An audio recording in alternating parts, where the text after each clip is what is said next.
Hello everyone, happy Sunday and Merry Christmas Eve. Hope you're all doing something other than watching this live.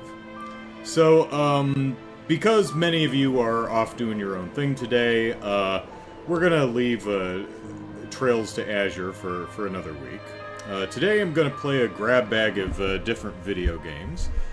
Video games that will encourage you to go do anything else. So, I don't know if anyone recognizes the title screen music. I do have the video off on purpose because what we're playing first is a surprise, but it's time to reveal. Unfortunately, I can't really do it smoothly because I have to exit out of the window and it'll go back to my Steam page when I do that, but here we go. So we are going to play Dear Esther. Yep. The world's first walking simulator. At least, I think this was the first game that earned the admittedly pejorative walking simulator moniker. I've never played this, and I've always been curious to experience it, and my understanding is you walk from one end of an island to another while a narrator yaks at you. I think that might be the entire thing. I'm really not sure. But we're going to find out. So let me update my stream details and stuff. So everyone knows to stay the hell away. Dear Esther... Whoop, I spelled Esther wrong. Dear Esther. There we go. Save. And we'll do that here on the Twitches. There we are. Alright. Boop, boop, and boop.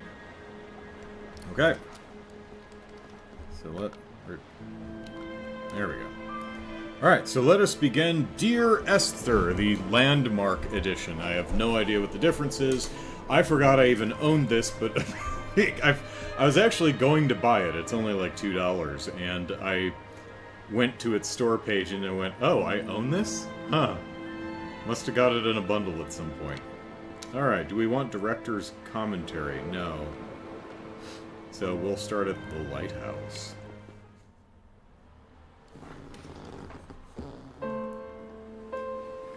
Dear Esther, I've lost track of how long I've been here, and how many visits I have made overall. Certainly the landmarks are now so familiar to me that I have to remind myself to actually see the forms and shapes in front of me. I could stumble blind across these rocks, the edges of these precipices, without fear of missing my step and plummeting down to sea. Oh, I can move. Besides, I've always considered that if one is to fall, it is critical to keep one's eyes firmly open. Apparently I can just walk into the ocean.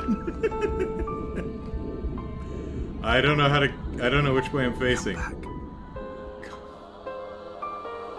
Sorry, narrator, I screwed that up for you. Oh, I got an achievement for drowning. Let me see if there's a, turn on subtitles here. Speaker, close, there we go.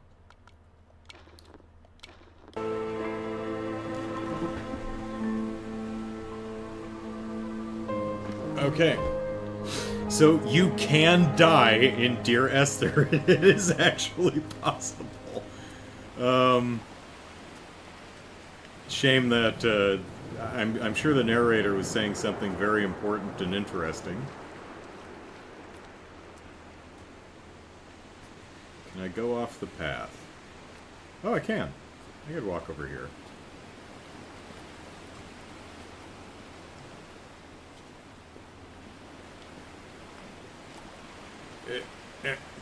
Gotta get on this rock. There we go. Alright, do the buttons do any... I can zoom in. Okay, yes, all of the buttons zoom in. So it's just a look button. Oh, I've got a flashlight. That turned on automatically. A lot of paint cans? What is this? I think it's paint. Oh, let me zoom in. Luminous paint, Premium Plus. Okay.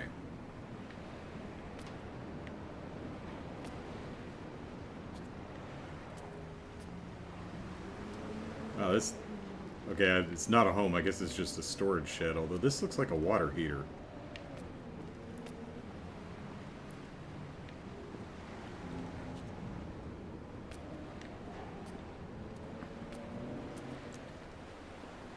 Seriously, there's 5 of you watching me play Dear Esther? Why? Okay, so this is a lighthouse. Okay, that's probably just a storage shed. Here's the main house. Okay.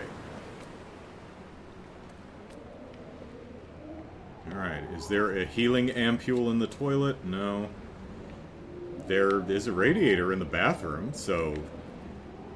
That's nice, because when you get up in the middle of the night, and you don't want to sit on a really cold toilet seat. It's nothing worse than that. It's like 4 in the morning, it's freezing, it's like, man, I really have to go to the bathroom, but I really do not want to take my pants off and sit on that porcelain throne. It'll freeze my tush.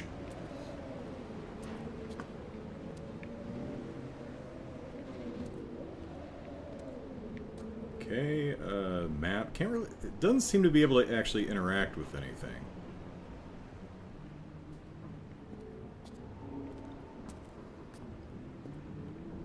So, doesn't seem to... Is there a pause? Yeah, okay, yeah, so there's doesn't seem to be like an inventory system or just walking around and looking at stuff. But interestingly, unlike something like, well, that's not a language I read. Unlike something like Gone Home, another game that was derided as a... Oh, it didn't have enough room in the shed for the paint cans. Had to store some in here. So I guess they actually did paint this at one point and just kept all the empty paint cans? I don't know. Something like Gone Home allows you to pick things up off the ground and examine them. This does not seem to. So, are we under the lighthouse? Hello! Well, yeah, not going to explore the lighthouse. There's a... The stairs are broken.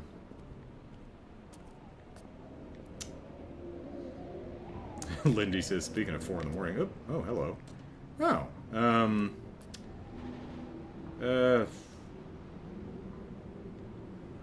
anyone recognize that? Yeah, we got carbon and hydrogen and oxygen. Merry Christmas, Lindy. Yeah, Jesus, I'm thinking back to, like, high school chemistry here. I'm like, I don't know. Don't know what that is. Or why it's painted on the wall. Alright, so only one way to go here. Well, actually looks like 2. There's an upper and a lower path. Let's see if they go to the same place.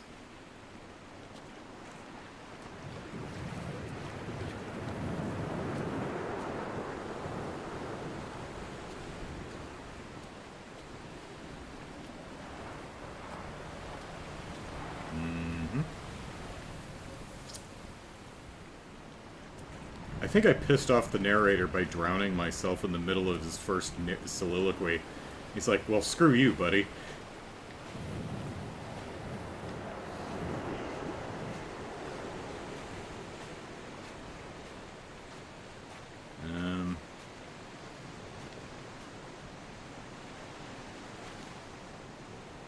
Not the cleanest beach. Hope I'm not barefoot. Can't see my feet.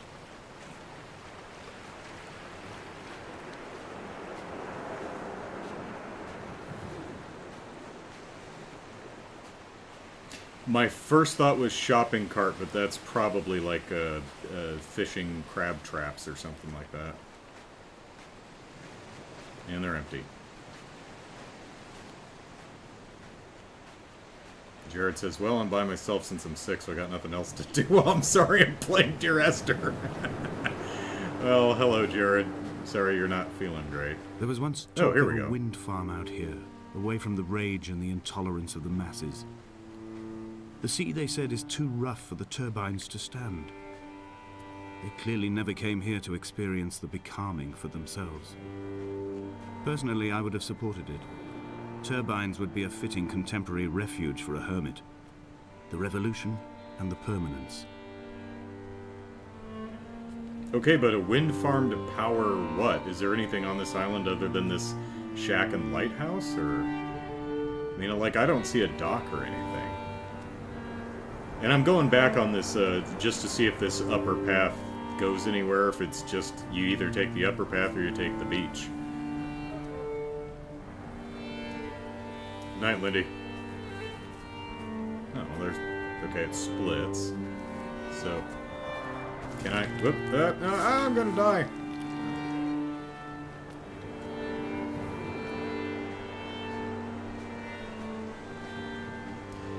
Do wish there was a run button in this game.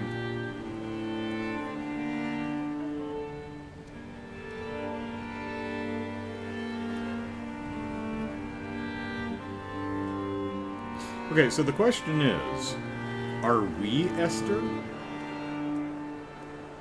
Or are... I get the sense that we're not the narrator.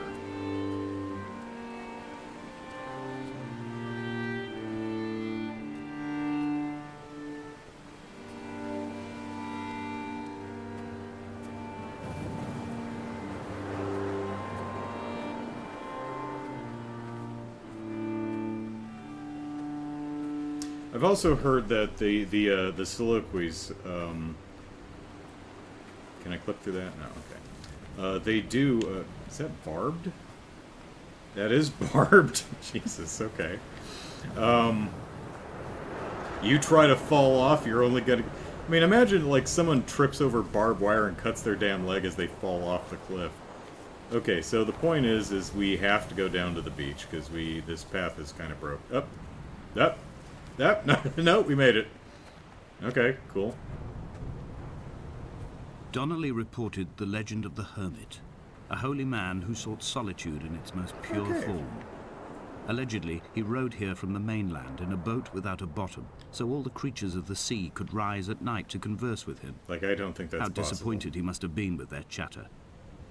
Perhaps now, when all that haunts the ocean is the rubbish dumped from the tankers, he'd find more peace. They say he threw his arms wide in a valley on the south side, and the cliff opened up to provide him shelter. They say he died of fever 116 years later. The shepherds left gifts for him at the mouth of the cave, but Donnelly records they never claimed to have seen him. I have visited the cave and I have left my gifts, but like them, I appear to be an unworthy subject of his solitude. You left an empty paint can, dude. That's a shit gift. I mean, I don't pretend to be the best gift giver in the world, but I mean, it's not a great gift. All right, well, let's go in the cave and. Could we turn on the flashlight? Because we turned it on when we went into the house, automatically. Oh. Oh, well, okay. It's a pass through. Oh, there's another cave. And.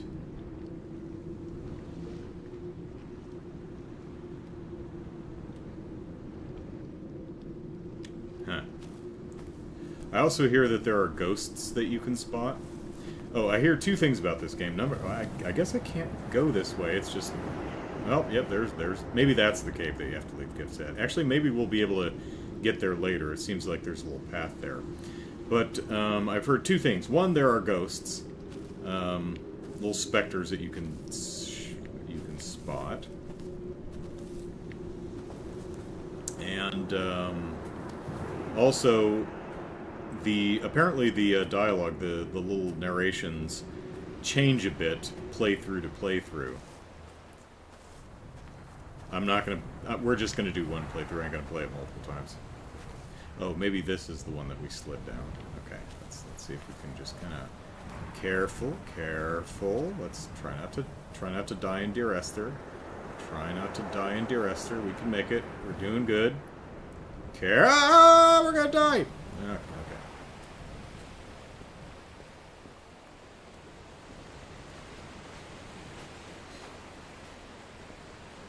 Oop, frame rate chugging a little bit there. I think that reflects more poorly on my my PC than anything else.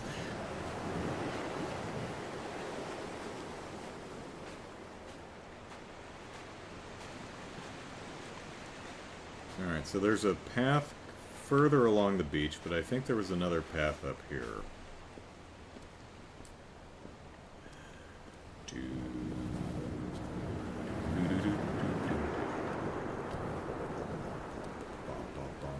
Going up the stairs.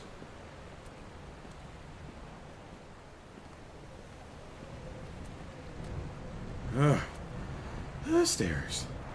So many stairs.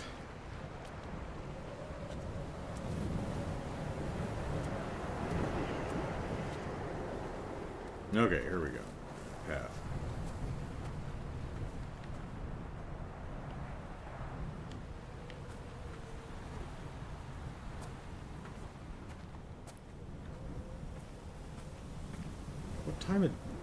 What time of day is it? Is it like, is it dusk? Is it going to be dark soon? I can't tell.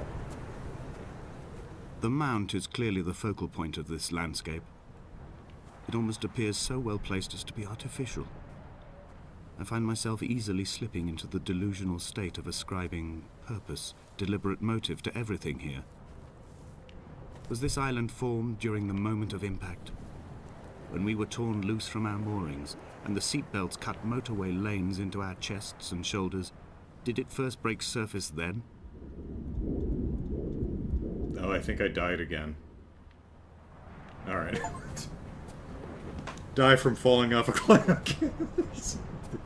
just got another, this poor guy, it's like, wow, every time I talk at this guy, he commits suicide.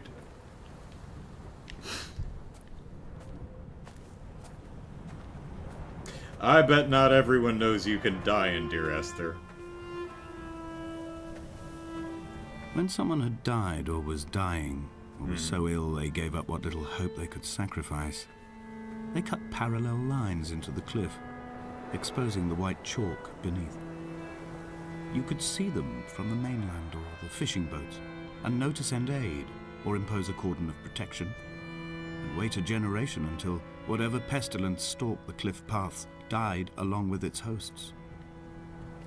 My lines are just for this, to keep any would-be rescuers at bay. The infection is not simply of the flesh.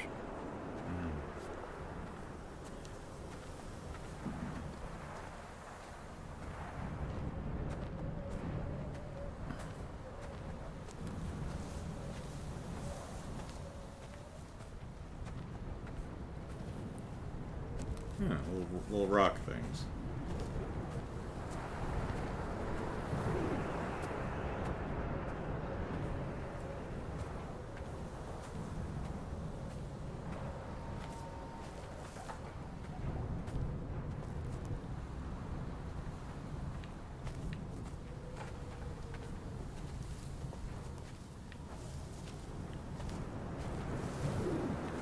They were God-fearing people, those shepherds.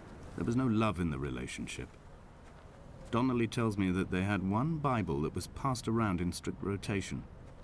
It was stolen by a visiting monk in 1776, 2 years before the island was abandoned altogether. In the interim, I wonder, did they assign chapter and verse to the stones and grasses, marking the geography with a superimposed significance that they could actually walk the Bible and inhabit its contradictions?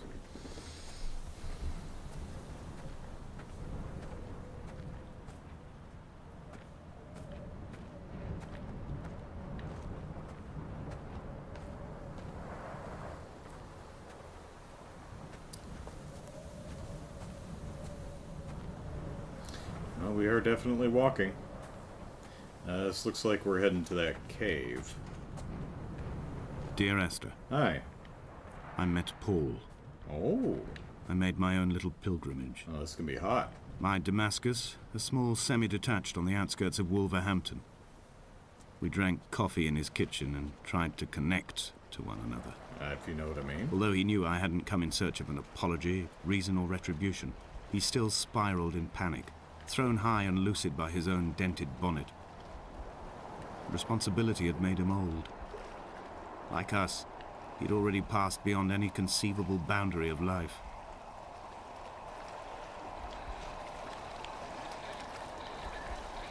Kind of want to go back to that beach and see if it goes anywhere, but actually this might actually be this might circle around to that. So let's go over here. I don't actually see the cave. One thing this game's doing, what is that? It's a boat. One thing the game's doing pretty nicely is it does a nice job of providing you with a landmark to keep your bearings. Like, there's that tower that's way over there. We can see the lighthouse, so we can get a sense of where we are on the island. So that's pretty nicely done.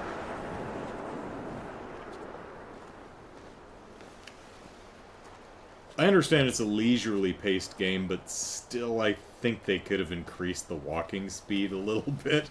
This is kind of slow.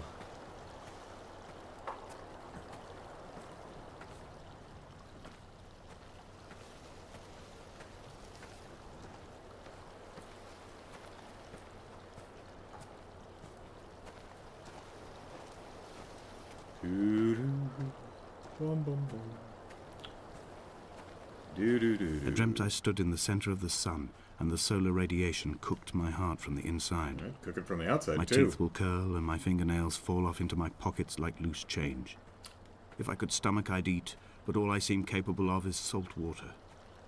Were the livestock still here, I could turn feral and gorge. I'm as emaciated as a body on a slab, opened up for a premature source of death. I've rowed to this island in a heart without a bottom, all the bacteria of my gut rising up to sing to me. Which relates to that boat without a bottom, so interesting parallel there. Whatever anyone thinks of this game, it gave us the phrase, "My fingernails fell off into my pockets like loose change," and I respect that. That's a good line. I like that. It's no poisonous fangs of lust, but that's pretty good.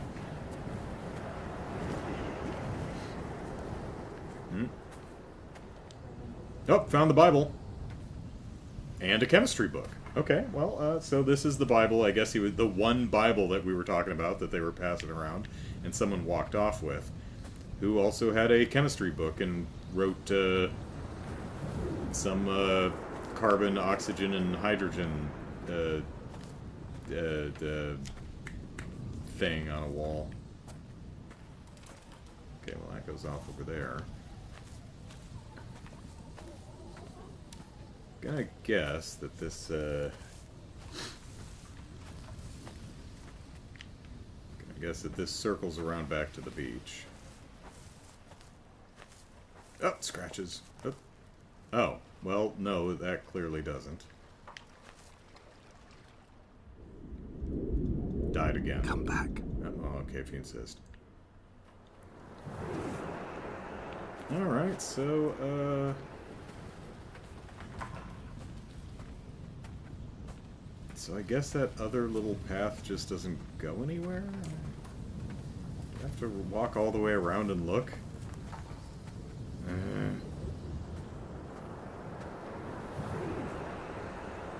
Move your ass, Esther.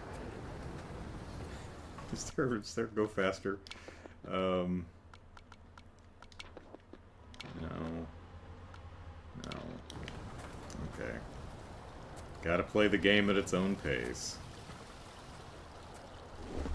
I'm not walking all the way back to that. We'll go to the cave and see if that passes through, and if not, we'll come back on this path. And then we can always restart the game from the lighthouse and just walk down the beach.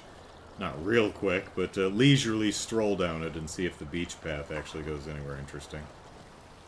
Well, and also we did miss the opening narration because I walked into the ocean and drowned.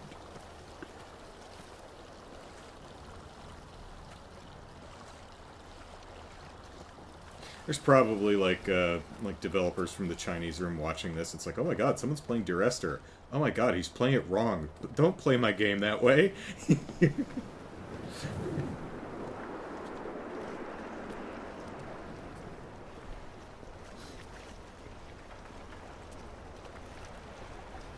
One of those gamers who immediately turns around and sees if they can go backwards. Yeah. All right. Can we wait a No. No. Can we go back? Esther can't swim. Okay. Come back. Come back. Esther is immortal, if we indeed are Esther.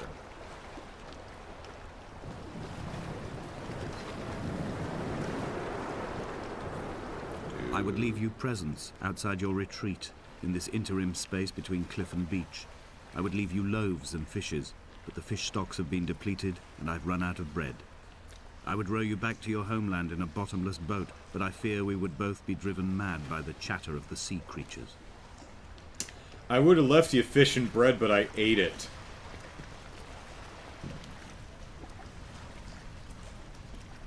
Okay.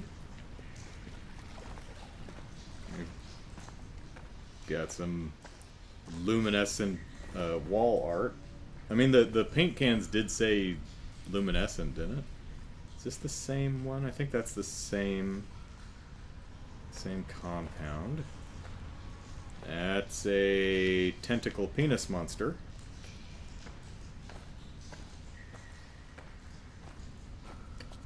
So are we summoning Cthulhu with science? And there's... That's very yonic.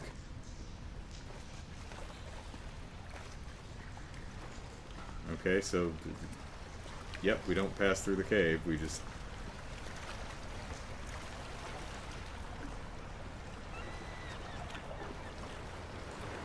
Alright. Well, you better hurry back, Jared. You don't want to miss this. Can't seem to get over to the boat, though. That's a shame. Maybe we'll circle around later.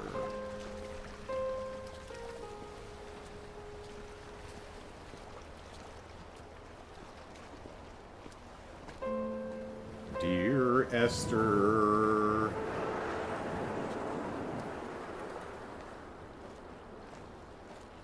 Dear Esther... See, that's the theme of the game. Dear Esther... Dear Esther...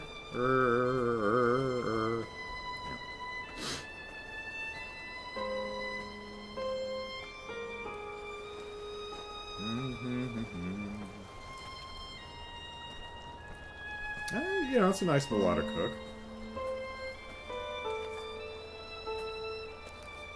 Okay, we got 2 string instruments doing variations on it. It's nice. Gives me something to listen to while I retrace my steps back to Stonehenge. I do like the build of this little track here. It's nice.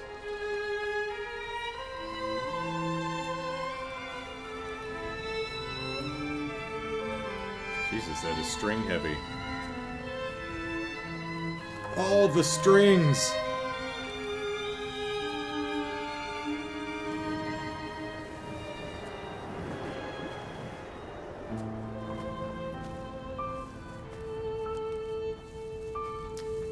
Okay, we got piano now, which is technically a percussion instrument, but it does use strings, so... For anyone wondering, a piano...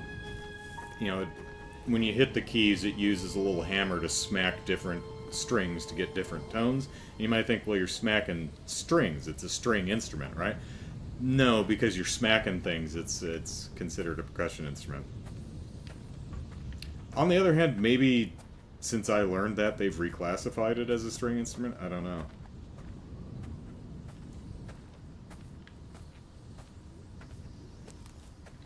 Do.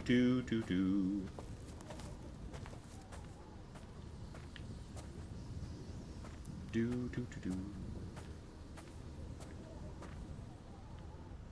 I gonna die again? Oh, we're loading into a new area. Okay. Dear Esther, I have now driven the stretch of the M5 between Exeter and Bristol over 21 times. Wow. But although I have all the reports and all the witnesses, and have cross-referenced them within a millimetre using my Ordnance Survey maps, I simply cannot find the location. You'd think there would be marks to serve as some evidence.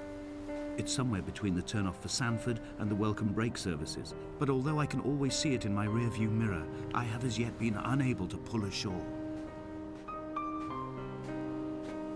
What? Okay, I'm being very metaphorical here. I'm gonna have to pay more attention than I have been. Alright, so we'll go this way first. Tavir says, to be honest, as someone with a degree in music, it's more often used as an example of why trying to classify instruments like that is a losing battle. Yeah, like, do you consider a bass a different type of instrument depending on whether you pluck it or play it slap style? Fair. Also, hi. Hello, Tiberius.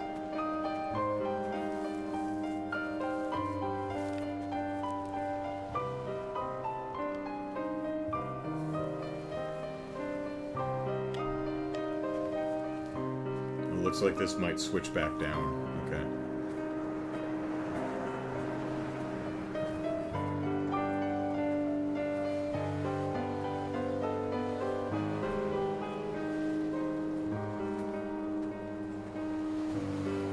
Yeah, I've seen violinists, like, slap the strings with their bow. Is it percussion now?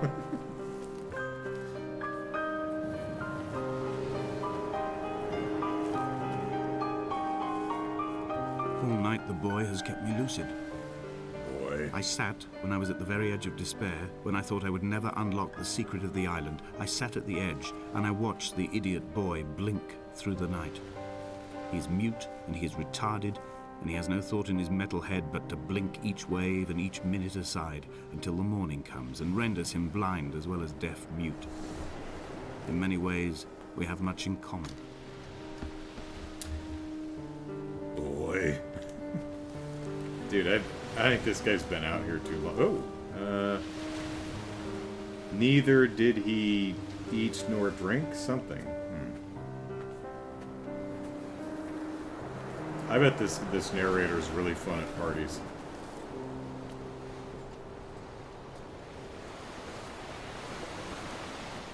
And Tiberius said, I should be able to remember what that's called, but I haven't played violin seriously in more than a decade. Yeah, there's a term for it. I remember I was doing the reaction to, not Nightwish, Mr. Lordy, the Eurovision video I did for Halloween, so a month and a half ago. I'm trying to figure out what the things clipped to the neck of their guitars were. It ended up being sparklers for their pyrotechnics. But at first I thought they were the little clamp things that you put on the neck of the guitar to retune it. And that clamp has an actual name, and I don't remember what they're called, and I never bothered looking it up. Capos? That's definitely a thing. That might be it.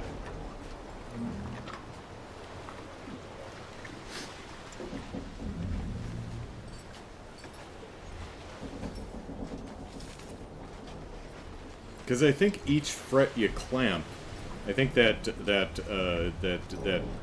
pitches it by a half step for each fret. Something like that.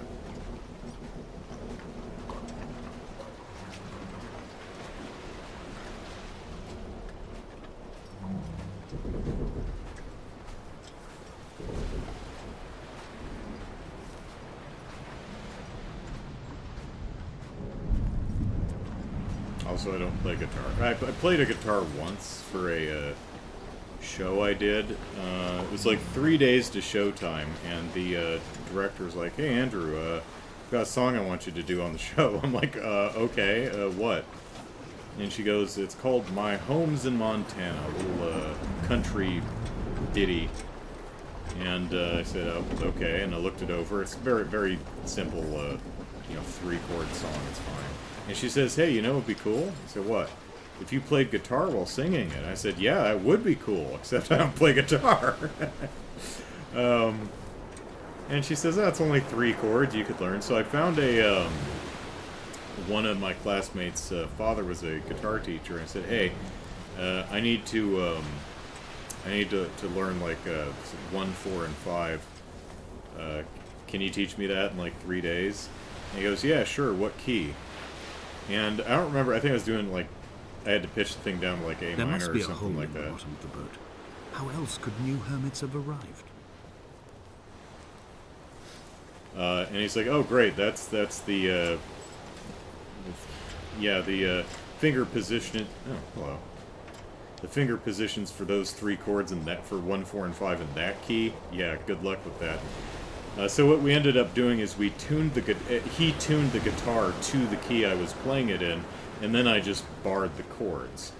So I used my hand as a capo, if that's what they're called. So open, it was the 1 chord, and then I grip it here, and that's 4, and then I grip it down here 2 more frets, and it's 5. And that's when I found that playing guitar is not as easy as playing piano, which is not easy. But the nice thing about a piano is you press a key and it makes the appropriate tone. You can't, if I point you I to had kidney stones, and you visited me in the hospital because I'm nice. After the operation, when I was still half submerged in anesthetic, your outline and your speech both blurred. Now my stones have grown into an island and made their escape, and you have been rendered opaque by the car of a drunk. Well, at least you got stones. What was I saying? So if I point out C4 on a keyboard, you press that key, it's going to play a C. That period. That's what it does. But if I give you a trumpet and I say, here, blow to this and make a tone, you're gonna you're gonna look silly. What charnel house lies at the foot of this abyss? How many dead shepherds could fill this hole? 17, with room to spare. But a piano, the nice thing is, the keys all make the appropriate noises as long as it's tuned correctly. Guitar, on the other hand, it's more difficult. You think it's just like, oh, just hold these strings down on these frets, and then strum, and it makes a pretty noise. No, not really. It takes some practice, and it took me 3 days of practice to just get a regular strum, thrum, thrum, strum, thrum, thrum, kind of a pattern going, to the point where I didn't really have the time to... I've begun my ascent on the green slope of the western I'm telling side. a story, sir. I've looked deep into the mountain from the shaft, and understood that I must go up and then find the way under. What about a shaft? What? I will stash the last vestiges of my civilization in the stone walls and work deeper from there. I'm drawn by the aerial and the cliff edge. There is some form of rebirth waiting for me there. I like how I keep automatically turning on the flashlight in these, not that dark buildings, but I walk into a cave, I'm like, yeah, I don't need a flashlight. Anyway, I didn't have time to really memorize the lyrics, so I taped them to the top of the guitar. So as I was performing this thing, I'm like, my home's in Montana, I wear a bandana. I'm looking down and everyone thought, oh, Andrew's watching his finger position. It's like, no, I'm looking at the lyrics taped to the top of the guitar. Because I didn't have time to memorize them. I was too busy practicing barring 2 chords.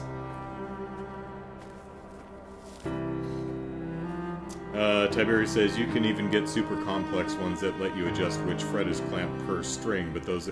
Oh, yeah, I imagine so,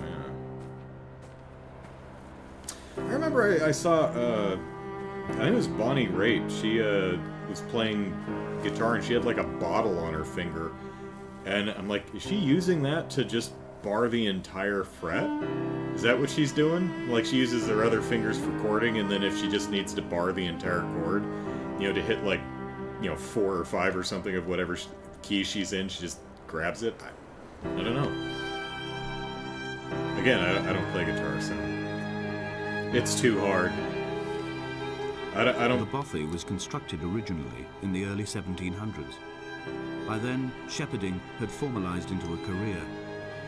The first habitual shepherd was a man called Jakobsen, from a lineage of migratory Scandinavians. He was not considered a man of breeding by the mainlanders. He came here every summer whilst building the bothy, hoping eventually that becoming a man of property would secure him a wife and a lineage. Donnelly records that it did not work. He caught some disease from his malcontented goats and died 2 years after completing it. There was no one to carve white lines into the cliff for him either. He couldn't get a date, so he fucked goats until he got a disease and died? Is that what the... I have a filthy mind. Maybe that's not what the intention of that passage was, but that's what I got out of it. This guy was lonely and fucked goats until he got an STD and died. Oh, it's very sad. For the goats.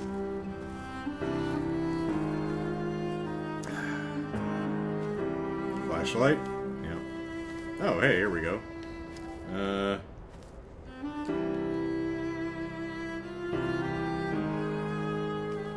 Well, that one isn't actually using elements, so... Oh, pardon me. Let's see. Tiberius says, that's a slide. You can get metal ones, but using a bottle is properly punk. Haha. It basically lets you vibrato as much as you... much more as you use that instead of actually pressing enough for the frets to get involved. Ah. But I'll stop boring everyone with guitar facts. It's been my instrument for 20 years now. Ah, there you go.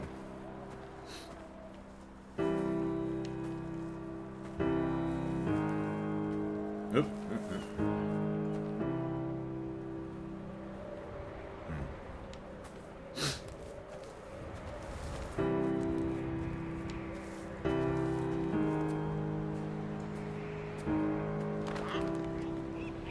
Three cormorants seen at dusk.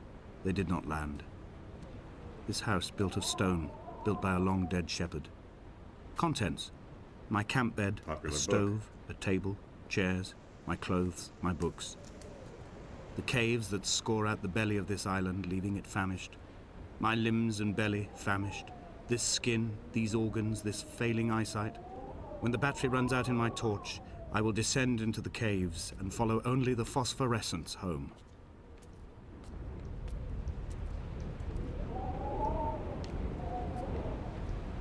Alright, well, someone was expecting. Esther, are those yours? But we are not lacking for paint.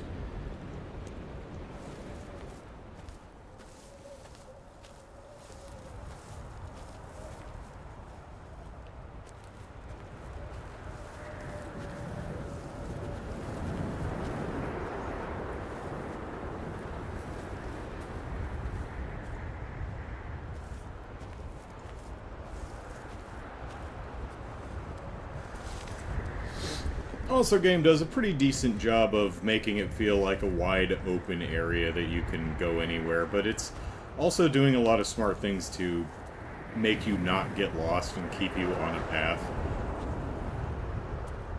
without being, like, too obvious about it. So, yeah, nice job.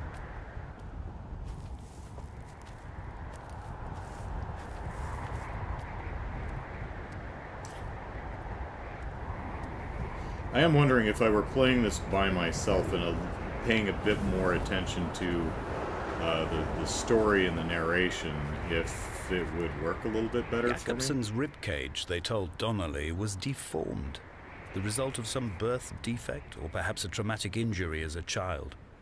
Brittle and overblown it was, and desperately light. Perhaps it was this that finally did for him, unable to contain the shattering of his heart. In half-light, his skeleton a discarded prop, a false and calcified seabird.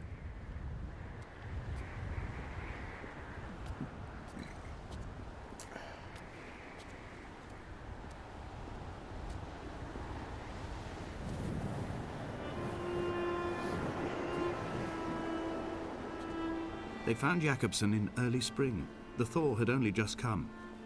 Even though he'd been dead nearly 7 months, his body had been frozen right down to the nerves and had not even begun to decompose. All around him, small flowers were reaching for the weak sun. The goats had adjusted happily to life without a shepherd and were grazing freely about the valley.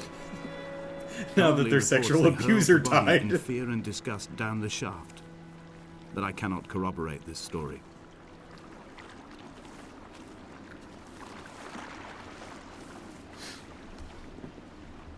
See, the goats were the victims in all this. The developers from the Chinese were like, God damn it, it's not about goat fucking, you asshole!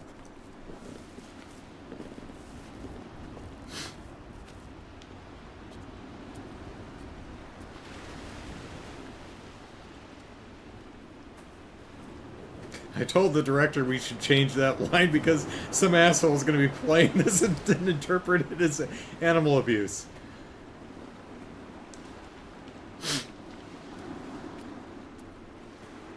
What's Christmas Eve without stories about bestiality?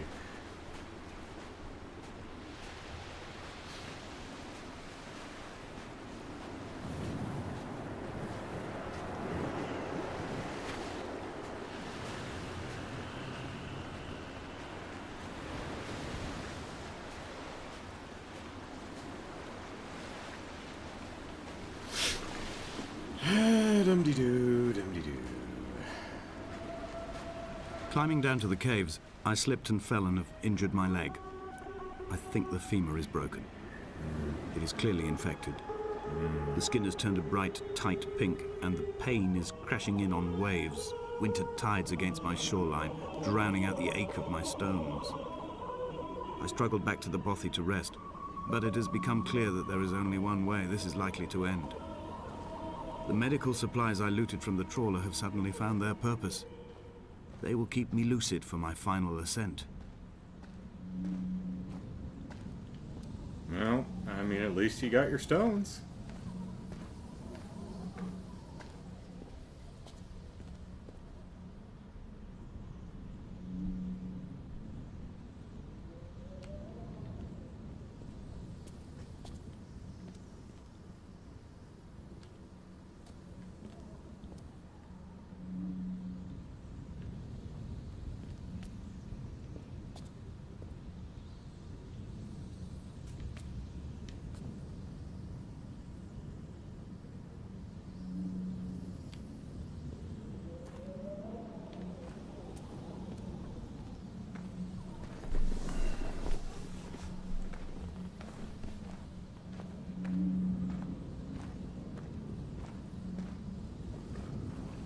Do do do, bo bo bo, boom do boo.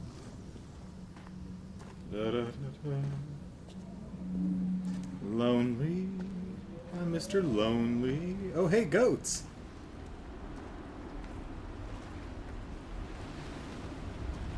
So that's why the goats are screaming.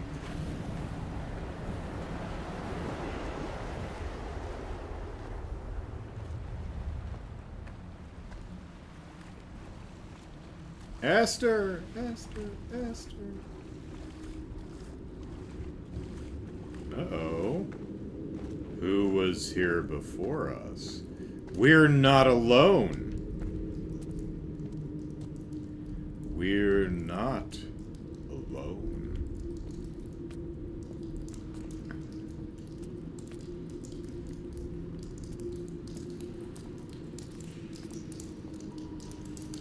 Whoop. Did I die? Oh, no, I just loaded into a new chapter, okay.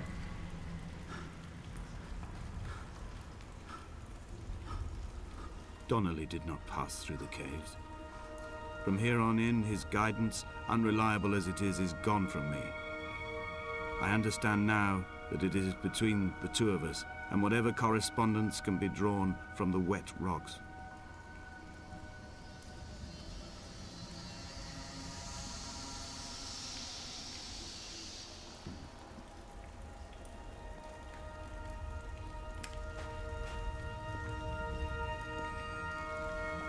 Yeah, that's... we're probably not walking that one off. Again, who's lighting these candles? Esther? Hello? Thank goodness for bioluminescence. Or it's just more of that damn paint.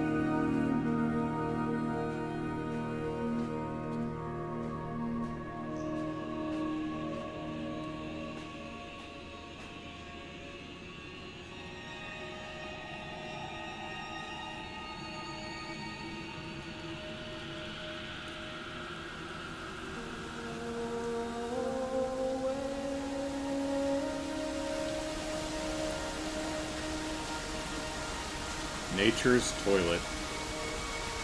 Alright, are we supposed to go here or is this dead? Let's see.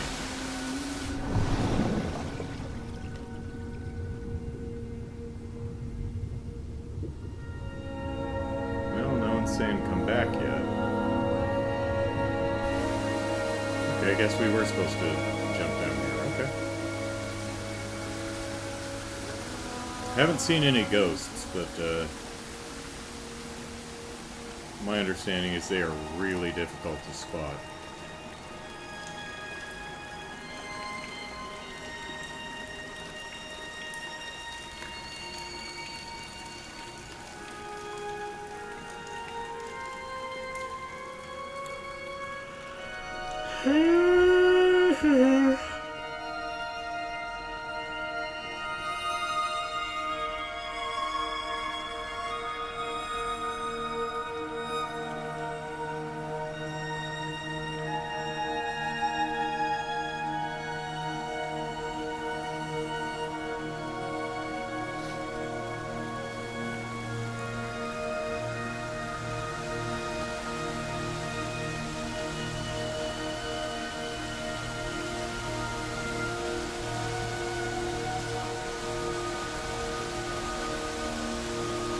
I guess we're not supposed to go down there.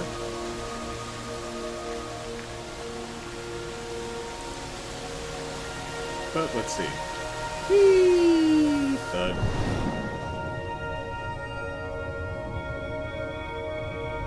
Wait, is this the same area?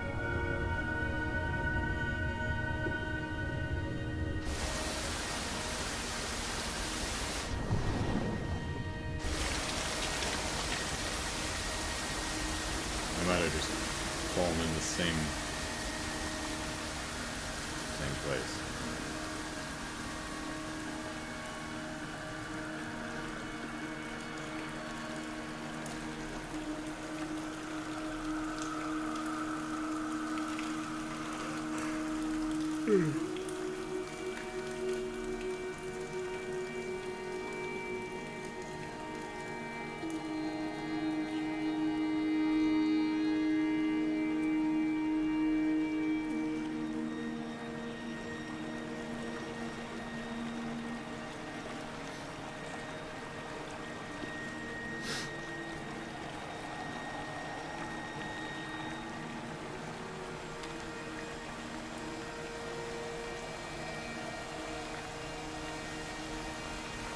Yep, same place.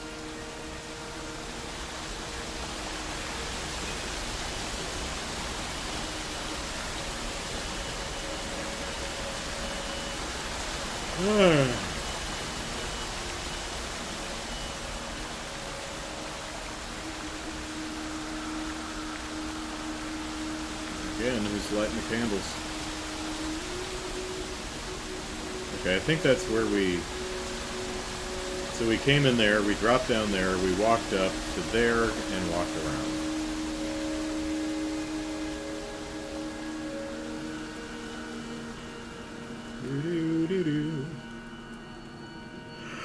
Oh, gracious me.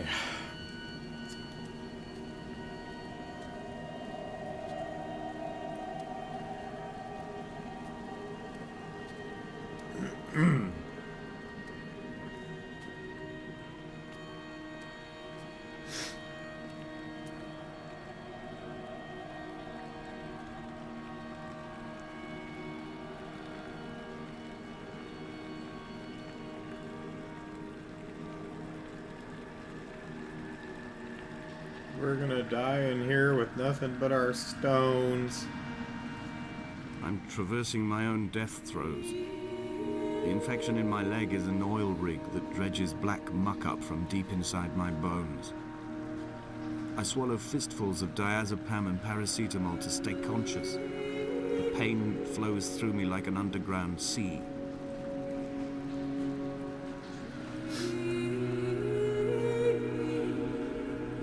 Well, tough it out, buddy.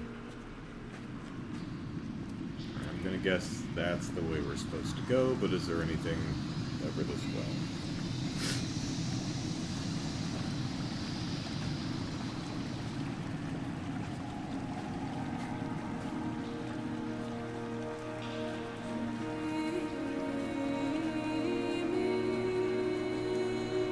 Ah, gracious.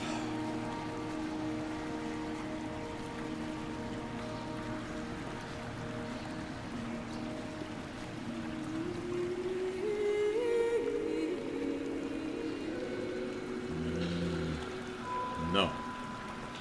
That would be a no.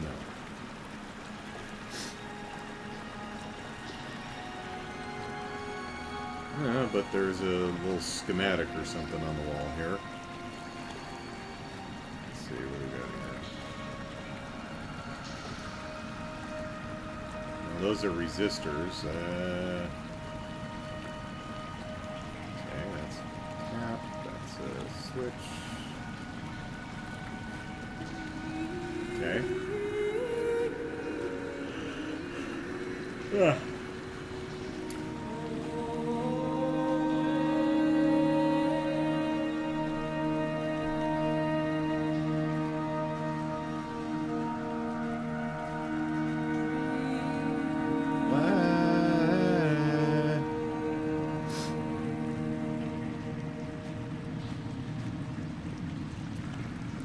Oh, uphill. Yep, here's the,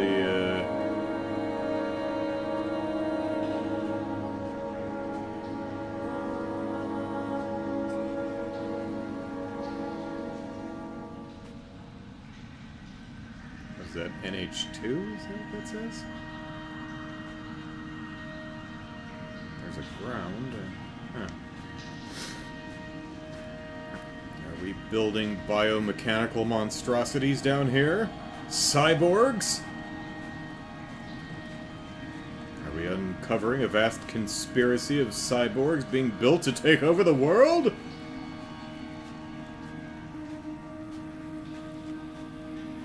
Jared found Zaxby's open. Not we. Is that a fast food chain? Like burgers or something?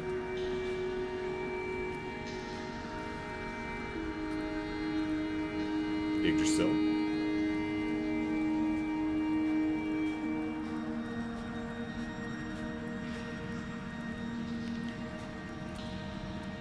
The hiccups.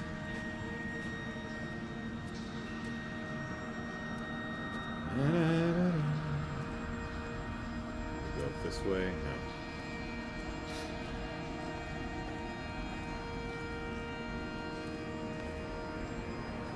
This cannot be the shaft they threw the goats into. It cannot be the landfill where the parts of your life that would not burn ended up. It cannot be the chimney that delivered you to the skies. It cannot be the place where you rained back down again to fertilize the soil and make small flowers in the rocks. Wait, they killed the goats? It wasn't the goats' fault. What were they? Those goats came on to me. Chuck them in the hole. Don't want anyone else falling for their charms.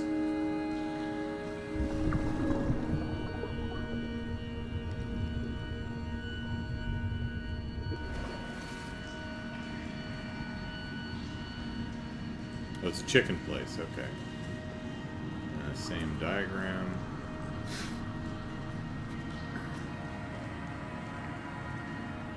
Maybe the goats have become sentient and are creating... Who's lighting these candles? And are creating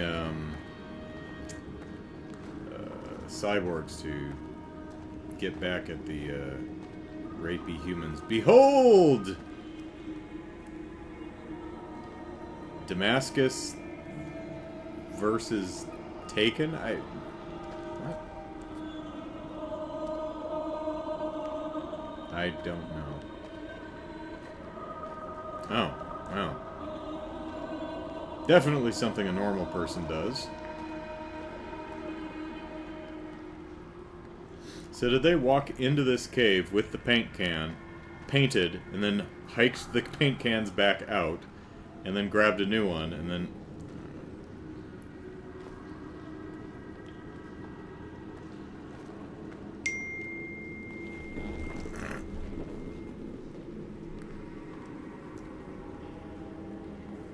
Oh, my sister has 2 Amazons from me now. That's nice. She got some presents.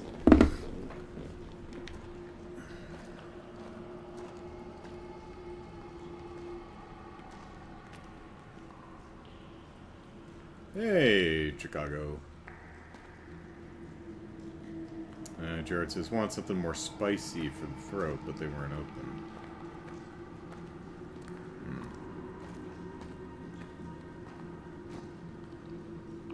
Boy, I bet there are wiki pages about what all this crap means. Away from being a city. Okay. And it shall be a ruinous heap?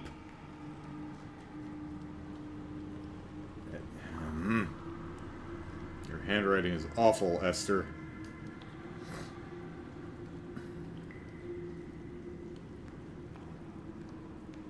If there's anything worse than graffiti, it's illegible graffiti.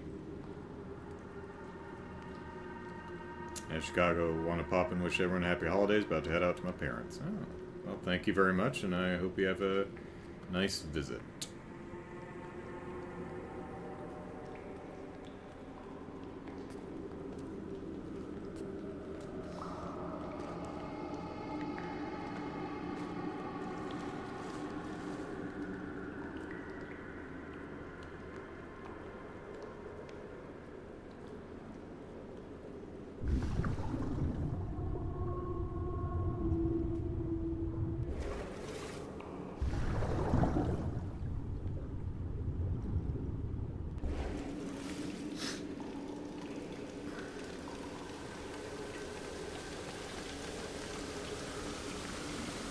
We're going to exit this cave and we're going to be faced with a horde of very angry, vengeful goats.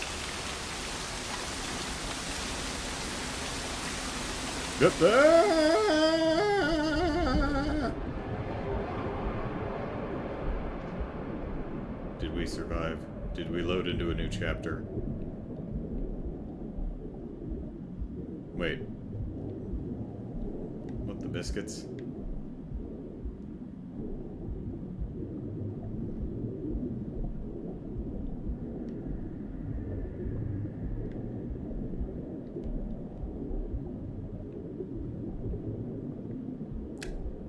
Alright, well, not what I expected to see.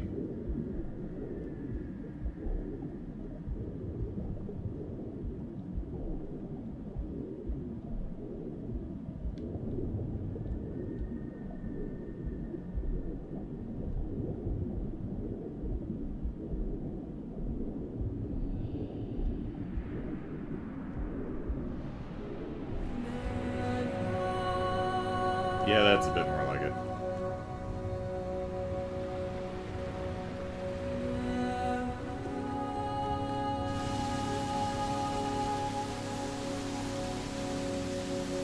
We survived!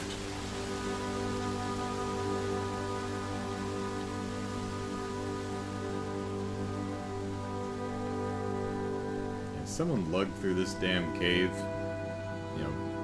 147 times to paint all that crap.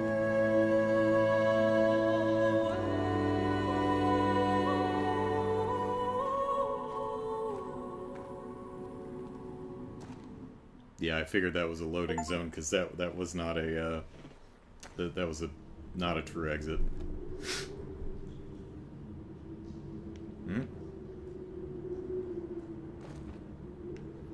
Okay, so we're going to turn into the descent at any time here with the cave critters.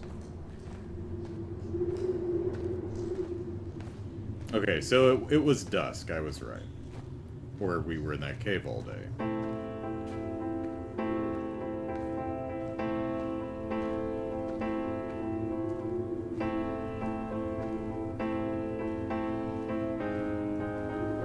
The moon over the Sanford Junction, headlights in your retinas.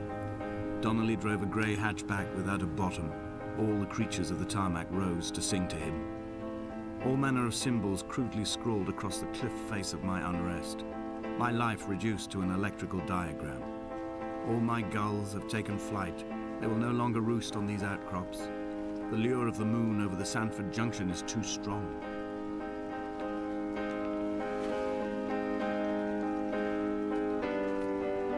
Whoop.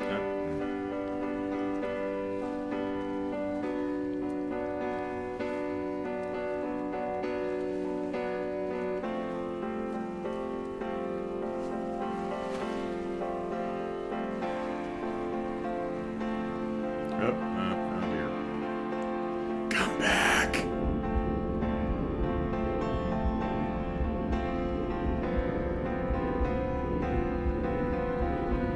Come back.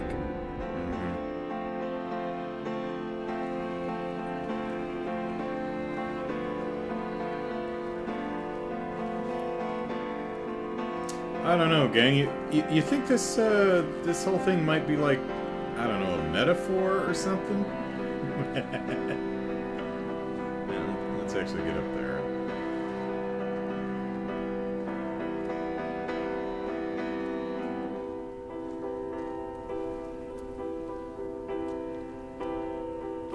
Well.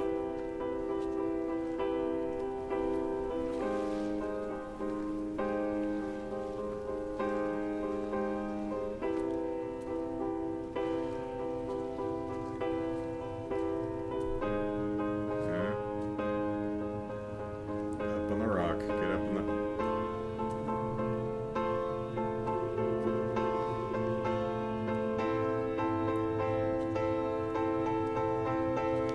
There we go. Oh, I actually can't get up there? No. Is that not a path? No, it there we go. There we are. We got it.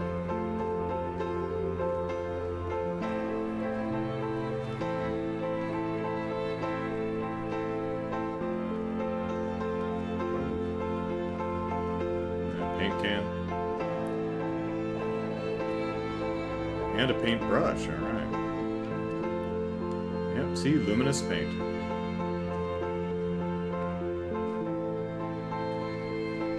Paths are going the same place.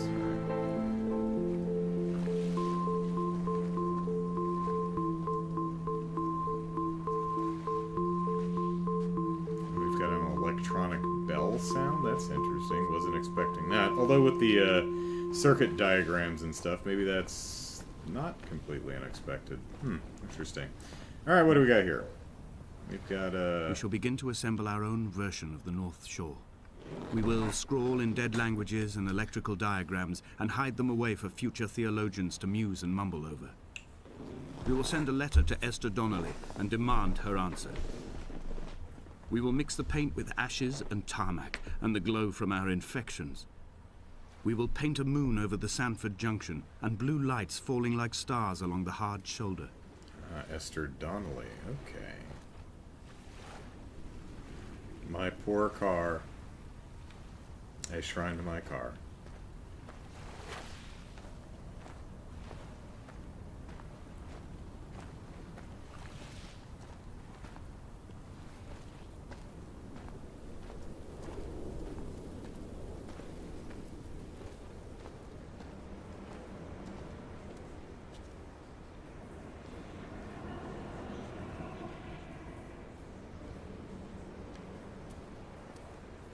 What the hell is that?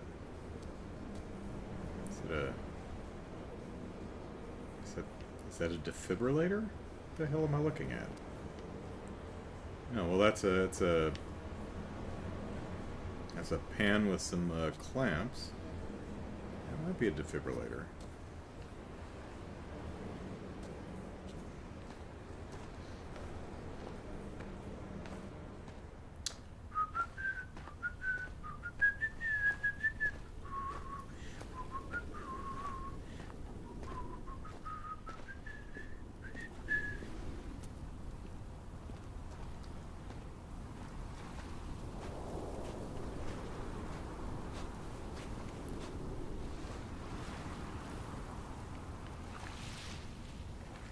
Okay, we're on the other side from where that Blinky Tower is. Again, nice job on providing landmarks so we get a nice idea of where the hell on the island we are.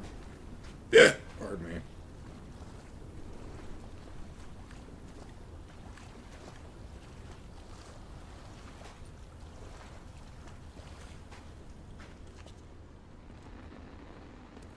There. Dude holding a staff, I guess? Hard to tell.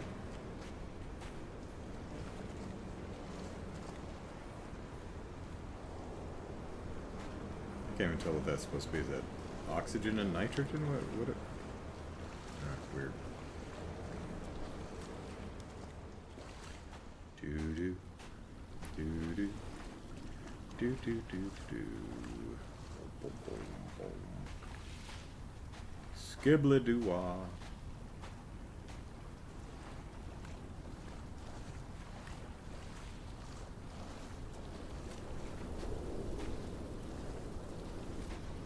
Alright, what do we got over here? Ah, burning my feet! Burning my feet! Ah! Okay, well, here's the car, parts of the car we saw pictures of.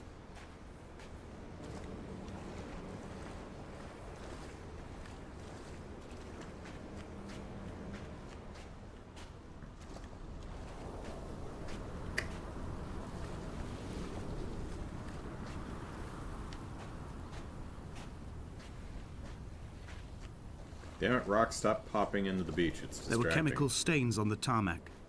The leak of air conditioning, brake fluid and petrol. He kept sniffing at his fingers as he sat by the roadside, waiting as if he couldn't quite understand or recognize their smell. He said he'd been traveling back from a sales conference in Exeter.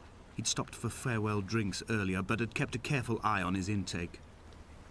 You could hear the sirens above the idling traffic.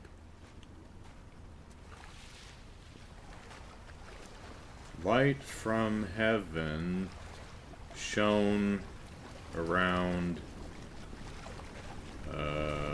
him. Okay.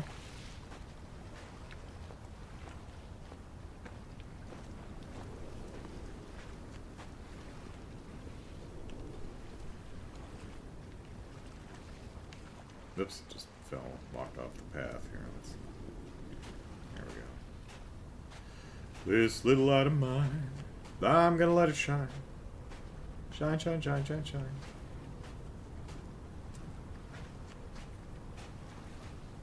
There's a light.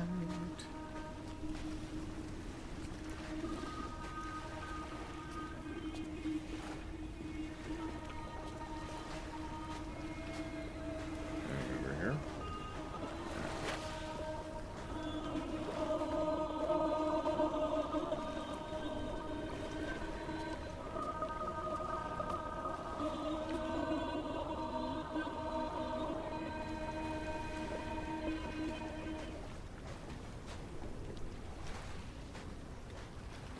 I give that vocal performance a 2 out of 10. See my armada.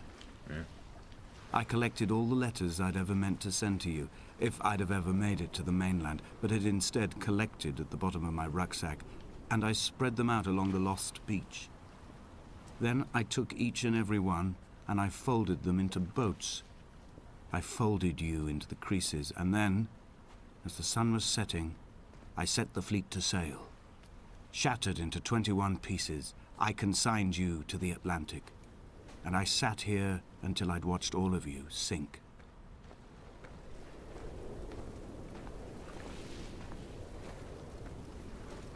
I'm on a boat. I'm off a boat. I'm on a boat.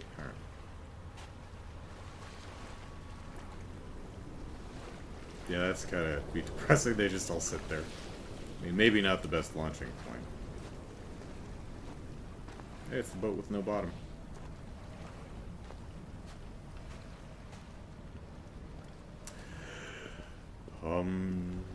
Doodly-doo-wah.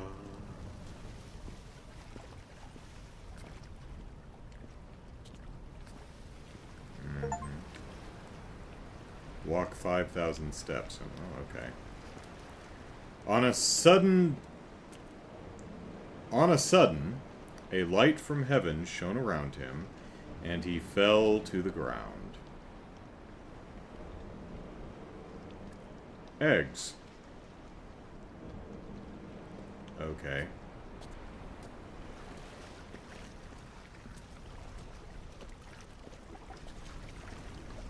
Or are we just gonna walk into the water?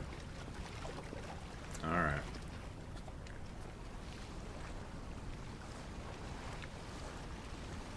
Yeah.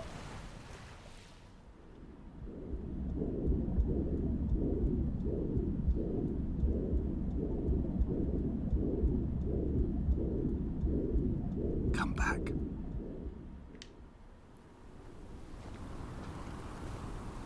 Oh no, that wasn't a whole, we're accepting our fate kind of a thing here? No? Okay. Alright. What did I miss? Oh.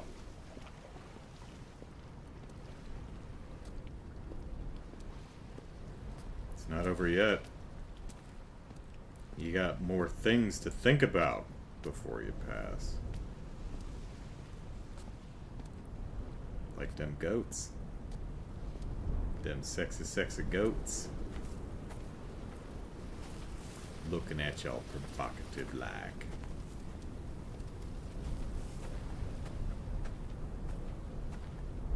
How was I supposed to know that ba meant no?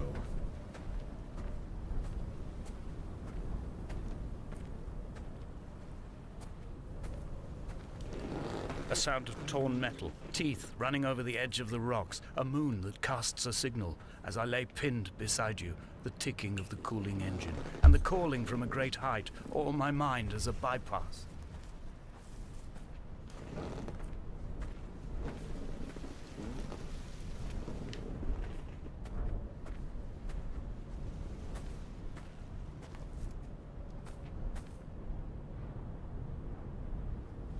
Esther? Esther Donnelly? Is that you?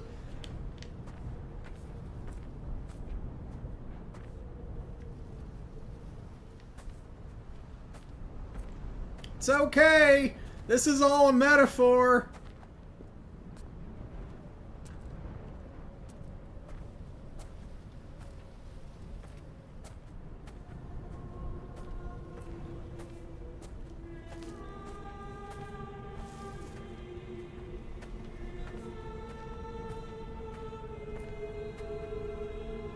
I've begun my voyage in a paper boat without a bottom.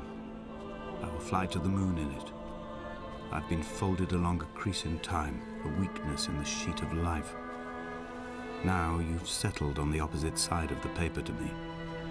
I can see your traces in the ink that soaks through the fiber, the pulped vegetation. When we become waterlogged and the cage disintegrates, we will intermingle. When this paper aeroplane leaves the cliff edge and carves parallel vapor trails in the dark, we will come together.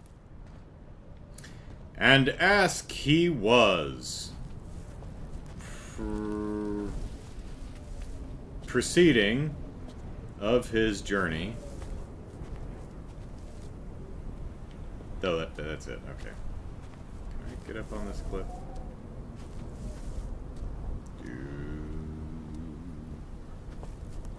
Skibbly-doo.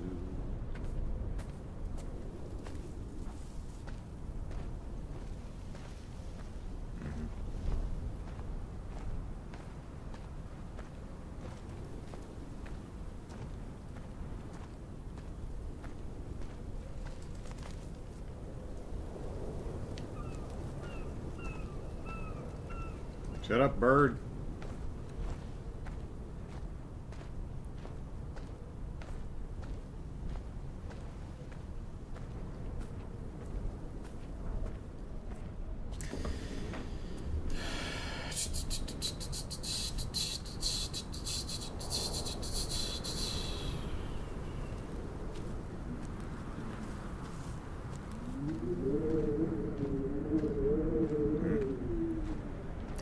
I still think the walking speed could be just a skosh faster.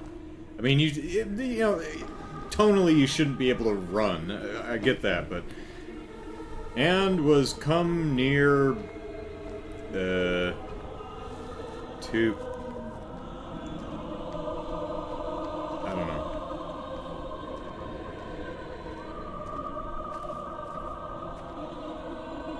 And... he...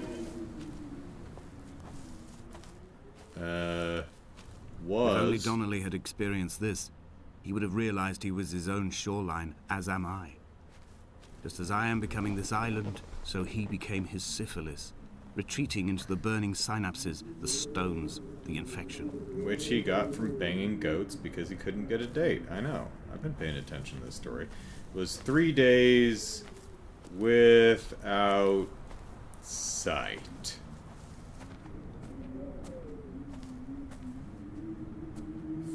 Find neither did he... Find? And neither did he eat nor drink.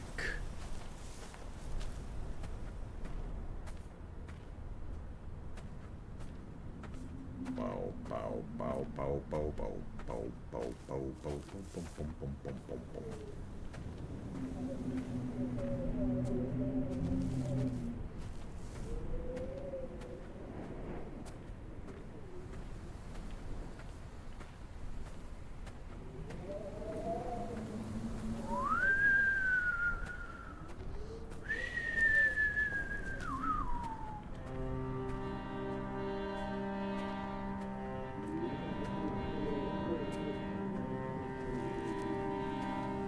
That seems like a dangerous place to... This seems a little dry. I wouldn't leave a candle there.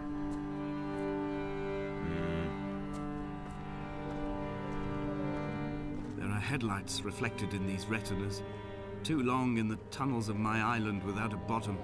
The sea creatures have risen to the surface, but the gulls are not here to carry them back to their nests. I've become fixed, open and staring, an eye turned on itself. I've become an infected leg whose tracking lines form a perfect map of the junctions of the M5. I will take the exit at mid-thigh and plummet to my Esther.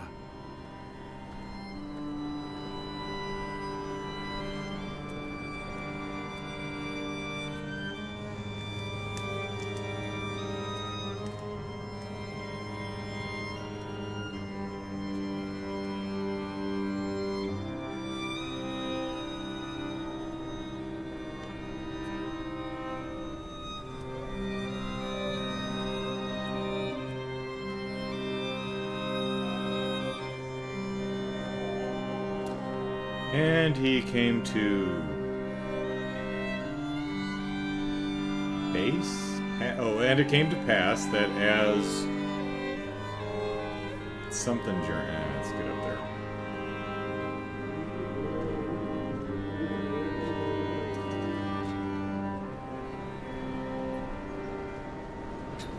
Oh, well, we can't go in here. I don't know that we're authorized. Or unauthorized. Yeah. Alright. And it came to pass that as I made my journey and was some am I about to fall off the cliff? Yeah, probably. Something? I don't know. Whoops! Nope, well, we died again. Come back. Okay.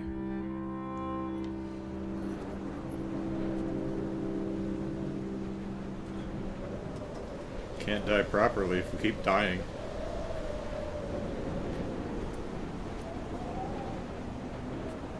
Not sure what that says. Noon. Suddenly, Seymour. Suddenly, something shone from heaven.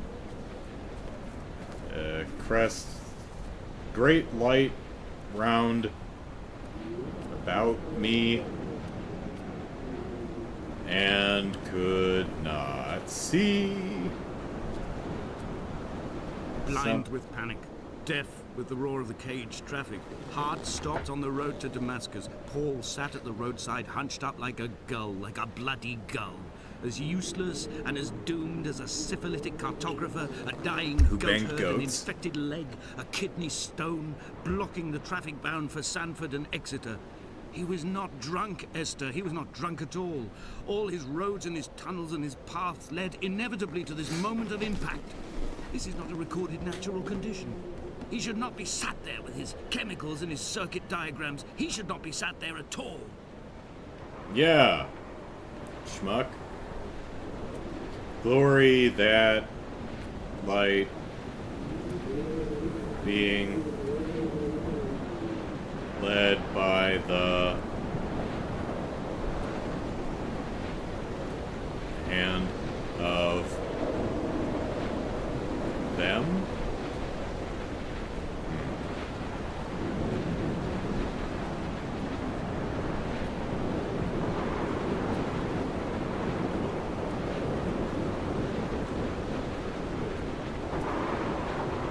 That we're with me. Okay.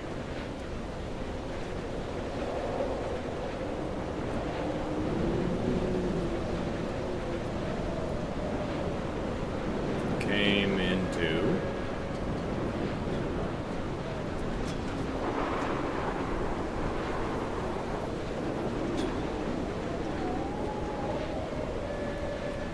Damascus.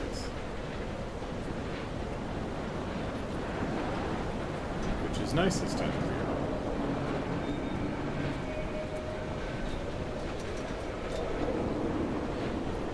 Yeah, that road to Damascus. Sometimes you see shit. I have run out of places to climb. I will abandon this body and take to the air.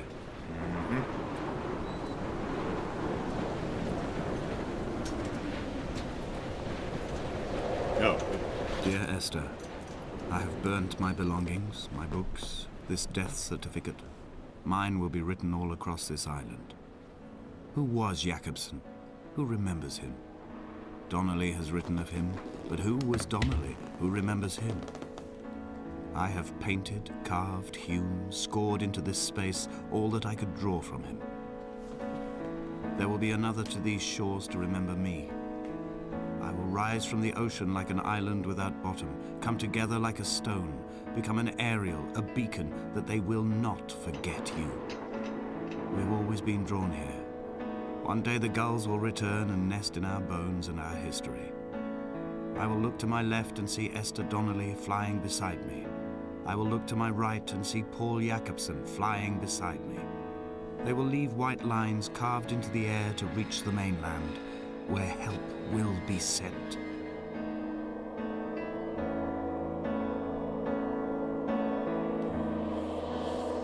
Whee!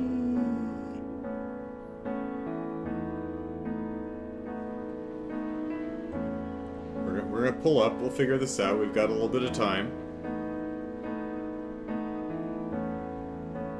Pull up. Alright, we're gonna leave it the last second. We're just gonna...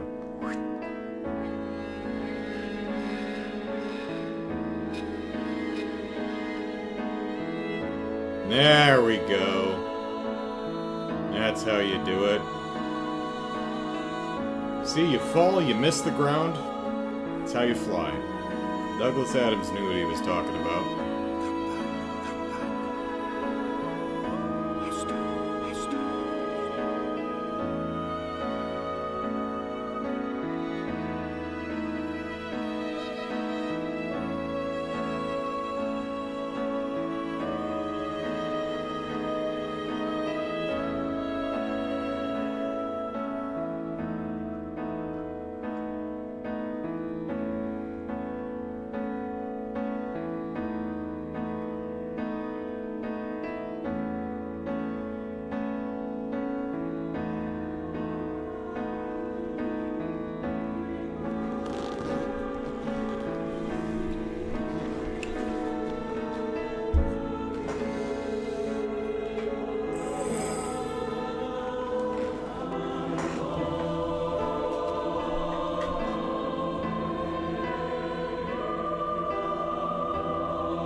come back. Baby, come back!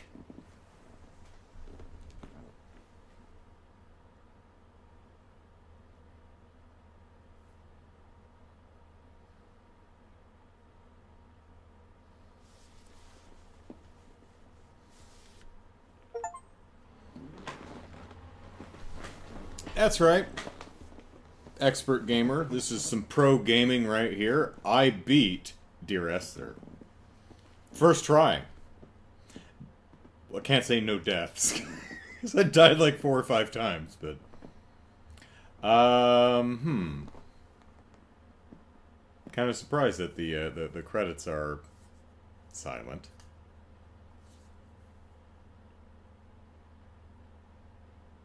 Well, I guess we're gone now, so there is nothing. Yes, I guess maybe that's what they're going for thematically. Don't know. Didn't notice any ghosts, though.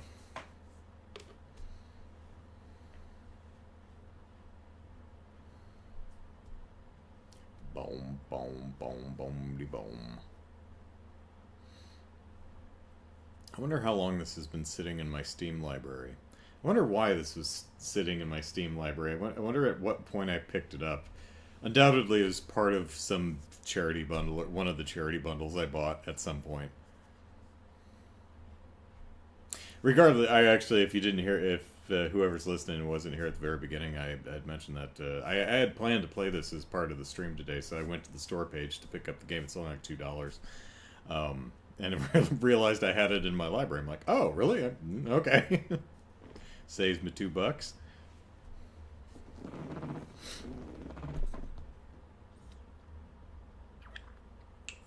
Adam Bewojno.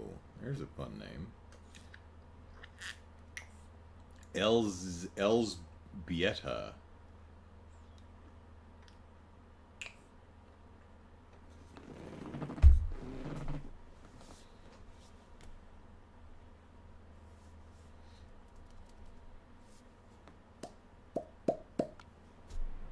All right. That is Dear Esther. Yes, it is. All right. So, now we're going to play something else, because we finished Dear Esther. And what are we going to play? We are going to play...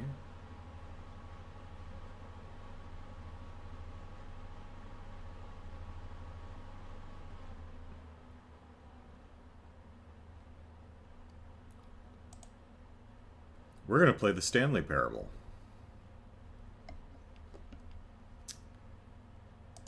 Boop, boop. And we'll go in here and... Did this... Did YouTube screw up and not put in the game that I put in there and hit save on? Really, YouTube? Oh, there it goes. Alright, let's... Stanley!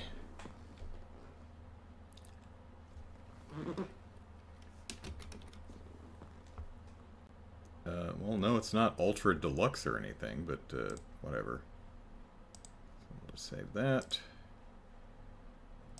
Let it...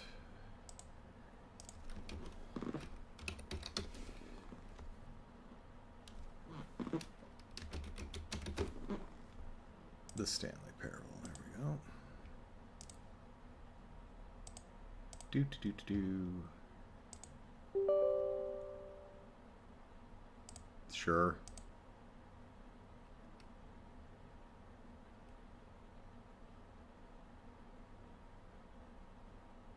Are we installing something? What are we doing? Launching. There we go. Now, if you were looking at the Steam page, you know... Why did my Steam page just jump over here?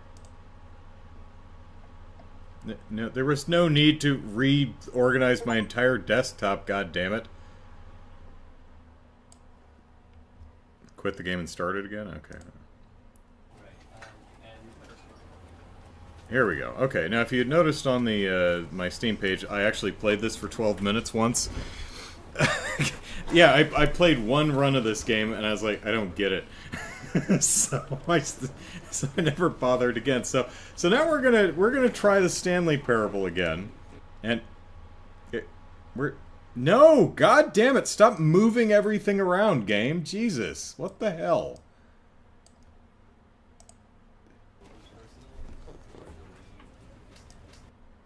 What the fuck is going on? Seriously, every time I launch the game, it reorganizes all of my windows. Motherfucker. Okay, Stanley Parable, you are really pissing me off. I don't like that. I don't like that at all. So, for some reason, all of my windows, when I launch the game, just move around. And every time I try to move them back to where I want, oh, Jesus, goddamn, motherfucking Christ, is that irritating. And I apologize for the profanity, but that is obnoxiously annoying to me. Anyway, let's begin the game.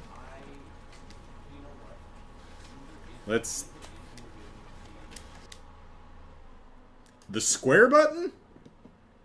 Really? Not the circle button, not not either of the buttons that any controller in existence ever used. This is the story of a man named The square button? Stanley worked Holy for a company shit. in a big building where he was employee number 4. Alright, starting off a game really angry. Employee number I'm sure this will go 427's well. job was simple.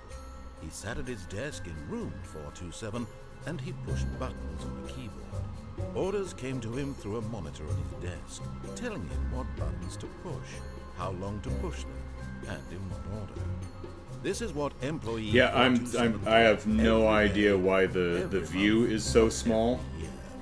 And although I don't know why he it's doing that, but I can't fix it because every time I try, all of my windows move around. So, Though he had been made exactly for this I don't know. and Stanley was happy. And then one day, something very peculiar happened. How Something peculiar that would was it? forever change Stanley. Something he would never quite forget. Hmm. He had been at his desk for nearly an hour when he realized that not one single order had arrived on the monitor for him to follow. Aw. No one had showed up to give him instructions. Oh, call what are a you gonna meeting, do, Stan? Or even say hi. Never in all rude. his years at the company had this happened.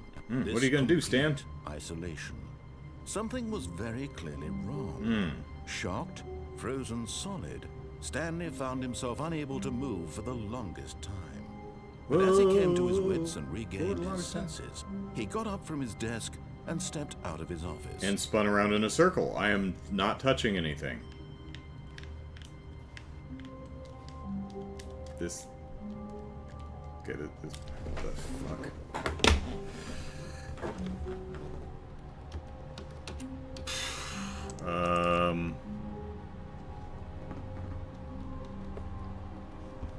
Jesus.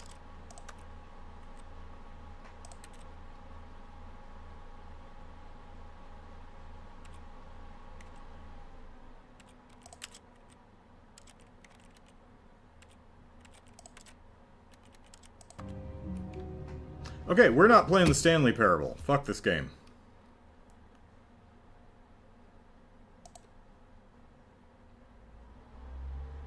And it redid the fucking resolution. Okay, thank you. The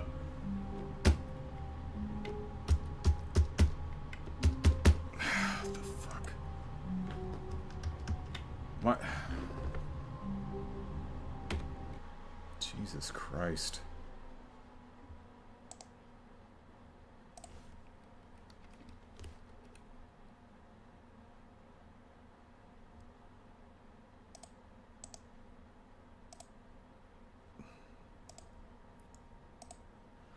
Wow. Okay. Yeah. Fuck this game.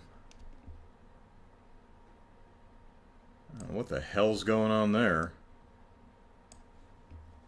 Weird, because I played it once before, did not have that problem. Alright, well, we're gonna play something else. That hopefully doesn't resize our desktop and move all our windows and spin around in a circle.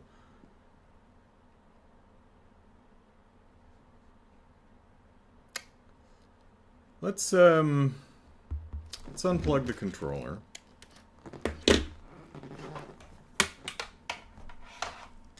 Let's keyboard and mouse it and see if that helps. Again, sure would be nice if it would stop moving my goddamn fucking windows all over the place. All right, nope, not playing this. Fuck this.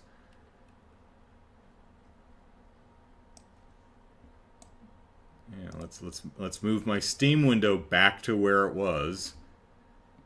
Let's move OBS back to where it was. Wow. Holy shit. I have never seen a game do that before.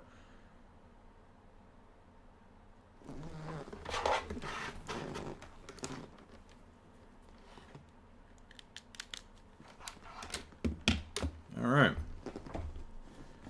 Well, I managed to, starting the game, unlocked another achievement, so that's nice.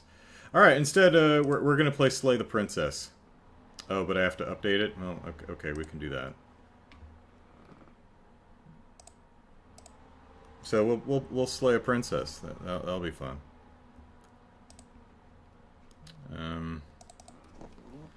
Slay the princess. This princess is made for slaying, and that's just what we'll do. I'm kind of disappointed. I was looking forward to exploring some of the other paths of Stanley Parable to see what the title has to offer, but Stanley said no. Nope, not Stanley Parable. Slays a princess. Not the spire. Leave those spires alone, goddammit. Only princesses get slayed. What did the spire ever do to you? Princesses, on the other hand, they know what they did. Alright, let's hope this game doesn't friggin' crash. DualShock controllers not supported. Well, okay.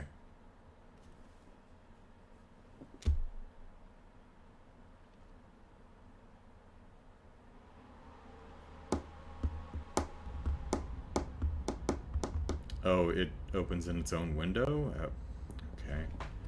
This is a horror game, not intended for all audiences. Visit our website. Flickering stuff, okay. Whatever horrors you may find in these dark spaces, have heart and see them through. There are no premature endings. There are no wrong decisions. There are only fresh perspectives and new beginnings. This is a love story. Hi, princess! Maybe the title means we're gonna go tell her jokes and she's going to laugh hysterically, and that's how we slay the princess. Alright, let's see. Preferences. No.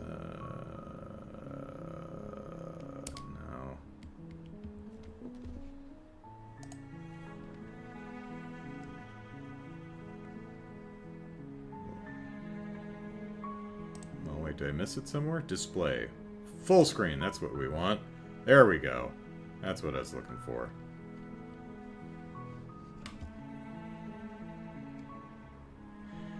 And for some reason, I can see the mouse moving around on the my OBS streaming window, but I cannot see it on my monitor. What the hell?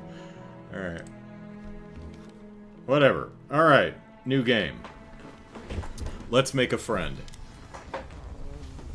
Chapter 1, the hero.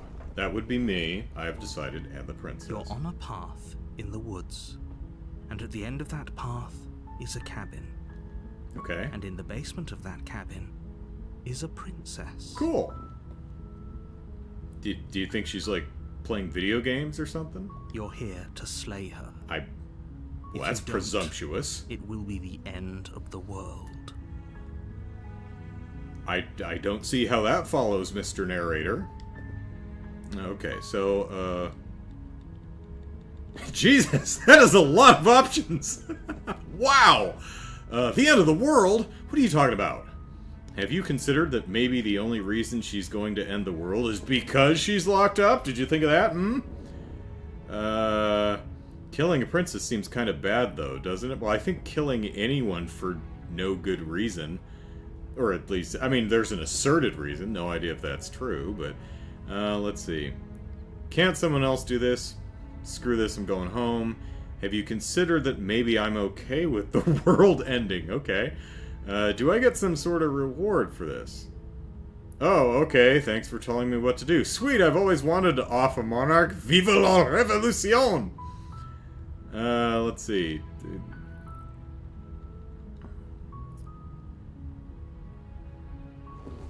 Alright, how do I select anything? Quick save, save, auto, history. Oh, there we go. There we are. Alright.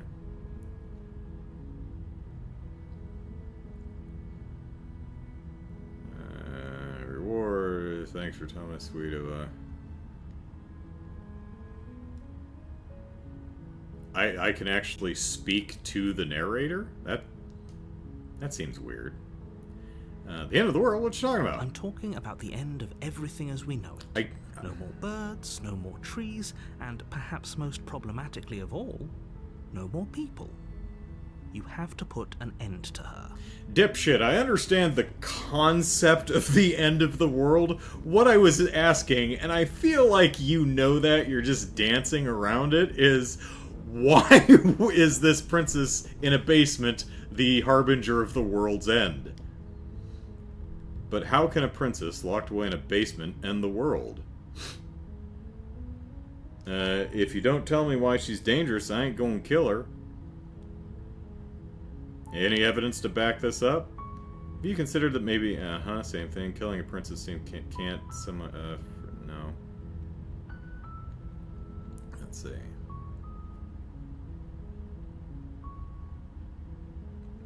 Got any evidence, buddy? Look, you're already on the path that leads to the cabin. Why would you be here if it weren't to complete a very important task? You've made it this far, you might as well reach the end of your journey. I mean, Jesus, dude, you're already here.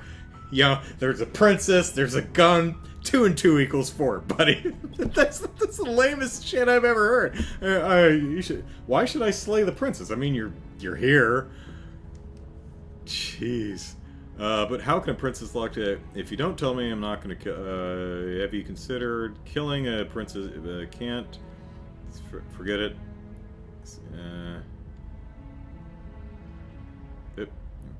Do I get a reward? Look, I'll go to the cabin and I'll talk to... Wait, where to go? Look, okay, that doesn't...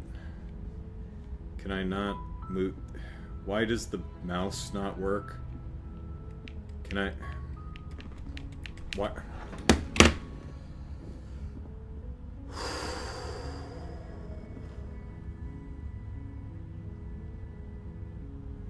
Is the mouse actually on the screen? Okay. So for some reason, the damn mouse...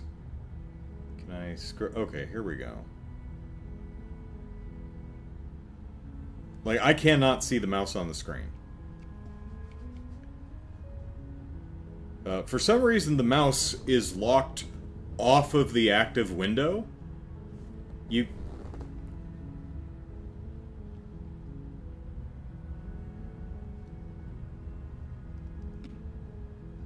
Or no, it's not locked off of the active window, but it's invisible on the active window. I can't see it, but I can see it in the preview. Oh man, are we having some weird stuff going on right now? All right, look, I'll go to the cabin and I'll talk to her, and if she's as bad as you say, maybe I'll slay her. But I'm not committing to anything until I've had the chance to meet her face to face. All right, I'm sold. Let's get us over. Oh, okay. Thanks for sweet. Oh, yep. All right, so we're just gonna go to the cabin. You make your way up the short path to the cabin. You'll find the princess within. Oh, okay. A warning before you go any further. All right. She will lie, she will cheat, and she will do everything in her power to stop you from slaying her. Don't believe a word she says.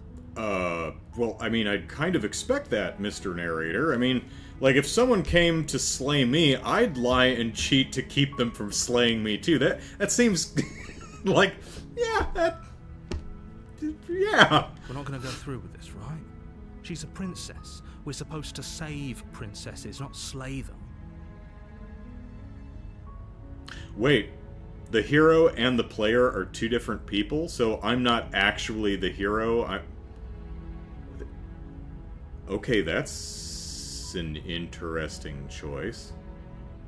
Huh. So I guess we, the player, are the hero's conscience? Or is this like Bot and Kaitos, where we're not actually playing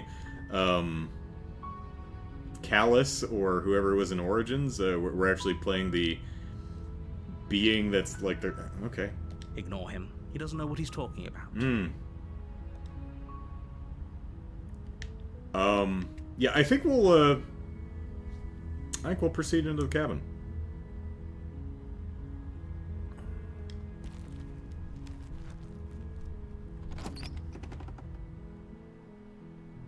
The interior of the cabin is almost entirely bare.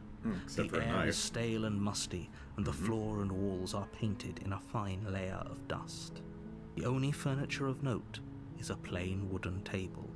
Perched on that table is a pristine blade. Well, that's conspicuous. I think we're being set up. The blade is your implement. You'll need it if you want to do this right. I mean, I could probably strangle her. I work out. Not, you know. Yeah, you know what? I'm not buying this. I'm just going down in the basement and see if there's a princess there, and if she's there and she's in any danger, we're gonna rescue the princess. Maybe I would need the blade to, like, cut her bindings if she's bound or something, but if she's, like, chained to a wall or something, that blade's not gonna do us any good. Either way, I don't think approaching a captive with a dagger is like starting us on the right foot. So let's ignore the blade and let's just go into the basement. The door to the basement creaks open, revealing a staircase faintly illuminated by an unseen light in the room below. This is an oppressive place. The air feels heavy and damp, a hint of rot filtering from the ancient wood. If the princess really lives here, slaying her is probably doing her a favor. I mean, wow, dude. You know, look at those people. They live in a shack or a tent or on a park bench. That's probably not a very pleasant way to live. We should kill them. You know, we'd be doing them a favor. This narrator's an asshole. Where's the narrator? I want to slay the narrator. Her voice softly carries up the stairs. Hello? Is someone there? Yes. It's hypnotizing.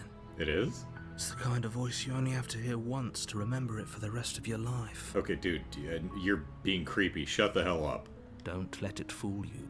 It's all part of the manipulation. You're playing a dangerous game by coming here unarmed. Okay. Yeah, maybe, but you're being very cagey, narrator.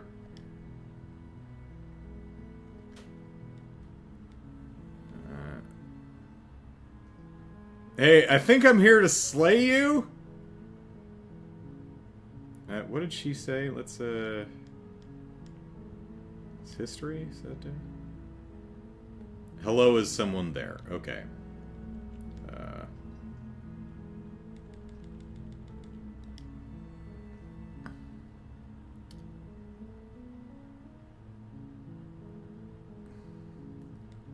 Hello, is someone there? Hi. Don't be a stranger. It's been so long since I've had any visitors. Please, come downstairs. Alrighty. You walk down the stairs. Yeah, and see, lock knife eyes wouldn't with the help. Princess. There's a heavy chain around her wrist, binding her to the far wall of the basement. Okay, yeah, that seems unpleasant. She's beautiful. How could someone like this be a threat to anyone? Never judge a book by its cover, but... I am begging you to stay focused. There's a lot riding on you here. Uh-huh. Hi. Do you think you can get me out of these chains? Is there a key around? Yeah, I'll see what I can do. You're only making this more difficult. Yeah, only if you're telling the truth, and I don't believe you. Thank you. You're welcome. Thank you. Sure. You're making a huge mistake. Yeah, we'll see. No, you're doing the right thing. You walk up to the chains binding the princess to the wall and give them a tug.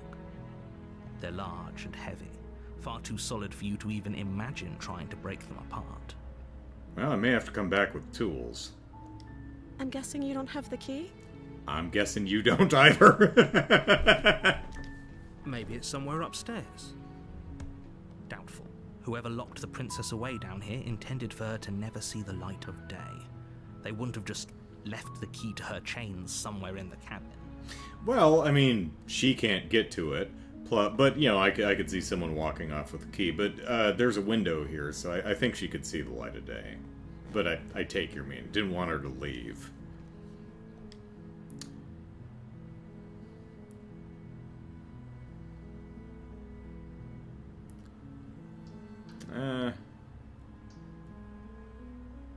What'd she say? Let's see. I'm guessing you don't have the key.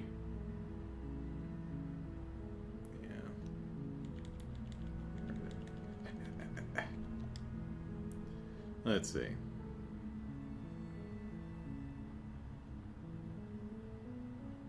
You know, let's check upstairs. Okay. I'll be here. Yeah, don't go anywhere. You attempt to make your way out of the basement, but the door at the top of the stairs slams shut. You hear the click of a lock sliding into place. Oh, well, that's a bummer. Is someone else here? Let's try the door. You try the door, but it's locked from the outside. Your shouts and pleas are met with silence. You're here to slay the princess, and you won't leave until the task is done. Oh, you okay, so the narrator has some measure of control. Interesting. Yeah, the narrator... You make your way to the bottom of the stairs. This would have been so much easier if you'd just taken the blade like you were supposed to. Oh, you didn't cry about it? Easier for whom? Easier for everyone. Look at the mess you're in. Well, open the door then. I heard the door slam. They locked you down here too, didn't they? But they didn't chain me to the wall, so it's not all bad. There's a slight panic rising in the princess's voice. If I could just get out of these chains, I know we could force our way out of here together. She barely Oh, hesitates. don't... No. Her teeth tearing through her limb with the determination of a trapped wolf. Boy, that, You've been down here a while, ain't you? As she rips her flesh from her bone, a sound comes from behind you. The clang of bouncing metal. It's the blade from upstairs. You're not sure how it made its way down here, but if there's a time to strike, it's now. What do you want me to do? Stab her to keep her from hurting herself? Or we could use it to free her. What, cut her hand off? I mean, probably, you know, if this blade's really pristine, it's probably easier to cut through her arm than it is for her to chew through it, but Jesus. You won't like what happens if you do that. Oh, I don't know. I've got some eclectic taste. Well, let's save the princess. Fine. Fine. I don't know if I've ever pissed off a narrator before. Against your better judgment, you place the blade against the ragged, self-inflicted wound on the princess's arm, just above the unyielding chain binding her to this place. You know, you probably could have just broke some of her, like, you know, broke her hand to get her... Anyway. You cut into her flesh. I mean, this wasn't my idea. I mean... We've got the dagger, maybe we could have tried picking the damn lock or something? Come on, man. The blade is sharp, and it takes little effort to crack through the bone of her arm. Well, she seems, not particularly fussed by by that. She's like, oh, hey, all right. Her limb falls to the ground, and the heavy chains follow suit. She didn't so much as utter a sound through the whole ordeal. She's tough. No, she didn't. She smiles softly as her gaze meets yours, blood from her wounded arm dripping rhythmically to the ground. Alright, so, now we need to do some first aid before she bleeds to death. How is she still smiling after everything? It's like she isn't even bothered by what just happened. Thank you. Now let's get out of here.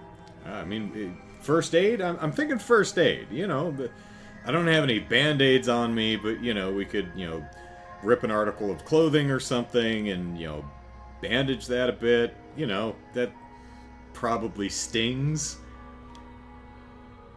Well, I guess we'll just approach the locked door. No, we won't have any of that. The stakes are too high.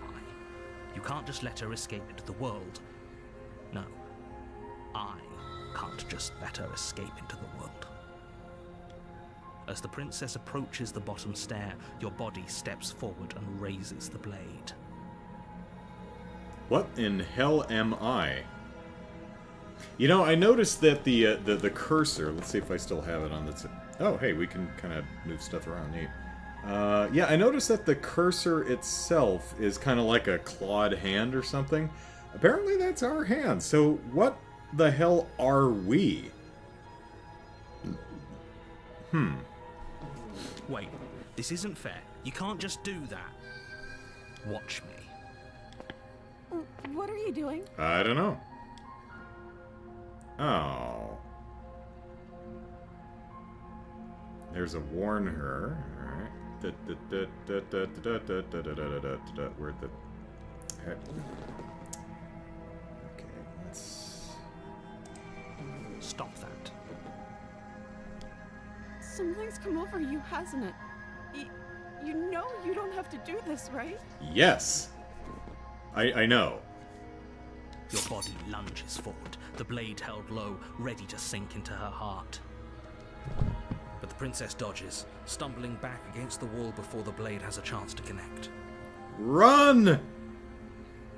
Stop it. Stop trying to resist me. I'm trying to get you out of here alive.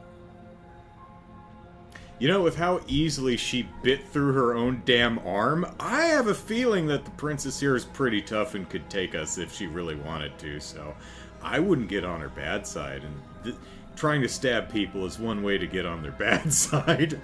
Most people don't take too kindly to that.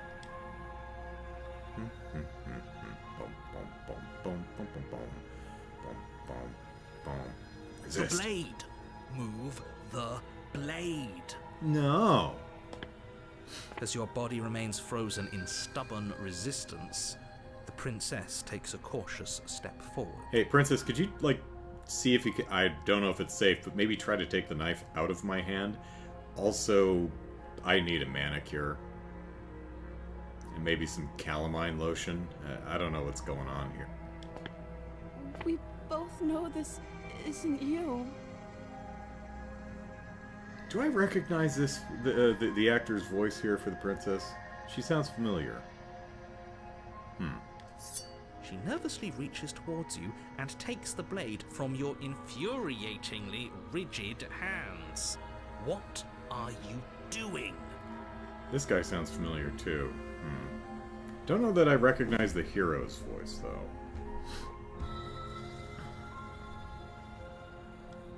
I'm sorry. I'll try to be quick. She plunges it into your chest, tearing through flesh and sinew. It is agony. But you aren't dead yet. Oh no, I'm so sorry. Stay strong. We can tough it out until it's done. For her sake. I mean, we can't really blame her. For her sake? Don't you start pretending that dying a painful death is some sort of heroic gesture. The two of you have literally doomed everyone. Nah. No. I mean, here are the two possibilities. One, if we never showed up in the first place, she would have been, if what you're saying is right, we don't show up in the first place and she remains chained up and doesn't end the world, right? Or we don't show up and she just chews through her damn hand and leaves. So, this one ain't on me. Whatever. She sinks the blade into your chest again and again and again, and you feel every inch of burning pain that slices its way into your body. Probably only because you're saying so, buddy. I'm sorry, I'm sorry, I'm sorry. Stabby, stabby, stabby. She doesn't know how to use a knife, does she? But does she know how to use a dingle hopper? Apparently not, though it doesn't matter how sloppy her knife work is, does it? A stab wound is still a stab wound, and it won't be long before you bleed out. I'm so sorry. Yeah, me too. With one last thrust of the knife, your legs give out beneath you. You collapse to the floor, your blood pooling around you, your limbs unresponsive. The princess stares down at your ruined chest as tears carve rivulets of pink down her blood-spattered cheeks. It can't just end like this, right? Well, I mean, that's what save scumming is for. Oh, that's rich coming from you. As much as I'd prefer for things to have gone differently, I can't deny the reality of what's happened. The two of you made your choice. It's over. Oh, right. The choice I made to menace her with a knife. Yeah, totally. Everything goes dark, and you die.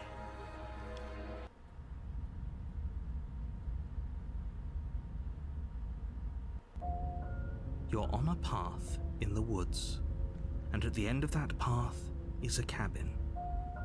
And in the basement of that cabin is a princess. Oh, well, okay, I guess we don't have to save scum. You're here to slay her. If you don't, it will be the end of the world. Says you. I'm getting a terrible sense of deja vu. Wait, hasn't this happened already?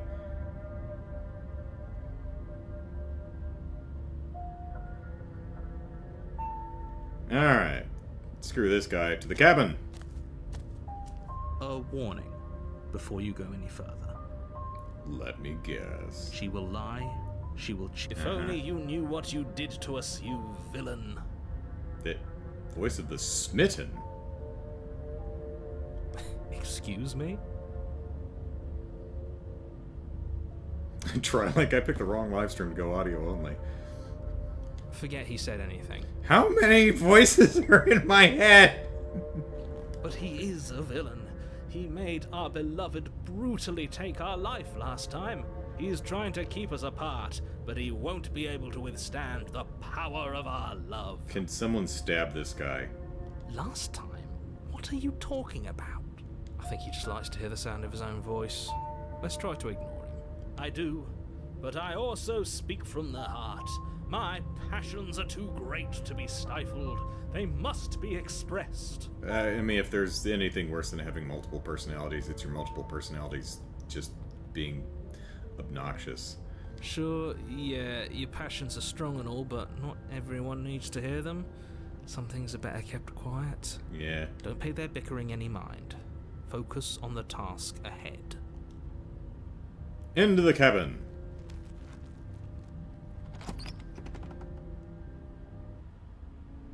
The interior of the cabin is clean and elegant. Oh, that's its different. Stone walls draped in fine-threaded tapestries.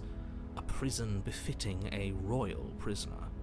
The only furniture of note is an ornate wooden table with a pristine blade perched on its edge. Okay, why is this wooden cabin now made out of stone? What the hell? The blade is your implement. You'll need it if you want to do this right. Nah. Oh, actually, let's look at the mirror. You walk up to the wall next to the basement door. It's a wall. There isn't much to see here. Like are we a vampire? Where's that reflection? What are you talking about? This isn't a wall. It's a mirror. Or at least it'll be a mirror once we wipe off that layer of grime. You reach forward and rub your hand against the cabin wall. I hope you know how ridiculous you look right now. Yeah, well, your haircut sucks. But there was a mirror a second ago. And now it's gone. Pity. We could have a feather out of place, and now we'll never know. We can't gallantly sweep her off her feet if we have a feather out of place.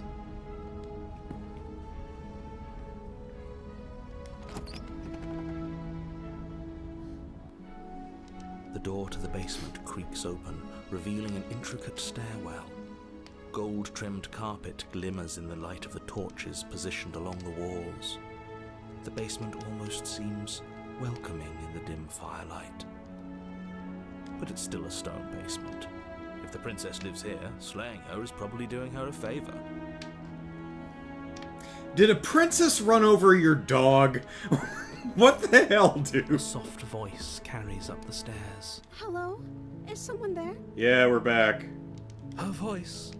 It's somehow even more beautiful than last time. I think we're in love. Okay, I'm with you that we should be doing whatever we can to save her, but saying we're in love is a bit much, don't you think? We don't even know the princess. We can still do right by her without all this fawning. See, I'm with the hero here. Yes, for everyone's sake, you're not in love. Just remember that her charms are all part of the manipulation. You walk down the stairs and lock eyes with the different princess. dress. There's a heavy chain around her wrist, binding her to the far wall. Okay, first of all, do not chew through your hand, please. My love, we're here to rescue you from your unjust and foul imprisonment. Please tell me I didn't say that out loud. You know she can't hear you, Oh, thank right? goodness. Don't need to creep the poor woman out. She may not be able to hear my words, but surely she can hear my spirit. That's not a thing. Oh, your spirit's plenty loud, all right. It's you, my dashing hero. I was so worried you wouldn't come back. Wait. So we're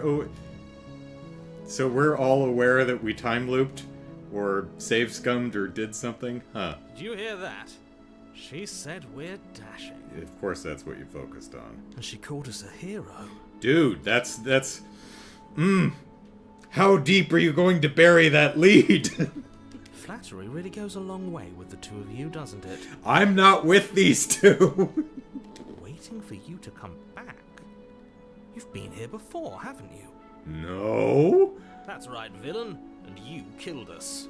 Well, she killed us. Yeah, but only because you forced me to try and kill her, so... Only because he made us try and kill her. It was self-defense. Our beloved's hands remain unstained by cruelty. Well, the hand. The other one was, And you've died disconnected. before. So an entire world has been damned to oblivion. Yeah, but it's back. I really hoped I'd be the first, but what's done is done. What matters is you have a chance to do it right this time. No, you're not getting it, dude. This is on you. We damned a whole world. But everything reset. Well, it's kind of different. Nothing resets. You're just somewhere else. You can't keep hopping between worlds forever. Especially not without leaving a trail of incomprehensible devastation behind you. This is horrible. Also, there's nothing to say that, if we jumped worlds, that the world we jumped from isn't exactly as we left it. We're just not in it because we're dead. Man, that is an incredibly self-centered outlook to say, when I die, everything else ceases to exist too. Yowza! No, that's not how that works. Horrible for you, maybe, but we've been given another opportunity to sweep her off her feet and treat her like the lady she is. I don't know. I'm sure she farts like everybody else. Now, hold on. If she actually ended a world, are you sure we want to do this? Are you sure we want to rescue her? Well, all we know for certain is that a human being is chained against a wall. That's the only thing we know. Without any other details, I see a person chained to a wall and they say, hey, could you unchain me from the wall? I say, if I can, sure. Could that end up being a bad idea? It could, but if I have absolutely no indication to indicate that, then I'm gonna help a person in trouble. We never saw a world end, and now I'm even more certain that we must chase our heroic and romantic destiny than I've ever been. I shan't let anyone convince us otherwise. I don't like you. Are you listening to him? No. He's lost it. Don't let him distract you. Just do your job. Alright, you killed me last time and it hurt a lot. Why did you do that? I didn't bring a knife. Do I have to cut you out again? Hey, what happened after I died? I have to ask, did you end the world after you killed me back there? I'm sorry about what happened last time. The narrator sent me here to kill you, took over my body. Extremely unfair.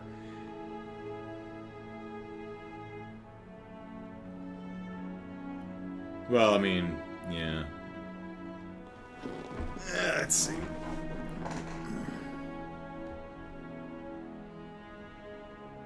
So what happened after I died? You died, and now we're talking. Oh, so... okay.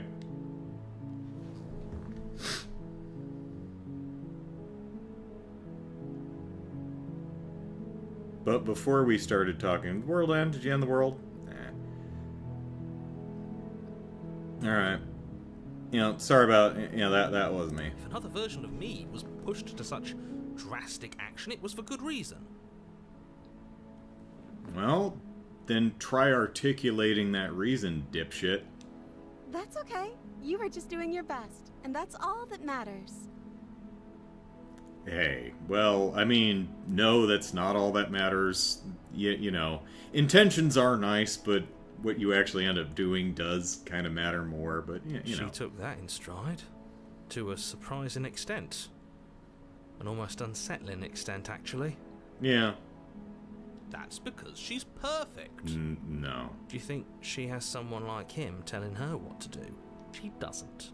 There's no one else like me.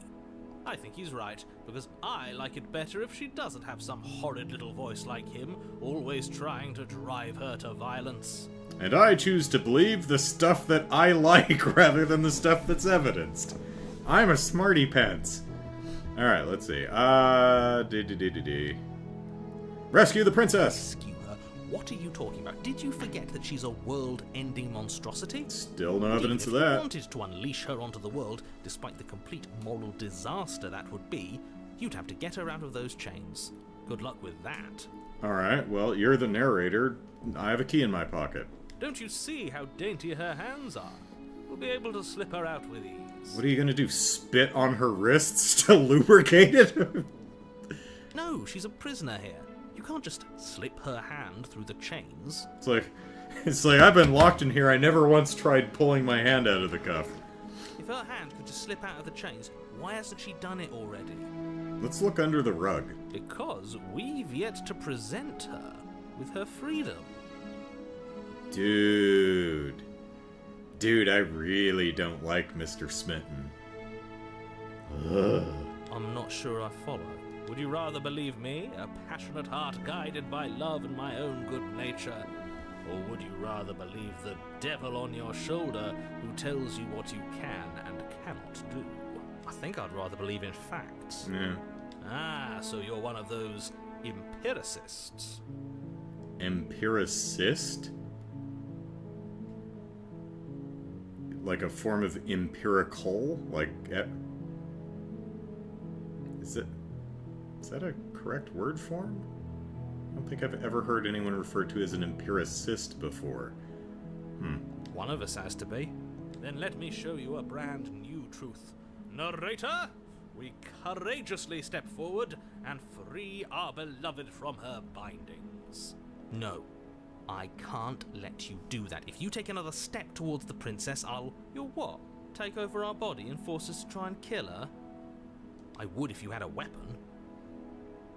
Well, glad we don't. Not on my watch, villain. Although we do have some pretty My gnarly passions claws. contain titanic depths, and if you try anything that might harm our dearest, I will end our life without a second thought.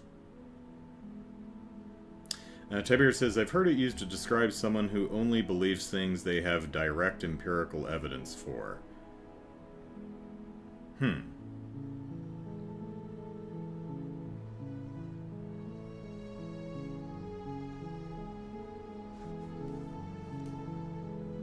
I mean, there's plenty of things that I accept with merely a claim. Like, Tiberius, if you told me that you ate breakfast this morning,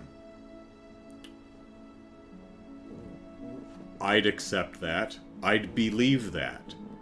Even though I have no empirical evidence to verify that fact, all I have is your assertion. All I have is the claim that you ate breakfast. But being that that's, as claims go, just uninteresting, boring, mundane, has no effect on my life, I'm perfectly willing to take your word for it, even though I don't know you personally. So I guess I'm not an empiricist if an empiricist would be that rigid. It's like, nope. You may say you took at least one dump this week, but unless I verify that with empirical fact, I will not accept it as true. I hope that's not what an empiricist is. That sounds insufferable and annoying. Tiberius says, given today was my first proper day of holiday, I actually didn't get up until 11 a.m., so I'd be hard-pressed to make that claim. Okay, well, it doesn't matter how late I sleep in. The first thing I eat in a given day is breakfast. Where are we? We're, yes. You wouldn't. Oh, wouldn't I? I would. I'd listen to him if I were you. He has a lot of strong feelings. And doesn't the world end if we don't stop her? Wait. You approach the princess and gingerly slide her hand from her bindings. Wait, what? That shouldn't have worked. I'll be damned. We're doomed. No, well, okay. I bet our princess here feels a bit silly. It's like, oh, shit. Well, that's embarrassing. The door was locked. No, we just opened the door and walked in. You could have left at any time. Boy, I bet the last version of her feels like an asshole, too, chewing through her own forearm. Oh, man. Alright. The moral of Slay the Princess is if you're ever chained in a basement, the first thing you should try is sliding your goddamn hand out of the manacle. Oh, God. Oh, well, don't I? Here's egg on my face. I feel a little silly now. My hair, hey, did you try just sliding your hand through the cuff? Oh, that wouldn't... Son of a bitch. It's like being locked in a room and not actually trying the door. It's like, yeah, it was never locked. Oh, I just kind of assumed it would be. Alright. I can't believe it. I guess I have to. I told you. There's no life more worth living than that of a true believer. I'm a believer. I would leave her if I tried. You know, they should probably rethink the color of the text along the bottom of the screen for history and save and all that stuff, because with a black and white video game, with the exception of the red, that's hard to see. But, yeah, you know, the small thing. Also, this seems like a game that wouldn't be really difficult to implement proper controller controls. I mean, it's just plus pad and one select button. That, you know, and making games is hard. I get it. You had other things to concentrate on: the music, a shit ton of voice performances, all the art, which you can, well, some of it you can move around. But anyway, I'm free, and you're not trying to kill me this time. Thank you. Thank you so much. Hey, you're welcome. The princess jumps up and smothers you in a joyful embrace. Ugh. Yeah. She has cooties. Cootie princess? Princess of cooties? If only you had a weapon, one slip of the wrist and your pristine blade would be buried in her back, and everyone out there would be saved. Yes, everyone out there is really suffering right now because the princess lady is not chained to a wall anymore, even though she kind of was in the first place. Luckily for Mr. Romance, we don't have a weapon. Who needs a weapon when we have the power of love on our side? The power of love. Dun, dun, dun, dun, dun. What do we do now? I'm going home. Where do you live?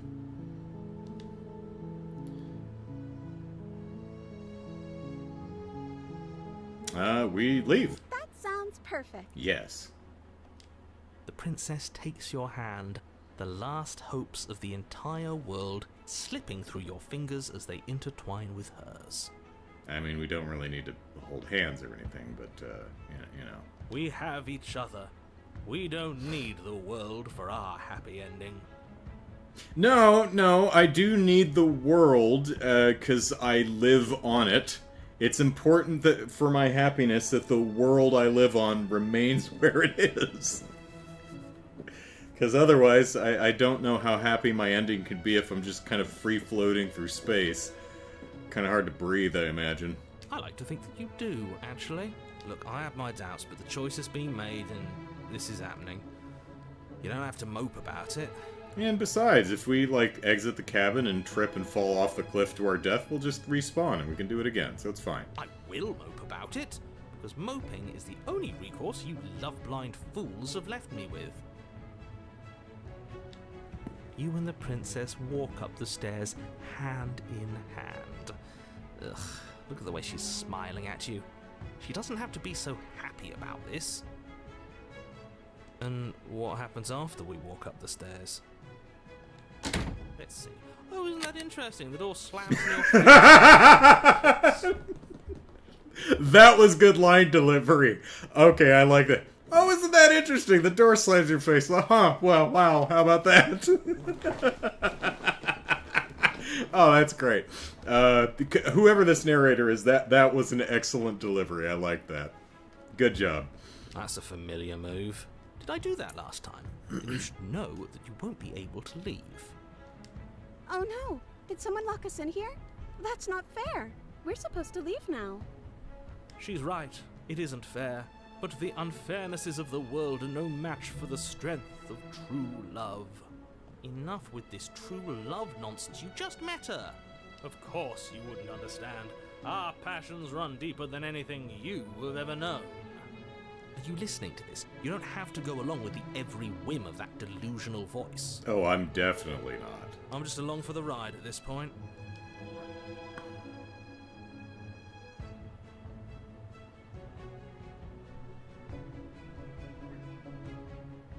Do you think you can open it? I've got this. Hey, let's try to push this door open. Okay, yeah, let's do it. Like a pair of teenagers in love, you and the princess place your hands on the door together. Blech. And the lock clicks and the door creaks open. Are you kidding me? I told you our love was insurmountable. You and the princess make your way upstairs, and the blade, that's right, there's still a chance for you to do the right thing. Take the blade from the table and slay her before it's too late. No. Hey, you're not doing You're that. enjoying this, aren't you? Yeah. You're taking every opportunity you can to draw out the end of the world and make me suffer. I hate you. I don't really care for you either, sir. You kinda suck. That's the way out. We're going to leave together, just like you wanted. Well, I mean, you know. Yes, I suppose you are going to do that, aren't you? You cross the room, opening the door to the cabin, and then you step outside. We got a romantic haze. Our love will set us free. Our Yay. happy ending at last. I mean, maybe. We did it. What should we do now? Let's go home. Or maybe stop by Taco Bell. I mean, I imagine, I don't know how long you've been down there. You seem to be remarkably clean. You couldn't have been down there that long. Where did everything go? Where did he go? Oh, is he gone? I hadn't noticed. I was too busy staring deep into our beloved's eyes. It's exactly what you were staring deep into, I'm sure. I'm cold. Is being happy supposed to be so cold? No, that's... No. She's cold. Quick, our feathers. Pluck them all and weave her a coat worthy of a princess. We have feathers? Again, what are we? Are we a griffin or something?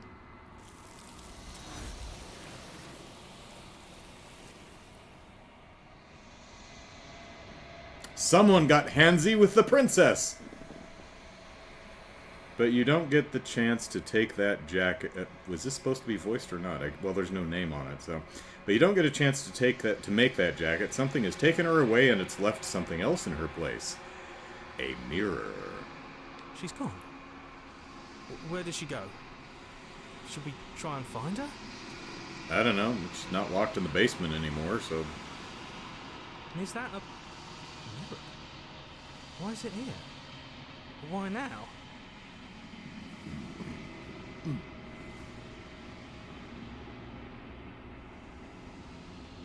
Well, let's look at the mirror. It's the only thing here. I'm begging you, don't do this. What, look at a mirror?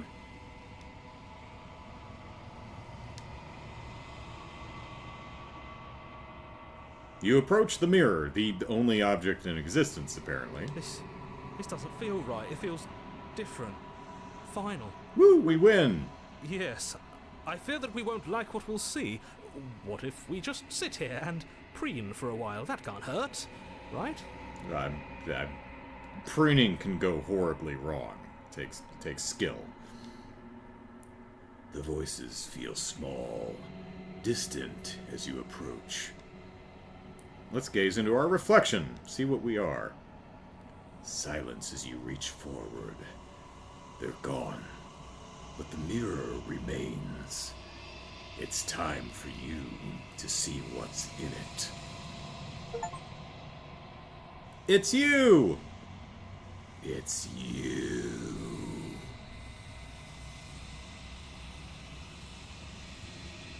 You are alone in a place that is empty. It's quiet here. Let's proceed to the cabin. Hi, Handsy Princess. You're at the cabin. Well, let's approach her. Whoop, that. Nope. Shit.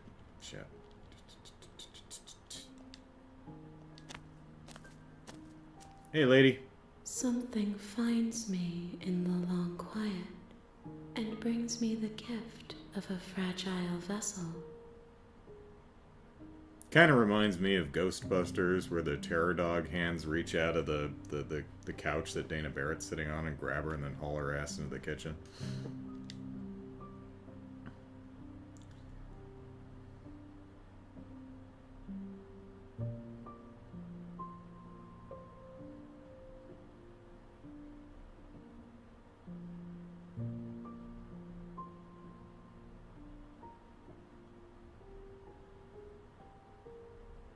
Destroy my body.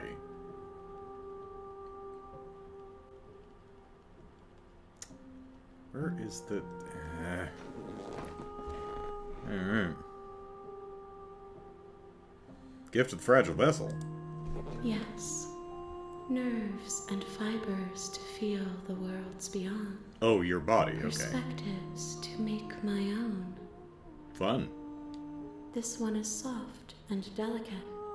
You molded her to love you, and she'll make for a gentle heart. Okay. Do not mourn her. She has served her purpose. So the princess is an extension of some other entity that is shaped by the world's actions towards it. So don't be a dick to the entity, and the entity won't be a dick to you, sounds like.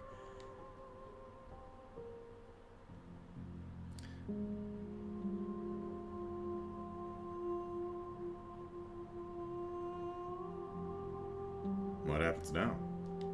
Nothing, as we are. But I know that there are worlds beyond us, and that we are meant to reach them. in other words, keep playing this game and go through every possible path. We worked hard to draw all this shit and record all the dialogue. There is no exit, but this vessel is a creature of perception. She can make you forget, if only you believe her to be able to. Bring me more perspectives, so that I may be whole, and perhaps then we will know our freedom.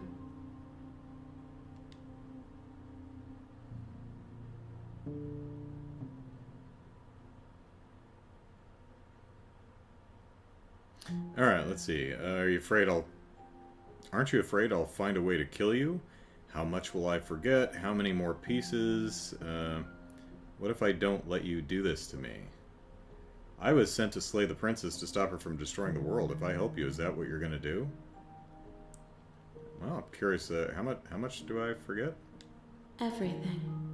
Until we meet again.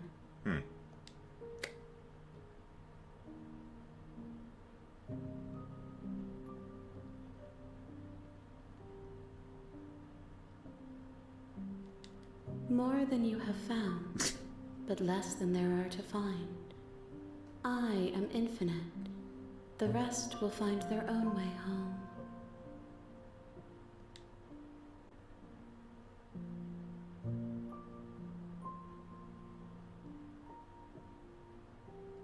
Alright. She asks that I tell you to remember her. Okay. You won't. Everything goes dark and you die.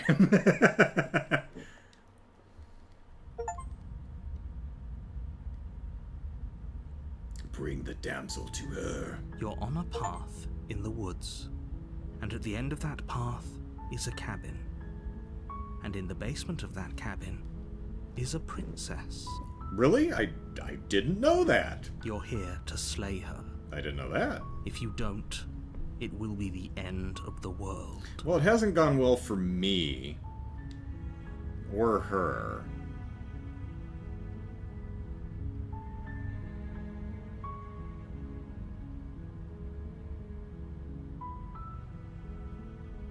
Yeah, ain't doing Are you that. serious? No, you have to do it. Make me.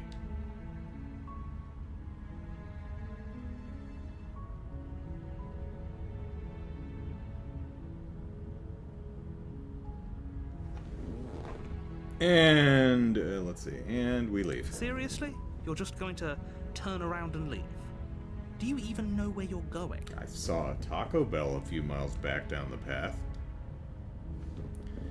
Yeah, okay, fine, you're persistent. I'll go to the cabin, I'll slay the princess. Go to the cabin, I'll talk to the princess. Maybe I'll slay her, maybe I won't. Guess we'll see. Yes, definitely know where I'm going. Nope. I'm actually pretty okay with the world ending. I relish the coming of the new dawn beyond our own. Gonna go walk in the opposite direction now. Nope. Fine. I suppose you just quietly continue down the path away from the cabin. Yeah. Good. What we're being asked to do here is wrong. Better to wash our hands of this whole situation than to take part in it. Ignore that annoying little voice. He doesn't know what he's talking about. That's strange. It looks like this path also leads to the cabin. How convenient.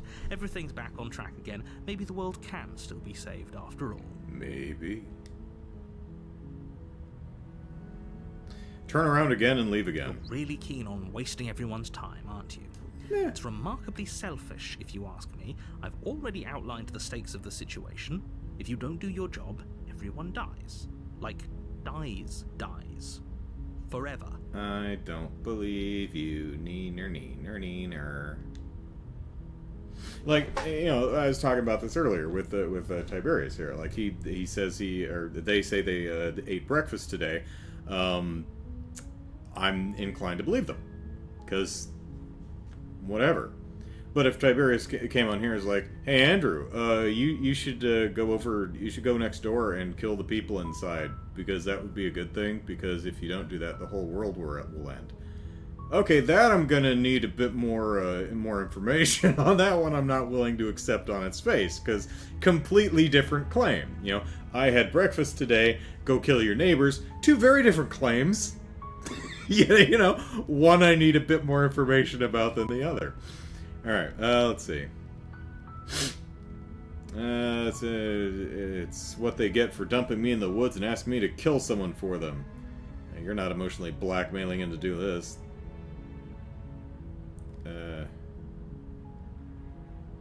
Off we go. Your silence is deafening. I mean, at least our smitten But voice. fine. You turn around and trek back down the path you came. And end up back at the cabin? Oh, Yep. would you look at that? Yeah. You're at the cabin again. Now, I'm not normally one for superstition or astrology, but I have to say, it seems like the universe itself is doing its best to bring you to your fated confrontation with the princess.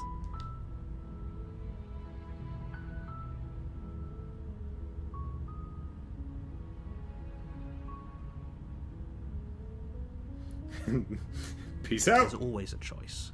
Let me tell you right now that you're making the wrong one for pretty much everyone who's ever lived, as well as for everyone who ever will.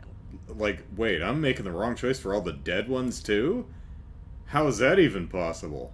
Dude, narrator man, you're doing a very bad job at selling me on this. And here we go. As you trudge into the woods, something strange starts to happen. At first, it's little flickers out of the corner of your eyes. Glimpses of familiar wooden structures through the leaves. But as you focus on your surroundings, you start to realize that those flickers weren't just a trick of light. In every direction, there is a path and a cabin. And not just a cabin, the cabin. An infinite fractal of paths and cabins desperately trying to draw you back to where you need to be. Wait, what's going on? But you're too stubborn for that, aren't you? It doesn't matter how many paths or cabins appear around you, you're just going to do whatever you can to shirk your responsibility because you care more about irritating me than you do about the fate of the world. Oh, yes, Mr. Narrator, it's all about you. You've doomed us all, you know that, right? But of course you do. Otherwise you wouldn't just wander off into the forest in search of certain death. You lose track of just how long you spend aimlessly tromping through the wilderness. But it's not like any of that time spent lost in the woods really matters, because it isn't long before the world ends and everyone dies. If you say so, narrator.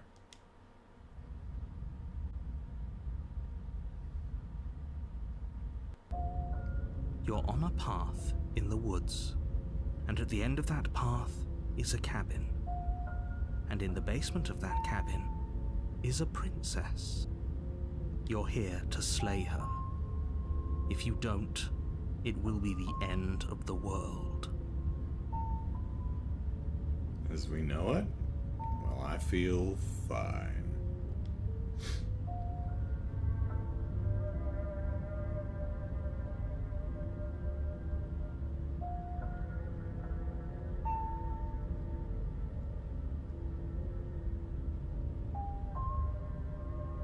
Those, oh yeah, I didn't even notice the walls. We're boxed in.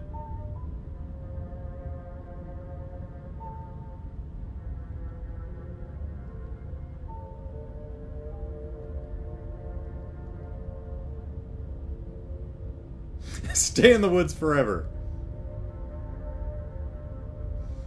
Alright, let's go to the cabin.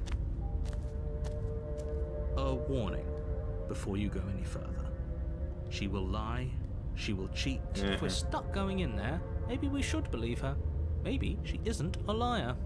Oh hey, contrarian. Ignore him. He's just being difficult for the sake of it. That's generally what a contrarian does, yeah. Let's keep an open mind. The cabin interior is wrong. A confusing patchwork of many cabin interiors, all projected across what's almost the same space. But it's all shifted. An inch here, a foot there, such that the seams are never quite visible enough for the place to make any sense. The only furniture of note is a plain table, its legs all the wrong lengths. In the mirror. Its material devoid of feature. Perched on that table is a pristine blade. The blade is your implement. If he wants us to take it, Maybe we should just leave it to collect dust. Or better yet, grab it and throw it out the window. What good is a knife against a world-ending monstrosity anyway? No, we're taking the knife. Have you seen this place? We have literally no idea what to expect and no idea what we're dealing with. I've already told you what you're dealing with. You're dealing with a princess. How many times do I have to explain this incredibly simple and straightforward premise? I swear a princess must have run over this guy's dog at some point. You can't just say that. Not when everything here is so wrong. Listen to me. My job is to describe facts as facts and to guide you through your job, which is to slay the princess and through that action, save the entire world. And if you're going to slay her, you cannot let fear creep into your heart. You cannot lose yourself before you even get to her. Oh, ho, ho, ho. You've piqued my interest. What's going to happen if we lose ourselves? Nothing, because you're going to pull yourself together. Just ignore the stressful geometry and stay calm. How? Even if we closed our eyes, you're constantly describing it to us. I'm not going to stop doing my job, so you're just going to have to get better at yours. And quickly, if you don't mind. Oh, my. Yes, take a deep breath. I'm all for getting under his skin, but we'll miss out on loads of fun if we shrivel up into a ball and go insane the first time we see something weird. Alright, no insane balling. Got What it. you're seeing here is obviously real. Just accept it and go with the flow. It really isn't hard. Yeah, man, just go with the flow. Okay, I'm fine. Good. Now, whenever you're ready, we're all waiting for you to complete a very important task. Look in the mirror and see what the hell we are. Now, you didn't say anything about the mirror on the wall. Yeah. Mirror time. Walk up to the wall next to the basement door. It's a wall. There isn't much to see here. What are you talking about? This isn't a wall. It's a mirror. Or... You reach forward and rub your hand against the cabin wall. I hope you know how ridiculous you look right now. But there was a mirror a second ago, and now it's gone. You know that taking the mirror away from us isn't going to change things, right? We'll find it again, and then we'll see whatever it is that you don't want us to see.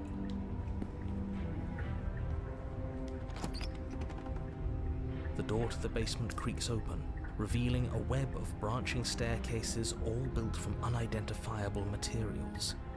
Nothing here seems to belong, and the closer you examine your surroundings, the more confused you get, your head throbbing with the effort of making sense of this place. None of the stairs even seem to go anywhere, let alone down. I don't know, those look like they go down. The air here has a sickening, almost sludge-like miasma to it, the kind of indiscernible quality that comes from the blending together of every scent there is at once. An odour that is simultaneously everything and yet the sum of it all coalescing into a thick, nauseating nothing. If the princess lives here, slaying her is probably doing her a favour. She could live in the most plush place ever and be like, oh man, princess lives here, slaying her do her favor. Her voice, a disquieting collage of tone and personality, drags up the stairs. Hello? Hi. What are you doing here? Are you here to kill? This is gonna be fun. No, thank you. Yep, it's like, nope. No. Oh, don't be such a baby. I don't want to do this. Let's just turn around and leave. This feels wrong. This feels like a trap. Like whatever we do, we're gonna die. Yeah, but it doesn't really matter. We don't even have a weapon. I don't think that would matter either. But we already tried turning around and leaving, didn't we? Yeah. And he threw up a wall. No way to go but forward. And whatever choice we make, whatever she is, we know one thing for sure. Taco Bell's open 24 hours. Maybe. I don't know. That joke might not work because I don't know if that's true or not. And what's that? That the fate of the world hinges on your success? There'll still be plenty of ways to ruin his day. Take the harsh stairs to the left, the center staircase, or the soft stairs to the right. I don't know. I was looking at the center ones. You step onto the center staircase.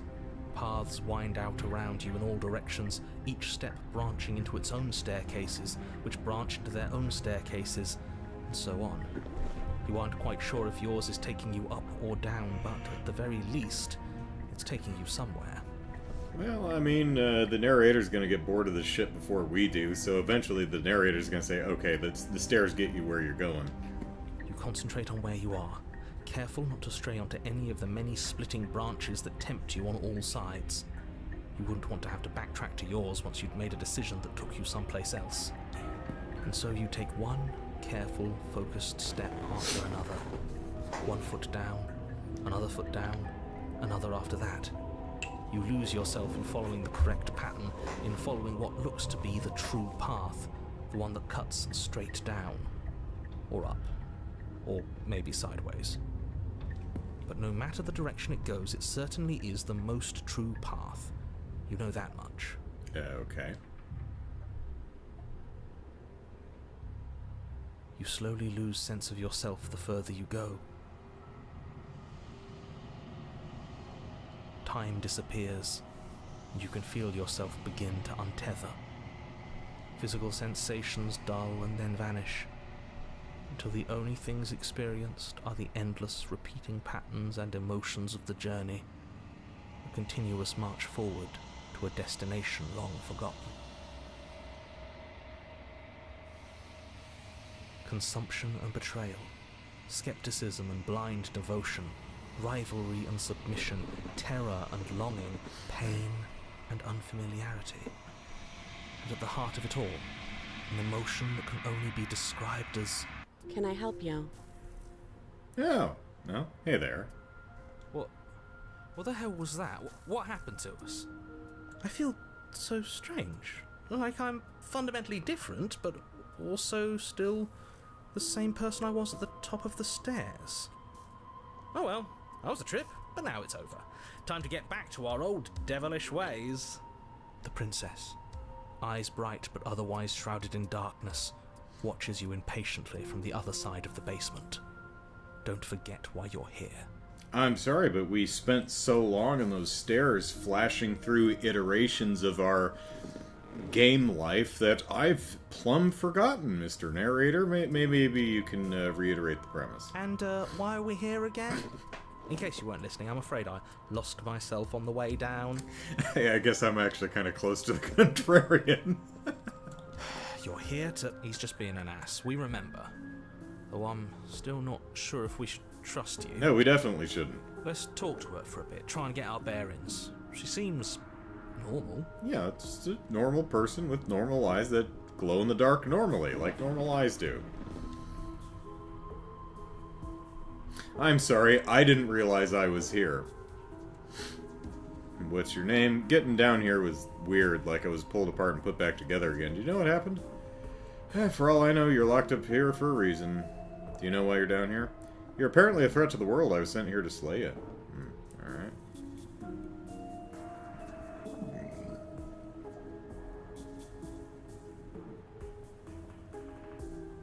What did she say? I think she said something like, what do you want?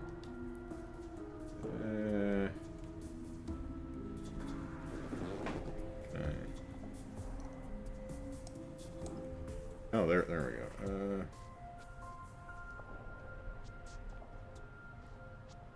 Oh, can I help you? That's what she said. Alright.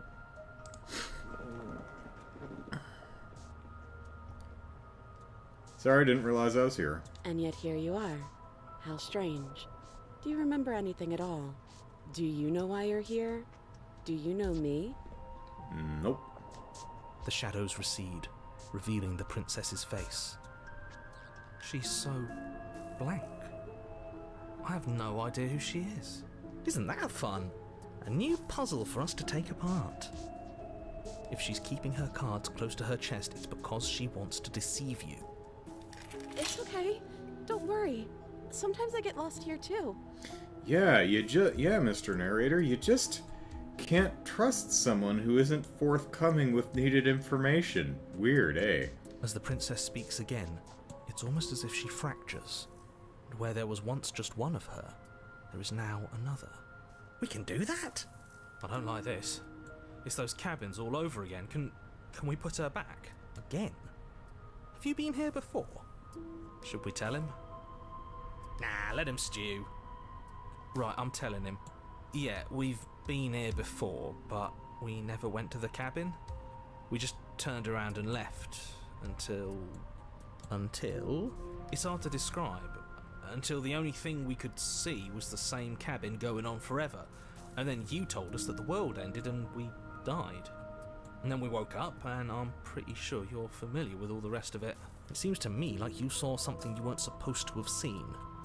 If only you'd listened to whatever words of wisdom you were given in that other reality. But what's done is done, isn't it? Whatever you saw last time, unsee it. Whatever thoughts weaseled their way into your head, unthink them. If it's not already too late. You have a job to do here, and you need to do it now. Well, the princess is essentially, what I'm getting out of it is an extension of some cosmic entity that has tendrils in all infinite versions of reality. I don't think stabbing it in the finger is gonna do much, you know? Ooh, new plan. Let's see if we can make even more of her. So, what's your name? Princess. Okay. You can call me Princess, if you'd like.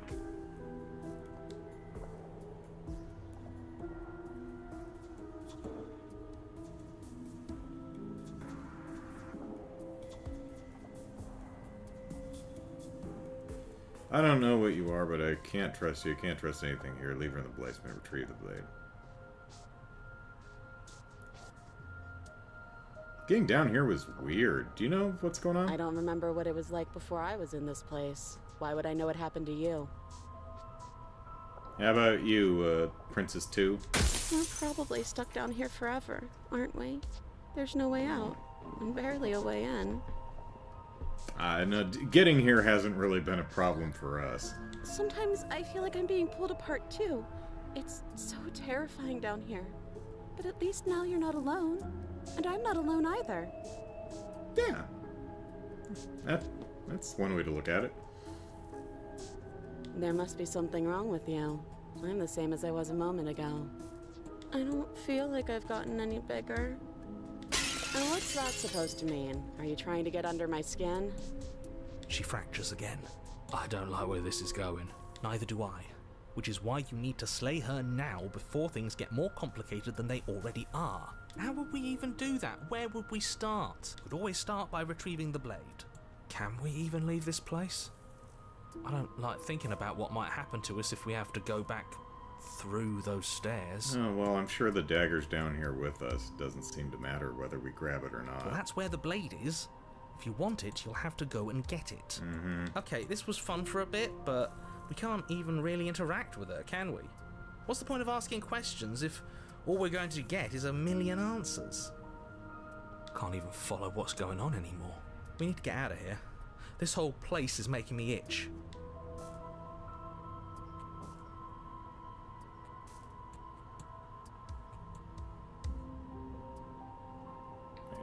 Wait, why is that whole thing highlighted? That's weird. Can I pick one or the other? Is that a bug? Why is this whole thing... Why is it highlighting two things at once? That's weird.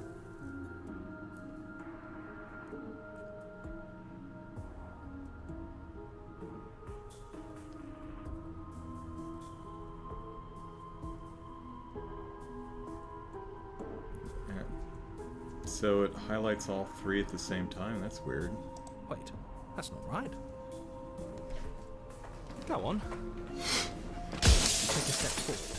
Your foot lands, but it lands different. You experience a firm footfall, a gentle tread, a confident stride.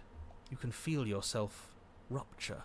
The room spins, your perception multiplying in a sickening kaleidoscope as your very self is pulled in incomprehensibly many directions. Okay, not a bug. It's okay. It's we decided to do three things at once. You find the blade suddenly in your hands. All at once you use it to strike at her bindings as you remain upstairs and slay her and leave her to languish alone. Is this what the end of the world looks like? What an unbearable mess. But this... We can't... Do you not have anything witty to say? I could use a good bit of wit right now. No, I don't, because this isn't fun. How are we supposed to have fun if everything is happening at the same time? It's the same as nothing happening, and nothing is excruciating. I don't know that I agree with that. Luckily for all of us, nothing and everything doesn't go on forever. The world and the princess collapse in on themselves before it all What? You can't trail falls off there. apart. I think he's gone. We were never going to salvage this, were we? What happened to us? What are we? There are parts of us that are dead, and others, they just don't fit. We can feel them moving around in spaces they don't belong. It's all so uncomfortable. Blame the narrator. Did you do this? Did we do this? Can you pull us back apart? Can you fix us? We should help her. I think we did this. No. How surprisingly sincere. I didn't actually think our actions had consequences. It's a little late for regret, isn't it? Please.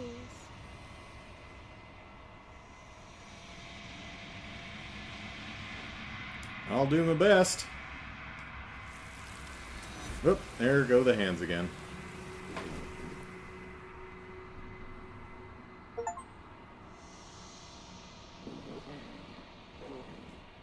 But you'll never know if she hears your reply.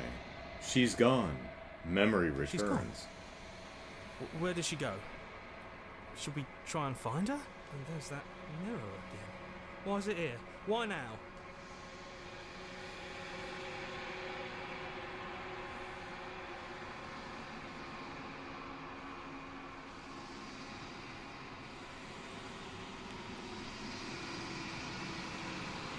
You approach the mirror. This doesn't feel right. It feels different. Final. Yeah, don't look at it. I don't like that thing. The voices feel small, distant as you approach. Gaze into your reflection like I do every morning because I'm so damned handsome. Silence as you reach forward. They're gone once again. The mirror always makes them leave. But you need to see what's in it. We've grown. You find yourself in the long quiet once again. Well, to the cabin! Yep. Hey, glove of the entity. You are at the cabin. How you doing? Flickering lights and empty cityscapes become pockets of vitality and movement. I am more than I was before. Whenever you are ready, I will wipe your slate clean once again. I can wipe myself, thank you.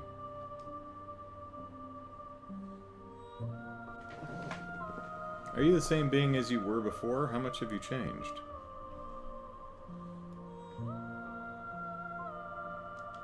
Is a child the same as an infant?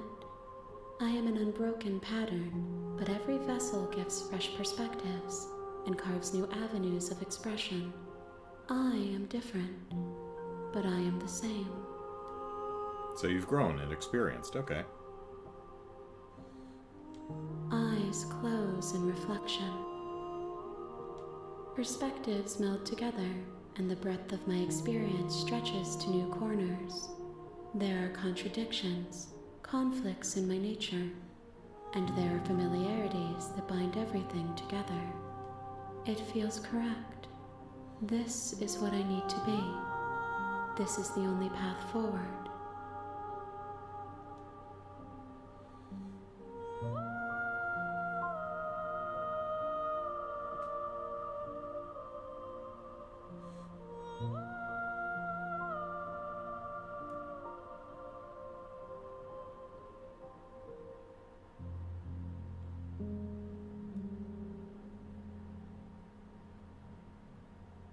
When I go back, it's as if an invisible wall closes around me. Why can I not do the same things I've done before? Probably because game thing, but whatever. Those paths lead to worlds you've already seen, and to perspectives I have already made my own. They are useless to us now, inaccessible. The only paths of value are those that are yet untread. Don't rewatch movies, don't replay video games. It's a waste of time.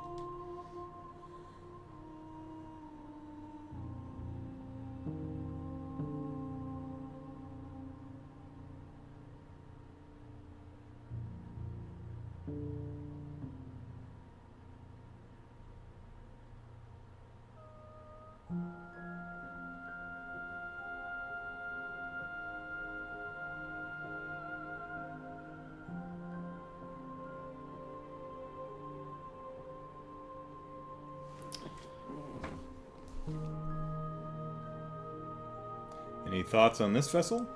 These ones are a contradiction, a winding kaleidoscope of paths and wall.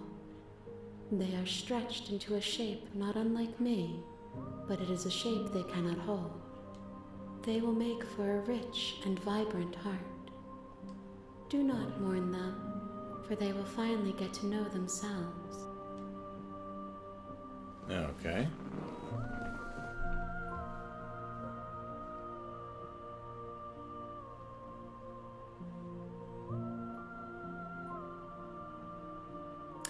Hey, you got any requests? Gifts aren't what someone tells you to bring them. That's not what I was going for, but okay. My joy is in seeing what you choose. There are no wrong answers, and every perspective illuminates my shadows and shares new secrets. Okay, well, fair enough, but I'm going to continue to try and do what I feel is the right thing. Which you seem to be happy with, so that works. Like, I get the sense that even if I chose the stabby path, you wouldn't be particularly fussed about that, so... But, you know, try to avoid that. Because, for me, as a gamer, generally speaking, if I have the non-lethal option, I take that. That's just how typically how I game. Like, when I played, Snake, Metal Gear Solid 5, I didn't kill anyone except Quiet, because she shot my horse. She's the only one I killed in the entire game. Everyone else, the entire game I played sneaking around and shooting people with tranquilizer darts and stuff. That's, if I have the option, I take the stealth path. Anyway, let's see.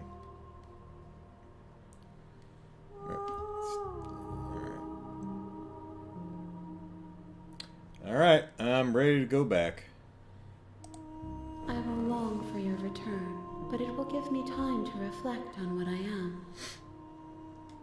We will meet again. We will. Everything goes dark and we die.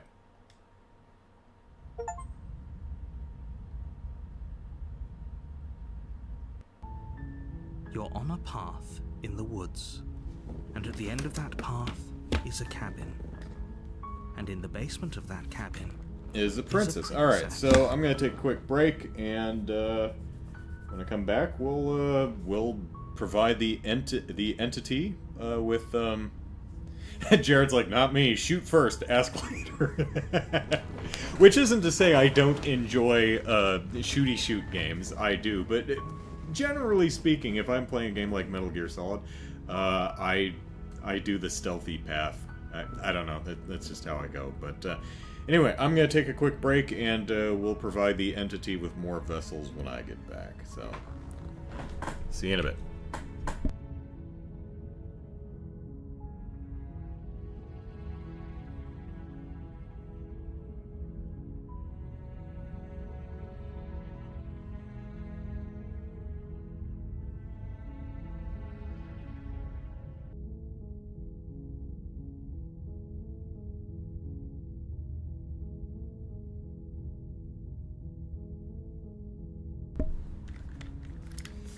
Alright, we're back. You're here to slay her. If you don't, It will be the end of the world. Oh, well, that sounds terrible. Yeah, we've been playing this for a little while, and we ain't slayed her yet. We're bad at the princess slaying thing. Maybe it's just not for us.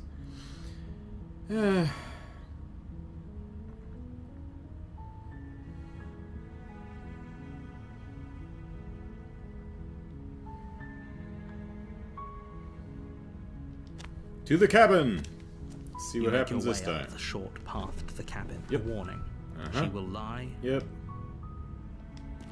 Into the cabin we go. Into the unknown. The interior of Into the cabin the is almost unknown. entirely bare. The air is stale and must have pristine blade blade. is your implement. Into the basement. The door to the basement creaks open. Yeah, probably doing her a Esther, favor. Her voice softly carries up the stairs. Hello? Is someone there? It's hypnotizing. Don't let it fool you. Mm-hmm. Just checking. You are? It's been so long since anyone's come down here. I was starting to think they'd forgotten about me. Alright, don't chew through your arm. Just see if you can pull it through the walk down cuff. the stairs and lock eyes with the princess. There's a heavy chain around her wrist. She's beautiful. Yep, she's am pretty. begging you to stay focused. Hi. Do you think you can get me out of these chains? Sure.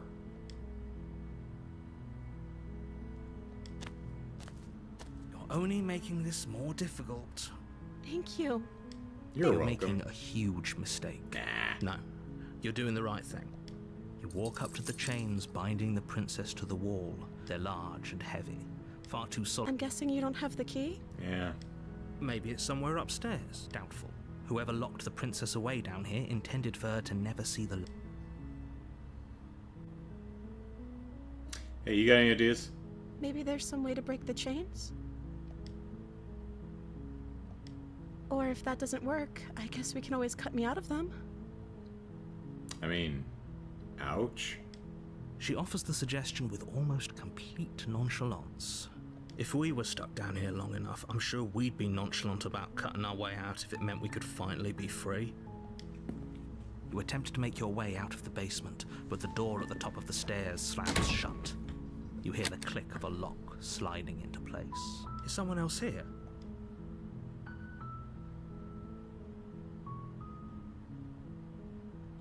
Well, back downstairs.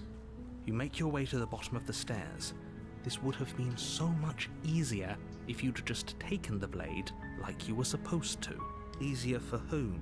Easier for everyone. Look at the mess you're in. I heard the door slam. They locked you down here too, didn't they? But they didn't chain me to the wall. There's a slight panic rising in the princess's voice. If I could just get out of these chains, I know we could force our way out of here together. She barely hesitates stop. before raising No. her arm to her mouth, her teeth tearing through her limb with the determination of a trapped wolf. Yeah, we've seen this before. As she though, rips so. her flesh from her bone, a sound comes from behind you. It's the blade from upstairs. Or Yeah. we could use it to free you. You won't like what happened. Save the princess! Fine. Against your better judgment, you cut into her. The blade is sharp, and it takes little effort to grab her limb. She didn't so much as utter... No, she didn't. She smiles softly as her... How is she still... Thank you. No, we won't have any of that. The stakes are too high. You can't just let her escape into the world. No, I can't just let her. As the princess approaches the bottom stair, your body steps forward and raises... Wait, this isn't fair. You can't just do that. It's interesting. I didn't think we'd be able to go through the same loop unless Watch something me. very different happens. What are you doing?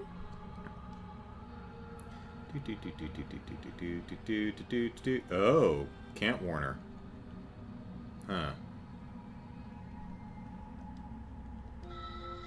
Oop.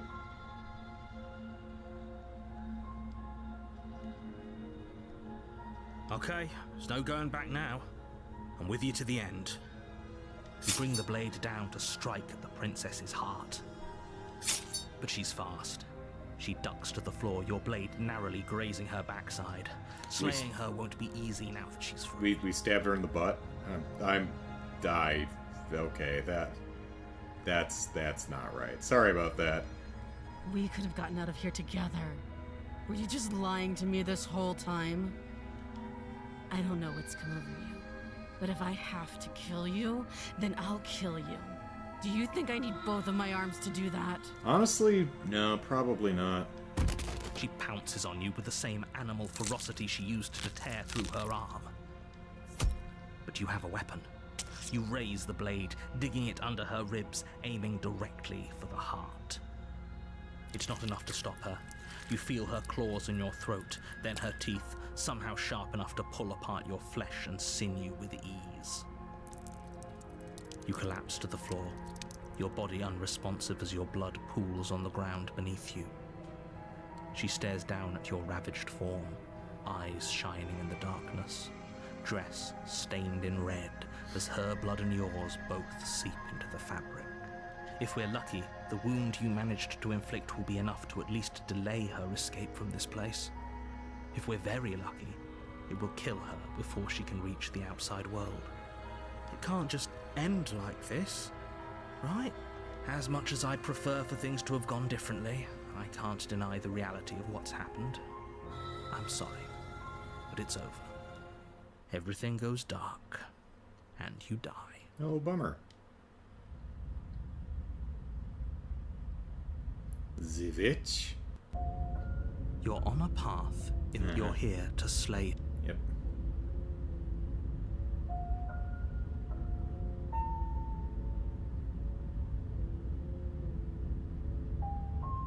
But I already slew the princess. Sure, she also killed me, but I definitely got her. Why am I here again? A warning. She will lie. Don't worry. Yeah. We're on it. We got this. We're good at this. Old hat. The interior of the cabin is a mess of twisted roots. Okay. The walls a chaotic weave of knotted wood that, almost as if by accident, just happens to resemble a room. The floor is damp and earthy, and the only furniture of note is a slab of mud in the shape of a shelf, with a pristine blade perched on its edge. And a mirror. The blade is your implement. You'll need it if you want to do this right. That's because there isn't a mirror. There's the muddy shelf, the blade sitting on the muddy shelf, and the door to the basement. There's nothing else in here. There's definitely a mirror, but he says there isn't one. That's got to count for something, right?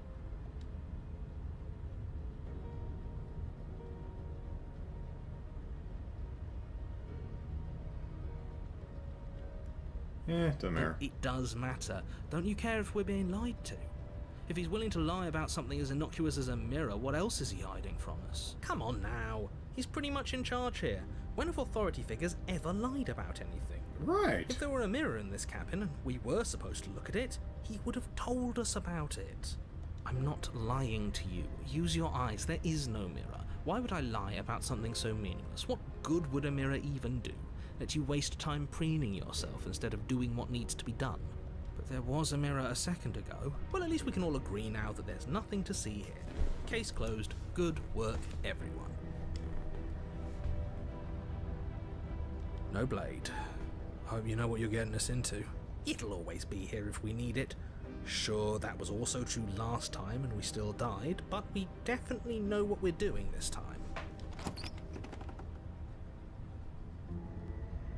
The door to the basement creaks open, revealing a staircase dug into the muddy earth below.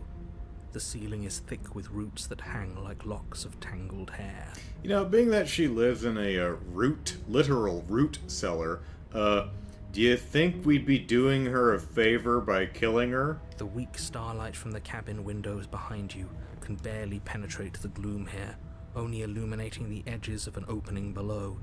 It shines in the darkness like some kind of massive maw, waiting to swallow you up into the earth. The air smells of dirt and copper.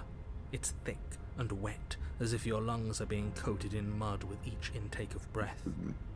If the princess lives here, slaying her would probably be doing her a favor.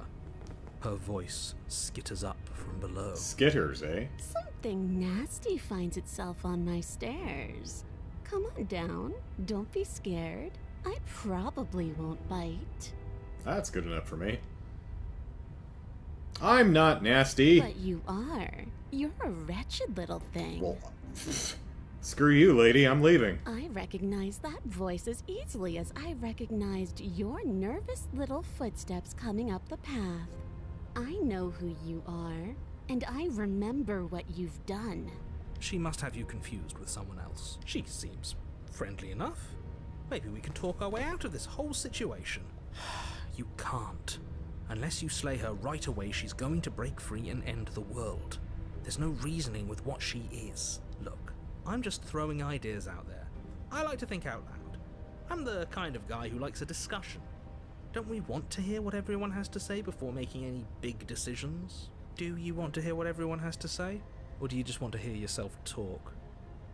You need to stop lingering. Your task is to slay the princess, not endlessly debate about what to do with the princess. We should go into business with the princess and run a car dealership. Fine, fine. You're the boss.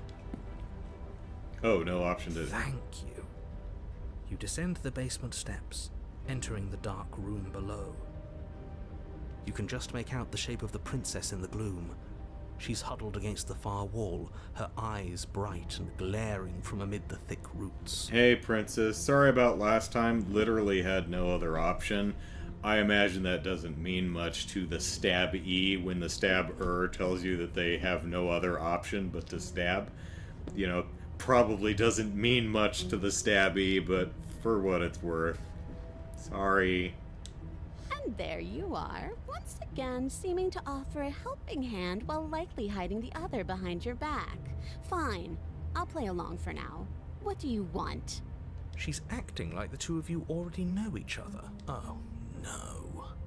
You've already been here, haven't you? That's pretty sharp. How'd you figure that one out? Call it deductive reasoning. Well, you seem to be great at it. Do you remember us then? Do you remember last time? No, I don't. But you and the princess clearly have a shared reality, even if I'm not a part of it. I won't waste time fighting you on something that's clearly true. I'm just glad we could put all this behind us. Is it all behind us? Just focus on the task at hand. I don't care if you've been here before, and I don't care if you think you'll go somewhere else after this. My world is on the line right now, so I'd appreciate it if you would take this seriously and slay her. Let's chat her up a bit first. Maybe we can find a middle ground where everyone's happy. Don't talk to her. You're just going to make things more difficult than they have to be. Well, I seem to remember you having a tongue.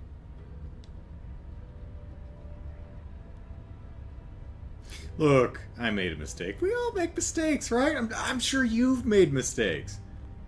I get the sense you're not happy with me. I'm unarmed, gesture goodwill. Why don't we talk it out? I died last time. You didn't. If anyone here shouldn't be trusted, it's you. Look, I know, things got messy last time, but I think there's something bigger than both of us at work. We should team up. Can't you get out of those chains on your own? Those chains didn't stop you last time. Why do I have the nagging feeling you're gonna stab me in the back if I help you out of here? Don't trust you, not enough to free you, and definitely not enough to get close to you. I'm leaving. Bye. Leave her in the basement. I think we should apologize. Hey, sorry about last time. Ooh, smart. Let's apologize. Get us back on the right foot. Yeah. Oh, you're sorry. Isn't that nice? You're such a gracious little monster. If you're sorry, then let me out of here. Prove it. Well, okay, got a key.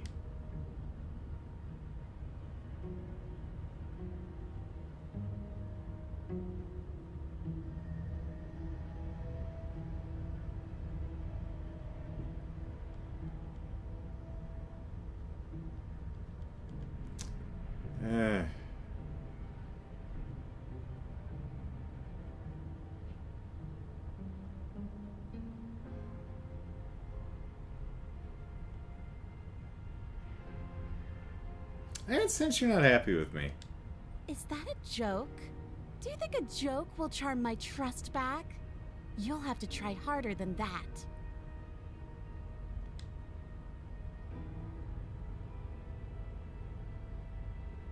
We should team up.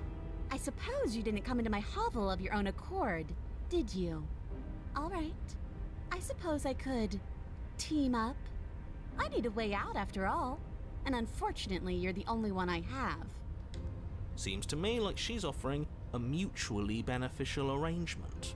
We should take it. Do you know what the word mutually means? Because it sounds to me like she's offering an arrangement that benefits her and her alone.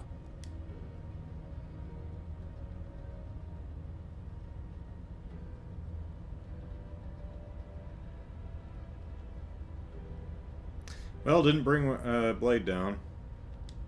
Oh, I don't need you to cut me out. Oh, good, because that's gross. The princess grins as the chains fall from her wrist. Okay, well, again. She could have gotten out of those the whole time. That sneaky little, a woman after my own heart, really. She knows how to hold her cards close to her chest. Okay, but you gnawed through your wrist the last time, so... This is why she can't just be abandoned here. If left to her own devices, she'll find a way out. Now stop her. Should I shake my finger at her disapprovingly?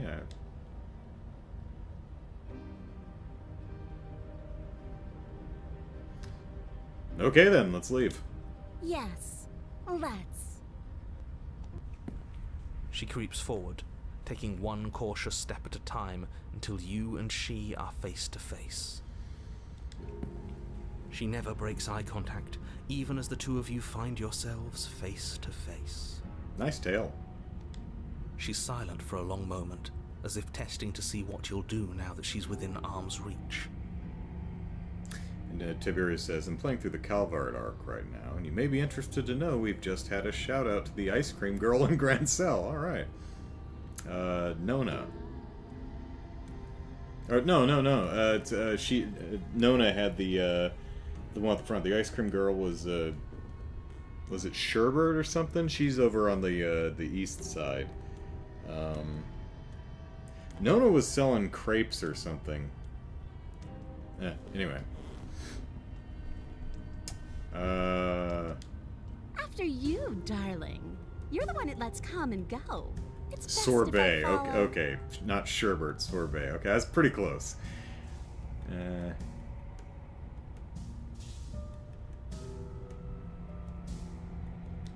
Oh no, we can't have that. If anyone is going to turn their back on anyone else, she's going to turn her back on us. Nah, I mean, I don't think it matters which way we're facing. We're no match for her. Just turn around and go up the stairs.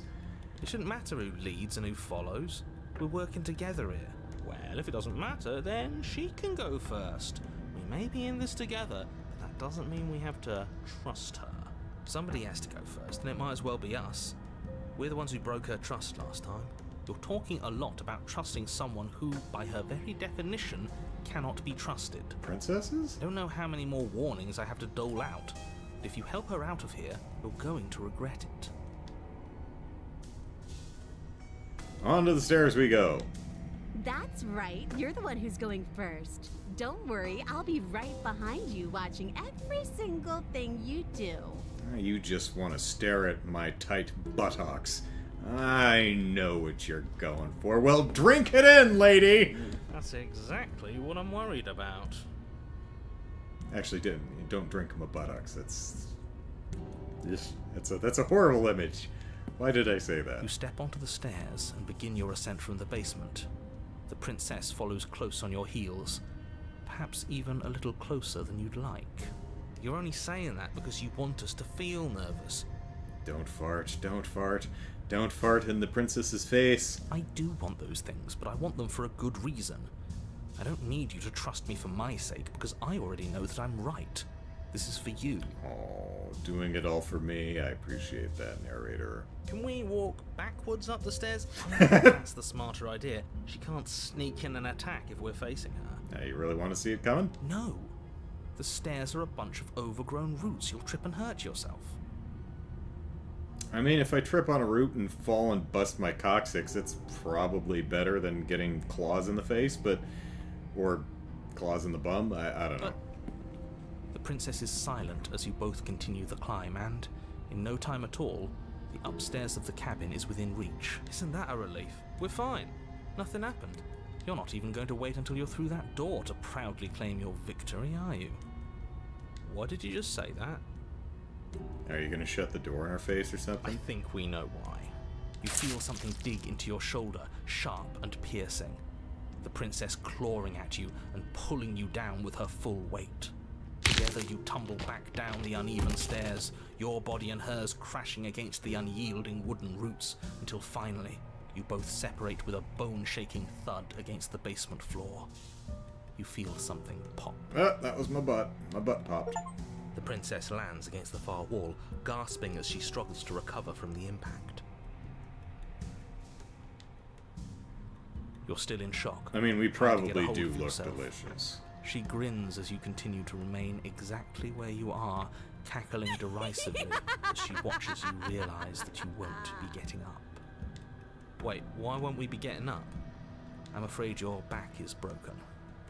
One unlucky fall is all it takes, really, and you had several. You know what? I'll say it. That sucks. I don't like having a broken back. Neither did Batman. We were going to help her. Why? Why did she do that? Because we stabbed her last time. It's what Or I tried would have to. done. Have you considered not being like that? Of course not. It's what keeps us alive. Except we're about to die. And yet here we are, Yep. paralysed and stuck with someone who hates us in the basement of a remote cabin. You must have known this was coming. The arrogance of turning your back to me after everything you've done.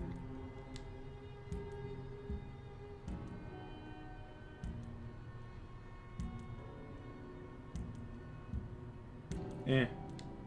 By our very natures, only one of us could make it upstairs unscathed. Someone had to make the first move. Better me than you. See, this Well, is why I I'm wanted sorry her to that's go the lesson first. you I had this whole learned. little scheme planned, where once she'd passed by the table upstairs, I'd have said, now pick up the blade and stab her in the back. And then you'd say something like, wow, that's an amazing idea that I never saw coming.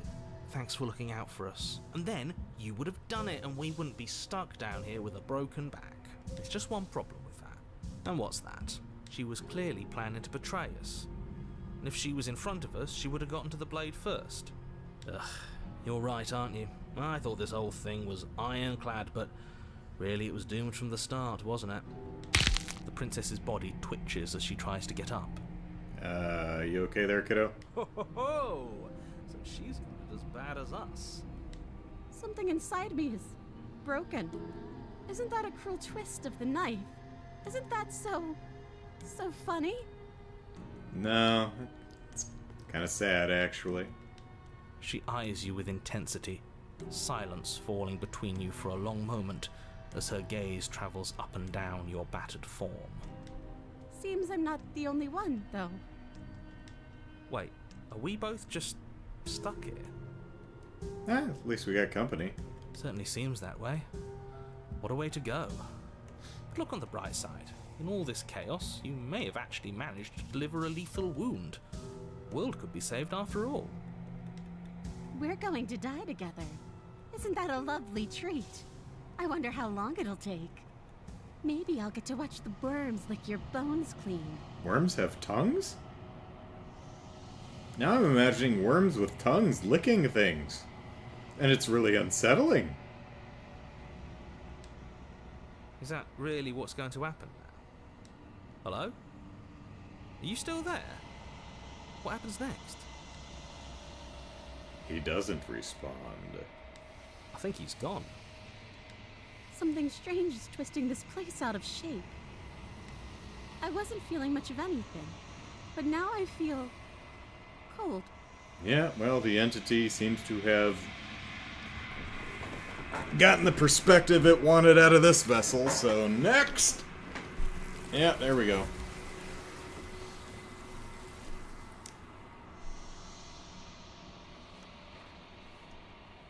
But you didn't get the chance to respond, nor will you ever. It's time to leave. Memory She's returns. Where did she go? Should we try and find her? And there's that mirror again. Why is it here? Why now? Yeah, it's gonna be fine. But it feels so bad. Like, looking into it right now is going to be the end of everything. If he thinks it's bad, I'm with him.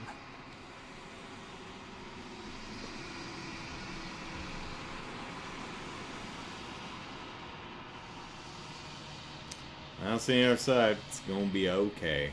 Okay. If you say so. We'll trust you. Finally. We're going places. Oh yeah. Let's approach that mirror. And gaze upon our sexiness.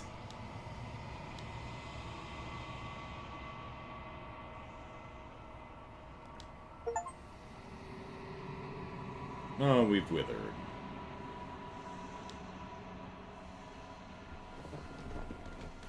And back to the long quiet. Head to the cabin, talk to the entity. There she is. Hey!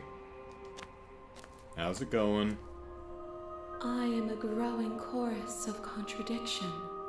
A mass of tides ebbing and flowing all at once in more directions than my attention can bear to hold.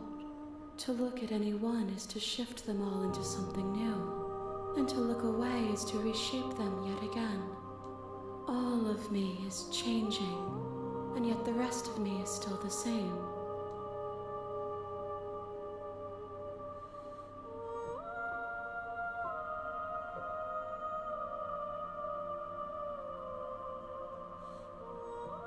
Well, I mean, that's not true. I think our first or second one, we just left, and we were fine. This one is hope, marred by bitterness. She could see the end of the tunnel, and the door was closed on her. She will make for a righteous and weathered heart. Do not mourn her. She is finally on the other side.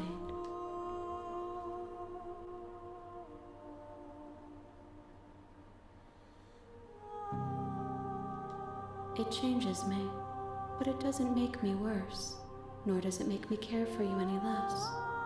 Does it make you worse? Do you resent me? No.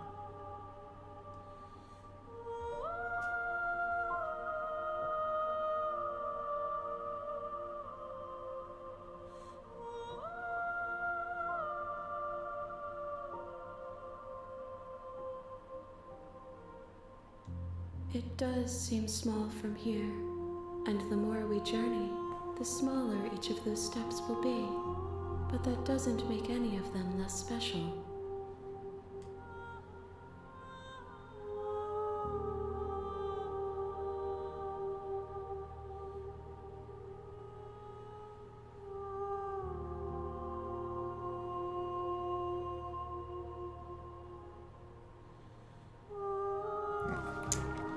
Alright, back we go. Where's the back button there? Boop. I will be here when it is time for us to meet again. Alright, see ya. Everything goes dark and we die.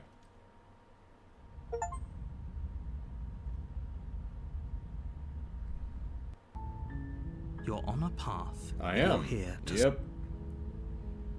Alright, off to... let's see. Where... shoot, missed the highlight here. Alright. To the cabin! You make your way up the short path. A warning. She will lie. Yeah. Into the cabin we go.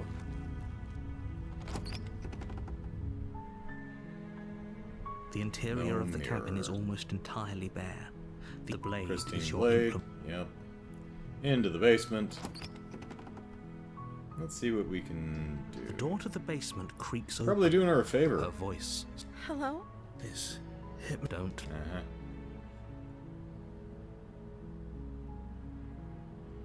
Downstairs we go. You're still listening to reason.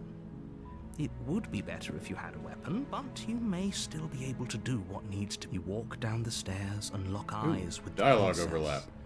There's a heavy chain around her wrist. She's beautiful. I am begging you to stay. Hi. Do you think you can get me out of these chains? I think you can just slip your hand out, honestly. Oh, we're gonna talk a bit first. Okay. Yeah, that's not suspicious at all.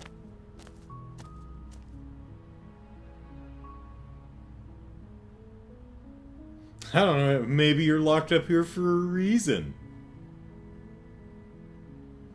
Yeah, when I see people brutalized, I figure, wow, they must have done something to deserve that. If I'm the first person you've seen in a while, what have you been eating or drinking? I was sent here to slay you. You're apparently supposed to... I'm going to keep you locked away. At least for a bit. Get to know each other. Keep her locked away. Retrieve the blade. Go back upstairs without saying anything. Well, let's introduce ourselves. Oh. She pauses, carefully formulating her words before she responds. You can address me as Your Royal Highness. Or you can just call me Princess if Your Royal Highness is too formal. Is Princess her name or her title? What if it's both? Could you imagine being named Princess? So is Princess your name? Like I said, you can call me Princess if you'd like. How about Beverly? I'm sorry, I've been down here so long I guess I've just forgotten. I must have a name though. Everyone has a name. Okay, that's weird. She hadn't even thought to pick a name for herself. Hopefully you're starting to see that she can't be trusted. Go back upstairs, get the blade, and slay her before it's too late. It's never too late. So, what you been eating or drinking? I don't see what that has to do with anything. I mean, you know. This is the only time this is ever going to happen, but I agree with the princess. That's hardly relevant. Okay, but actually, what has she been eating? She has to eat, right?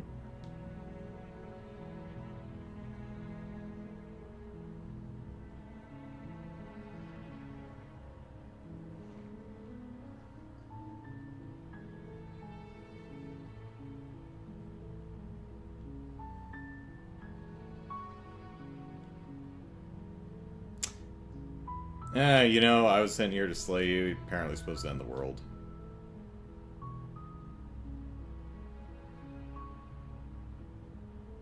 Oh, okay, so they're... Okay, I get it, alright. But I don't think you're actually... But I wanted to see you for myself. I'm still not sure what to believe. Is that why they threw me down here? But I don't want to hurt anyone. I like the world, I think. Yeah, me too. I live here. It's where I keep my stuff. I don't remember much about it, to be honest. I've been down here for so long. That's... How long has she been locked away? Did they tell you how I'm supposed to end the world? No, being very cagey about the details. It's why I haven't believed a damn word out of his mouth this entire game.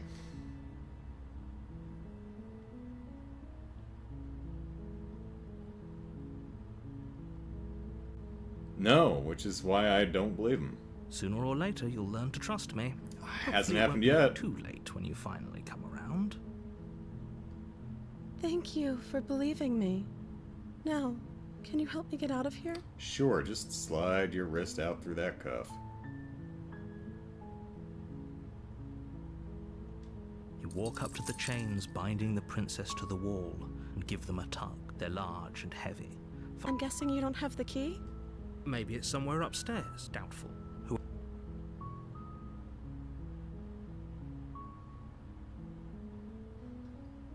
I'm going upstairs. Okay, I'll be here. Good luck. You attempt to make your way out of the base. Oh yeah, he closes the door. You try the door, but it's locked from the outside. You make your way to the bottom of the... Easier for whom? Easier for everyone. Well, I was going out to get the blade, I heard so... the door slam. They locked you down here too, didn't they?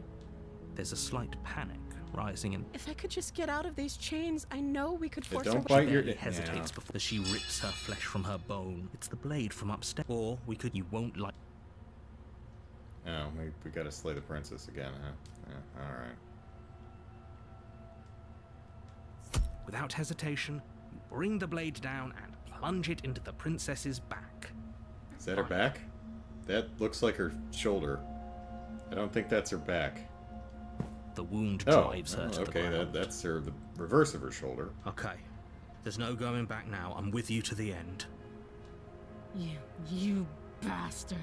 Were you lying to me this whole time? No. The princess pushes away from you, the motion ripping the blade from her back. Wounded, but still alive, she crouches on all fours in the corner of the room and meets your eyes with the ferocity of a cornered predator. You've made a terrible enemy, and there's nothing in the world that can possibly save you from me. I don't doubt that. I thought we had the upper hand, but it's as if she's barely even threatened by us. It's an act. She's wounded and unarmed. There's nothing she can do to hurt you. I'm not so sure. Don't waver now. As you ready your blade to deliver a lethal blow, she lunges at your legs with the same animal ferocity she used to tear at her arm. Your knife cuts into her again and again as you're tackled to the ground, your body racked with pain as she rips into you with tooth and claw. Forget about trying to rescue her. This is about survival now. Give her everything you've got. Though your nerves are seizing with pain, you know you've done your fair share of damage as well, your blade having left deep gashes in the princess's back. You seize a moment of hesitation to throw her off of you and shakily push yourself back to your knees. We can still turn this around.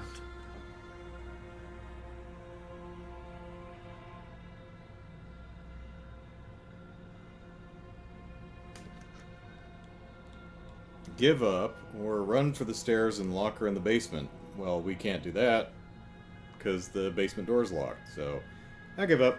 Are you serious? As what's left of your blood pools around you on the cobblestone floor, the blade falls from your trembling hands and clatters uselessly against the ground. I suppose you simply lacked the will to finish the job. One I didn't start, I suppose you could put it that way. The princess, wounded but still alive, nervously jumps at the blade and kicks it far away from you before retreating into a dark corner of the room. Her shining eyes watch you from the darkness, unblinking and curious as you bleed out. We can only hope the wounds you managed to inflict will be enough to at least delay her escape from this place. If we're very lucky, they'll kill her before she can reach the outside world. After all this time alone, I thought I'd finally found a friend, but you were just another monster, weren't you? Sorry, I was kind of out of options there, kiddo. This is the end, isn't it? Before you can answer, everything goes dark, and you die. The beast. You're on a path. You're here to slay. Yep. To the cabin! Oh, she will lie. Does a cat lie to a cornered mouse when it plays with its freedom? Or is it just acting out its nature? I don't see why that matters. A lie's a lie, and if anything, she's the one who's cornered. She could have gotten out of there whenever she wanted to. We should trust nothing that she tells us, only what we hear and smell. That's a very roundabout way of saying that you should listen to me and take this seriously. Maybe. Into the cabin, where there will be a mirror. The interior of the cabin is ruinous and dilapidated. It feels like no one has lived here for a long time, wind rushing in through cracks and holes in the wooden walls. The only furniture of note is a termite-eaten table with a pristine blade perched on its edge. Yeah. Pardon.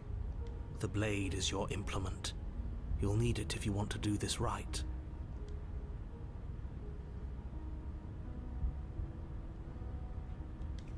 You walk up to the wall next to the... What are you talking about? You reach forward and rub, but there was a mirror, and now it's gone. No steel claw. Do you think we can talk our way out of this? I don't think she wants to talk. I guess we'll just have to trust that we made the right call. But I'm still be an here excellent if we need it. conversationalist. The door to the basement creaks open, revealing what's left of an old wooden staircase. It's still sturdy enough that you can make your way down in one piece, though you'll have to be mindful of holes. The air seeping up from below is oddly warm and wet, as if you're descending into a jungle. If the princess lives here, slaying her would probably be doing her a favor. She growls up the stairs. I can smell you. Sorry. She sounds almost feral, impatient, or maybe eager. You carefully make your way down the stairs. The last step gives way to the damp earth floor of a starlit pit. The walls are obscured by an impenetrable darkness, giving the illusion that the room might stretch on forever.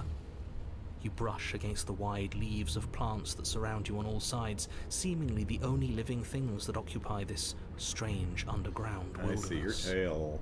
The jungle is pressing in on us, hiding her from view. She could be anywhere. She's right there! You see only a flash of the princess before she scurries away into the underbrush. The princess dragging flashed her us. heavy chain behind her. Remember, she's just a princess. Okay. She is certainly not just a princess.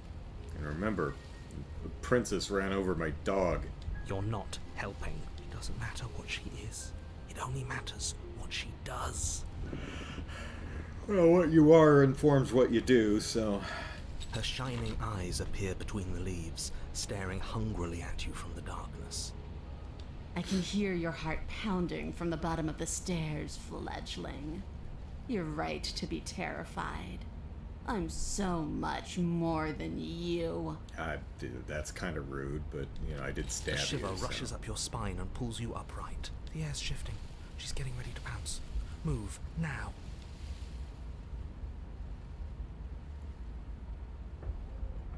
No, she's in there.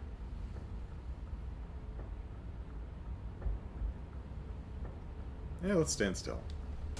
There's a shift in the humid air, and something enormous. The princess lunges from the shadows, her maw unhinged and dripping, her eyes fierce and full of hunger. She is too quick to outrun, too nimble to outmaneuver, too determined to overpower. This is her domain. You are devoured. I guess that's it then, isn't it? Unfortunately for you, no. This isn't it. You are in a dark and caustic place. A thick, fibrous lining constricts around you, its slick surface impossible to grip.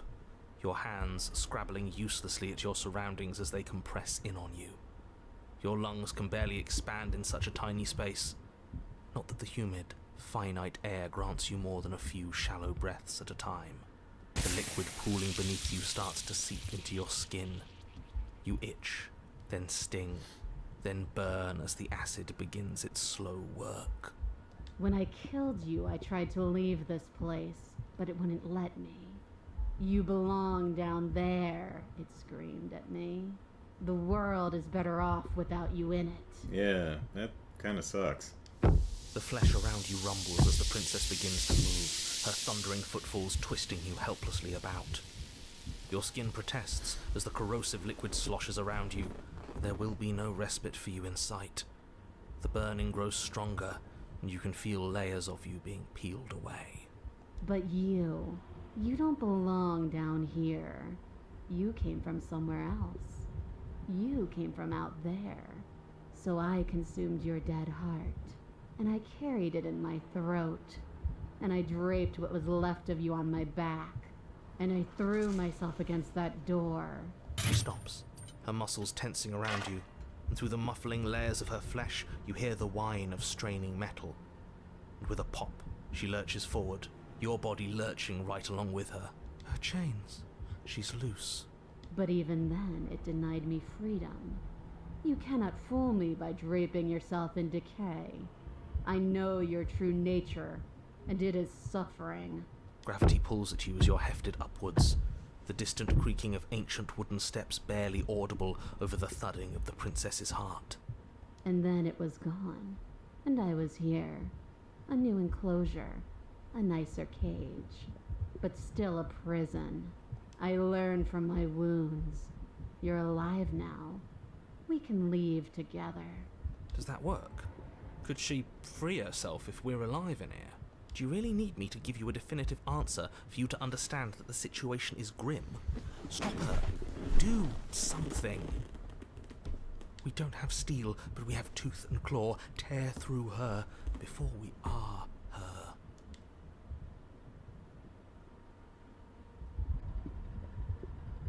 Can you talk to the cabin? You could have asked me before swallowing me alive. I have my steel claw. I could use it to hurt you. Claw and bite. Fine, you can leave. You can leave. Just let me go wait for death. Can you talk to the cabin? I understand it, and it understands me. Talking is for those who don't know how to listen.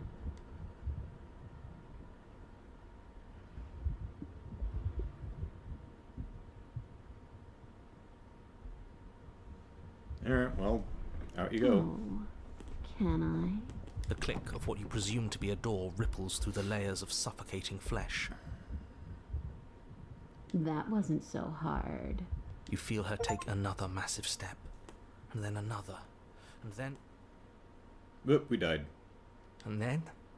It's gone quiet, hasn't it?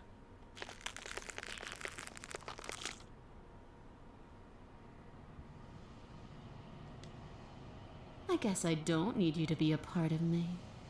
How lucky for you. Yep, we got regurgitated. This place is cold. Yeah, there's really no leaving for either of us. And there she goes.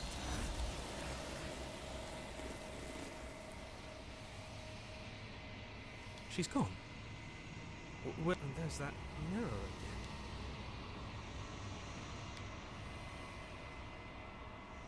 This doesn't feel right. That thing. And we gaze, and we're unraveled. Okay. Hey, Dark Zero. And back to the long quiet, so let's say hey. Hey, Princess Entity person thing. How's it hanging? What do you think of this vessel? There's a world beyond the endless walls of the long quiet. We're supposed to be there. Do you know what we'll find out there? Taco Bell.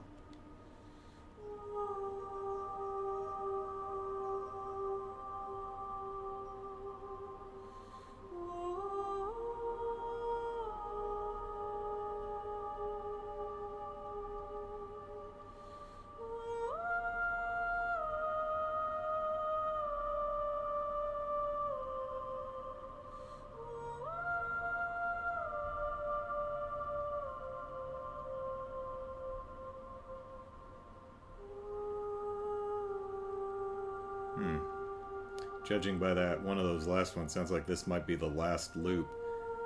Alright, let's... Alright. Trees and stars and people and stuff. There is a warmth and sadness in me at the thought of people. Fresh tears on a winter's day. They are not like us. They do not last. We are finite. That is true.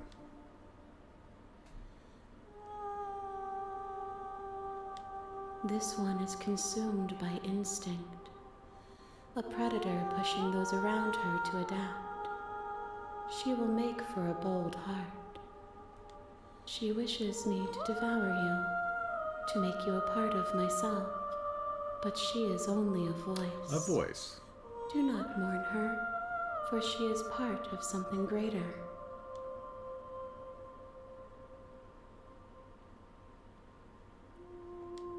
No, their thoughts are quiet.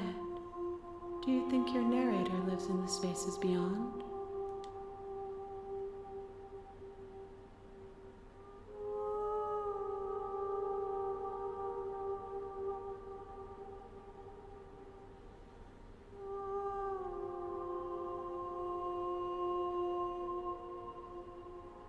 He does. I don't know why, but I know this for a fact. He does. I don't know what I'm going to do when I find him. He does, and when I find him, you and I are finally going to have answers. I'm going to kill him. Well, I don't know if he... I guess I know that. Don't know what I'm going to do, though. There's no need for you to know what you are going to do before you do it. If you find him, remember that I'll be waiting for you on the other side. Hey, you know what I have on the other side? Friends. Yes, I've got friends on the other side.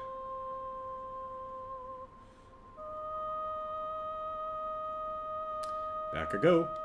The next time I see you, each of us will finally know what we are. Cool. I will be here, waiting for you. Alright. And we die.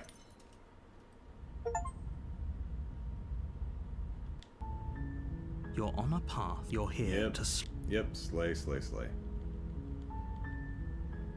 To the cabin. Cabin in the woods. Where's my... There we go. You make your way. A warning. She will lie. Oh, we didn't have another inner voice interrupting. Oh, okay. Pardon me. The interior of the cabin blade pristine is blade, yeah. Oh, yeah, we have to take the blade. Alright. You take the blade from the table. It'd be rather difficult to slay the princess and save the world without it. I mean, I've got some pretty gnarly claws. Into the basement we go.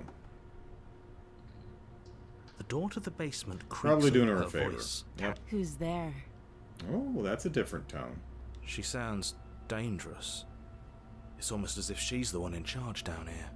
Don't let it fool you. It's all part of the manipulation. Don't be a stranger. And it's been so long since I've had any visitors. Come on down. Don't mind if I do. Please don't chew through your arm.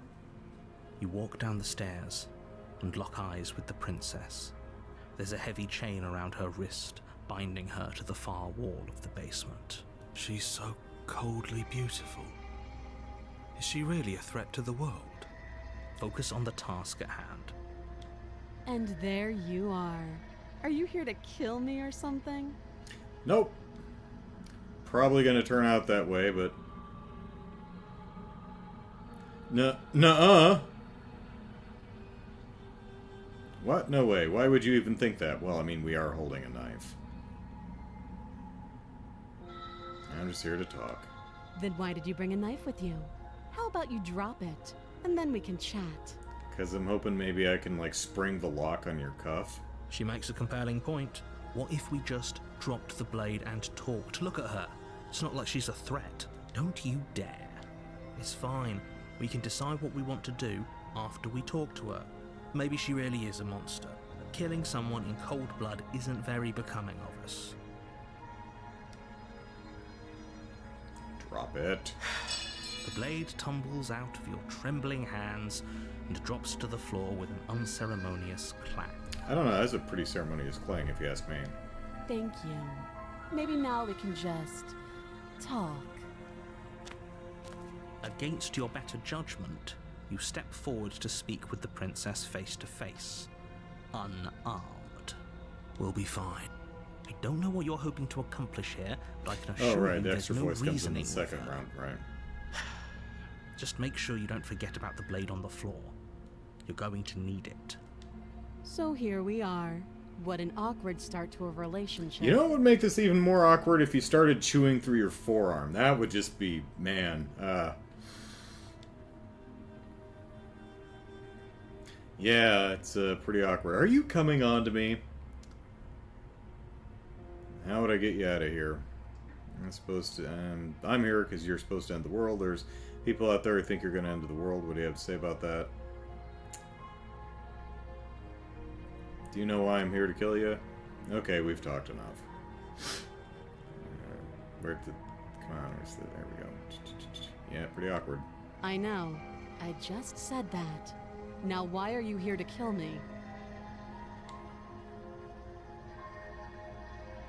Do you think I come down here to kill you without even knowing what? Ridiculous. I've been told things. Believe me. And do you think asking me what to believe is going to suddenly make everything crystal clear? Let's not pretend that's going to happen. As far as you're concerned, and as far as they're concerned, I'm going to say whatever I have to get out of here. That's just the dynamic of our situation.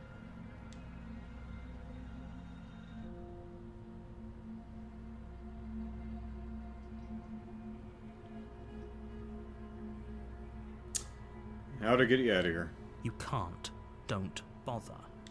I'm guessing you don't have the key then. I'm sure there's a key somewhere around here, and if there isn't... well, we can always put that knife to good use. Her sharp eyes settle on the edge of the blade. She isn't suggesting what I think she's suggesting, right? She is. I'm sure of it.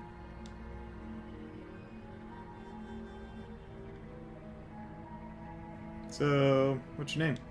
She hesitates before answering. You can address me as Your Royal Highness, or Her Majesty. Any honorific should do, really. Dark Zero, this is Slay the Princess, which I'm trying not to do because I don't have any good reason to do so. Note the lack of detail. You can't trust her. Yeah, narrator, can't trust anyone who's, like, lacking in detail. It's like, hey, there's a princess over there, slay her, could end the world or something, go do it. Yeah, Too long. Again, she offers no specifics. No matter how hard you try, you'll never get a straight answer out of her.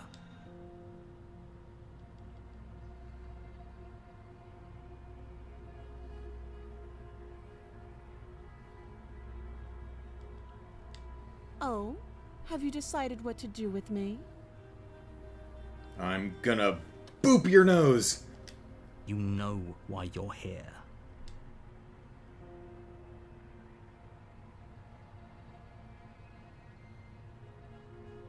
Let's get her out of here. Oh, you have to be kidding me.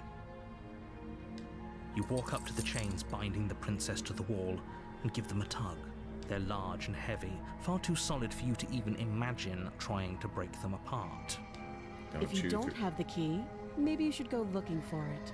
I'm sure it's somewhere upstairs. Doubtful. Whoever locked the princess away down here intended for her... Yeah.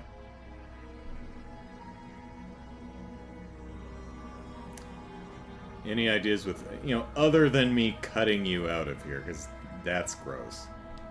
That would be fine. I can lose an arm. Yeah, but if we could avoid that, that would be ideal, right? She speaks with almost complete nonchalance. If we were stuck down here for long enough, I'm sure we'd be nonchalant about cutting our way out. Anything to finally be free. You attempt to make your way out of the basement. Yeah, Someone else the door. Here? You try the door. You're here. Yeah. You make your way back to the bottom of the stairs.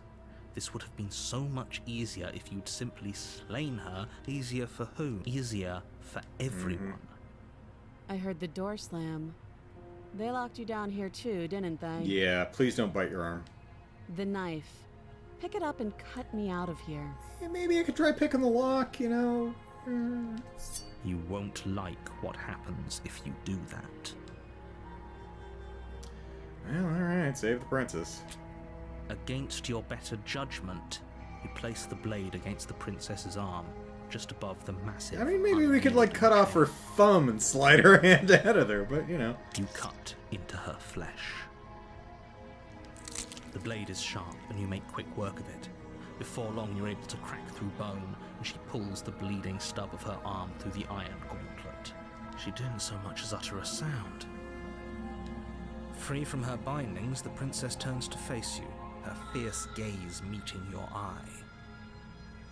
I am so good at cutting people's hands off, it didn't even hurt. You have me to thank for that, princess. Yeah. Any other person coming down here would have been hacking at that thing for half an hour, and it would have stung, I tell you what. But me? No, I'm an expert. Don't ask me how I'm so good at this, but I can lop off a limb without you even feeling it. You're welcome. How is she so composed after losing an arm? It's like she isn't even bothered by it. She's got a spare, Hopefully she's not right dominant. Thank you. Now let's get out of here. Yeah, alright. No, we won't have any of that. The stakes are too high. You can't just let her escape into the world. No. As the princess approaches the bottom stair, your body steps forward and raises the blade. Wait, this isn't fair. You can't just do that. Watch me. Slay. Nope. Any others down here? Yeah. Stop that. I thought this was a little too easy. Your body lunges forward to sink the blade into her back. but the princess swiftly moves out of the way before you can connect. Stop it! Stop resisting me! I am trying to get you out of here alive.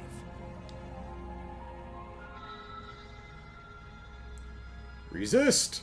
The blade. Move the blade. You're doing your best to help me, aren't you?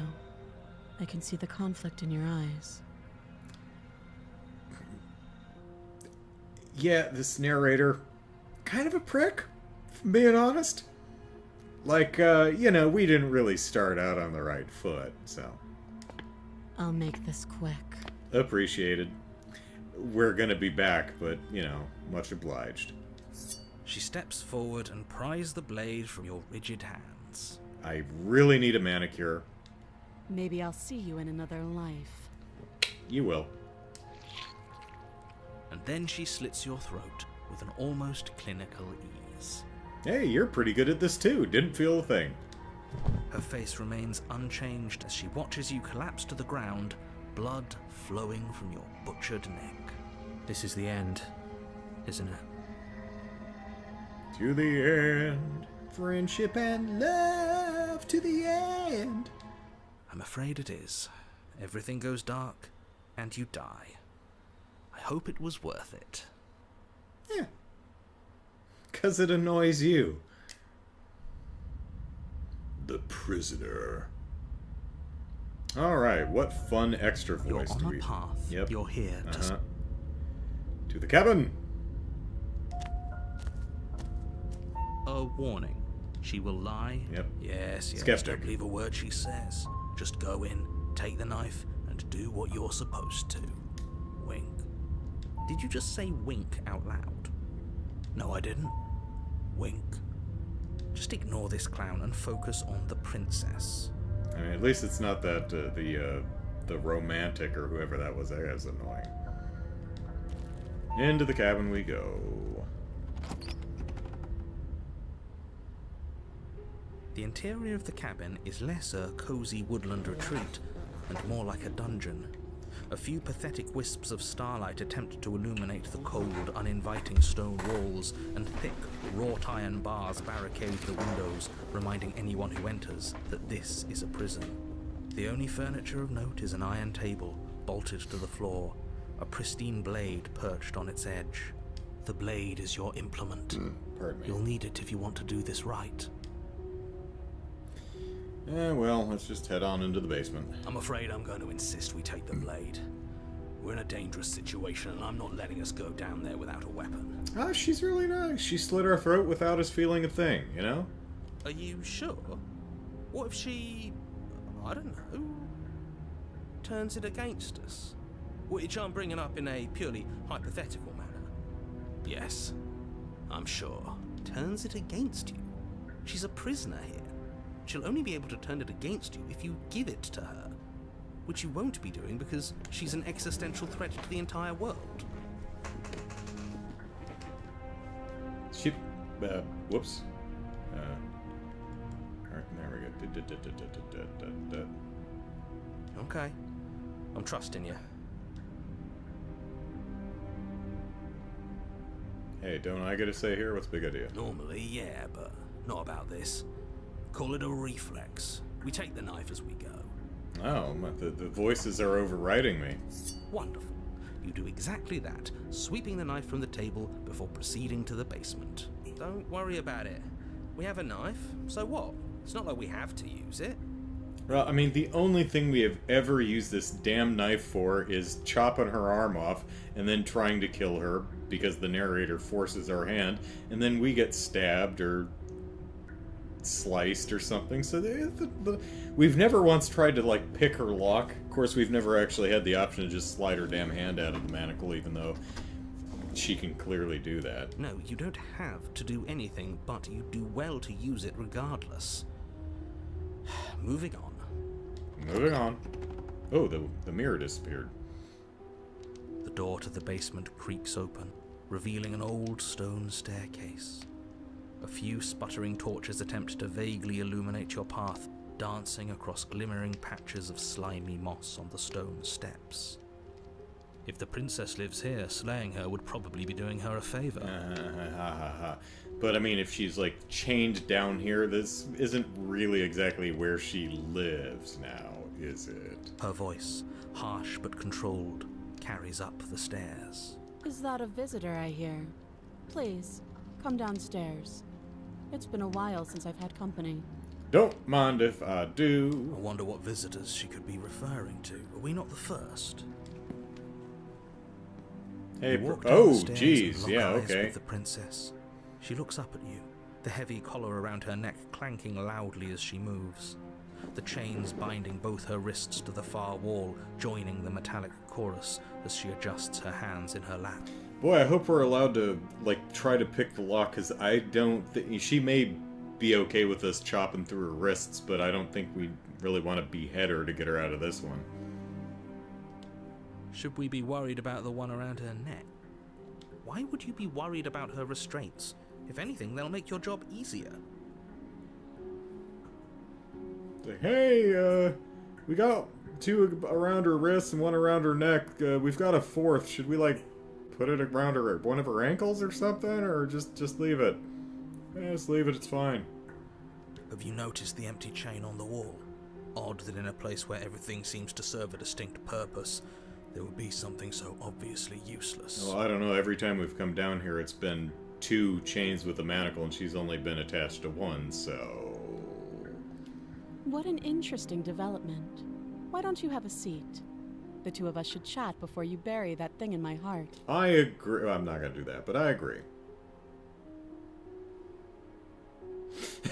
I'm not sure I need to do much of anything. Do you see how locked up she is? I'm just going to leave her here. Leave the princess in the basement. Alright, let's sit with her.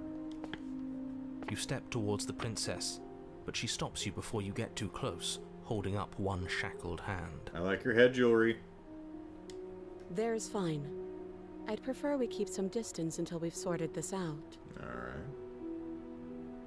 Just so you know, I can go the distance. Da, da, da, da, da. I don't remember any of the other words.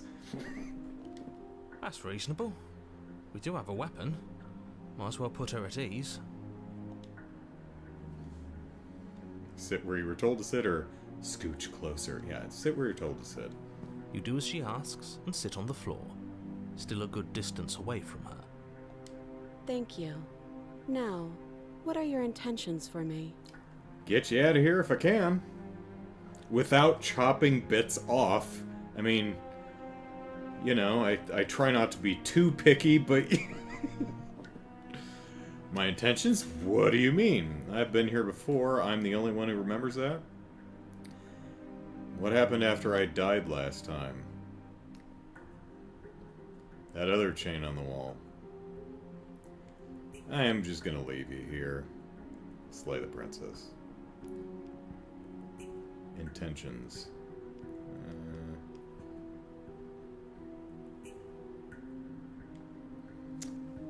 You remember me? Oh? Are we acknowledging that? I thought we weren't going to give away the game. But yeah, I remember. Okay. So you've already been here.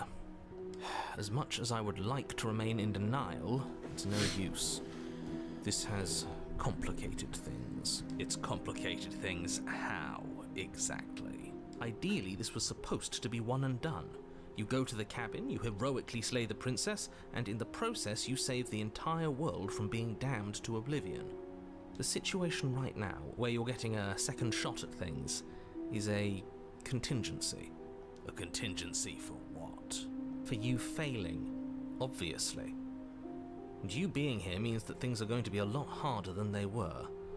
I really shouldn't say anything else, I'm just going to make it worse. Just... good luck. If you knew this could happen, why didn't you tell us? All of this is incredibly valuable information. It would have changed our actions considerably. I needed you to be in the dark for as long as I could keep you there. It's important. Necessary. Never mind. Why? And maybe I wanted to be the first version of me that you met. I didn't want to be confronted by the alternative. That's pathetic. I never said I wasn't. I get it. It would be pretty upsetting, wouldn't it? To know that you might not be the first version of yourself. At least we can remember what happened before. Seems like we should count ourselves lucky for that. Upsetting to know that you're not the first version of yourself? I don't see why. Exactly, he gets it. You're lucky, so don't waste that luck by messing it up again. Alright? Alright, I'm gonna get her out of here without chopping off her bits. Moving on. Why is it important for us to be ignorant? How is it ever helpful to be in the dark? So what exactly from her perspective is going on while are we just kind of sitting there glassy-eyed staring through her and she's like, what is he doing? The more I say, the more your mind will swim into dangerous waters. Even saying that is too much. Your success hinges on you having imperfect information. For the sake of the entire world, you need to accept that. Or maybe if I knew the truth, I wouldn't listen to you. I won't. Fine, but you won't get another word from me on the matter. Yeah, sure. We'll see about that. Just give it a rest, this isn't helping. Focus. This is a serious situation. You shouldn't be daydreaming.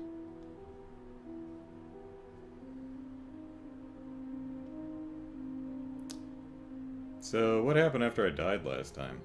Nothing happened. You died. I went upstairs. I couldn't leave. I found myself in a new place in chains again. More of them. Dark Zero asks, how's the game so far? It's interesting. It's at least it's well written enough to be interesting. It's got a nice visual aesthetic, so you know, I'm enjoying it for what it is. And now you're back. Is that really all she knows? It's not like we have much of a clue about how things work. And she's probably even more in the dark than we are. You're looking at me like I might be hiding something. I'm not. I guess it's possible she really doesn't know anything. Maybe both of us are stuck in this loop without any idea why or how.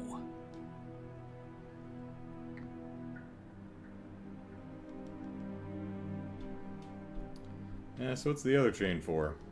I don't know, but you could always try it on. Maybe it'll fit. I hope I don't actually have to say this, but Please don't lock yourself in chains. We need you ambulatory if you're going to save the world. Well, let's take a look. I wouldn't do that if I were you. And why is that? Do I even need to explain myself? It's a shackle, and it's one without a key. Do you want to be stuck here like she is? No, but maybe we can figure out how to unlock them. And what? Is it going to lock the second we put our wrist into it? I don't know. Maybe it will. I mean, the narrator could make it so. He doesn't want us to look at it. That's all the reason we need to investigate. But what if he's telling the truth? He isn't. I am.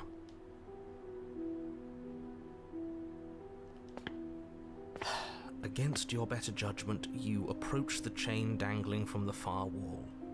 The princess watches you with faux disinterest as you inspect it, though she can't fully hide her curiosity. I don't want to say what I'm supposed to say next. Like, those look like flat edges. I don't even know how that locks. What is that supposed to mean? It sounds bad. Is it bad? Yes, it's bad. Come out and say it then. You're just wasting time. Fine. As you hoist the shackle, its heft shifts within your grasp, as if pulled by some odd magnetism. Before you can so much as blink, it practically leaps from your hands, snapping around your neck. Well, who could have seen that coming? And, as if your situation weren't bad enough, the same magnetism repels your blade, which is flung from your hand and sent skittering across the floor of the basement. Excuse me? Yes? Are we stuck here now? Yes.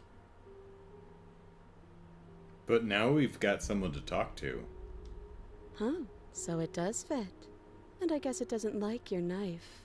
We're stuck here together, aren't we? That's funny. What are we supposed to do now? Can't even cut ourselves out. Guess we'll starve. That's horrible. It's not all bad. We learned a valuable piece of information. Not to touch things we're specifically told not to touch? No, that there's something special about this loose chain. It's clearly important.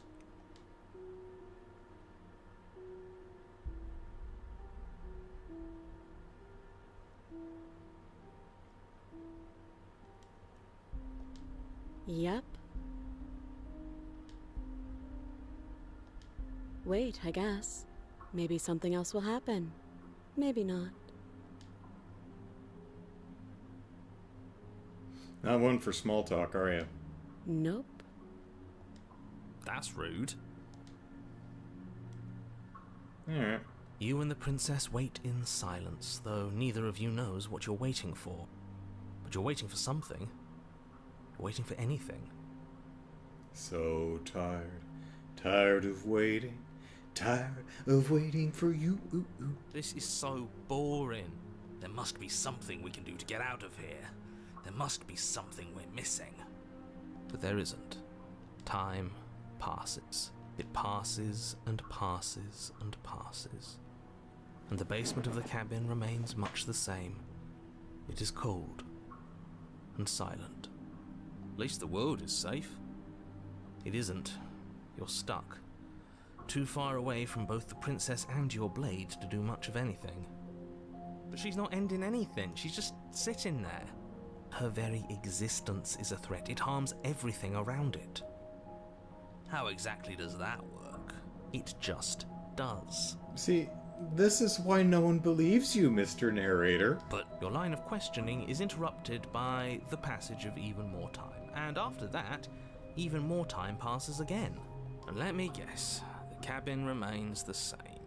If time is passing, the cabin can't be the same. Even if the differences are small, they have to exist. That's just how things work. I suppose you're correct. Things are changing. The differences are small at first, a bit of weathering here, a bit of erosion there. But then they get larger and larger. Hey, you notice the basement's changing? I don't like small talk, remember? Oh, you just said you weren't much for one. Or for Still small rude. talk.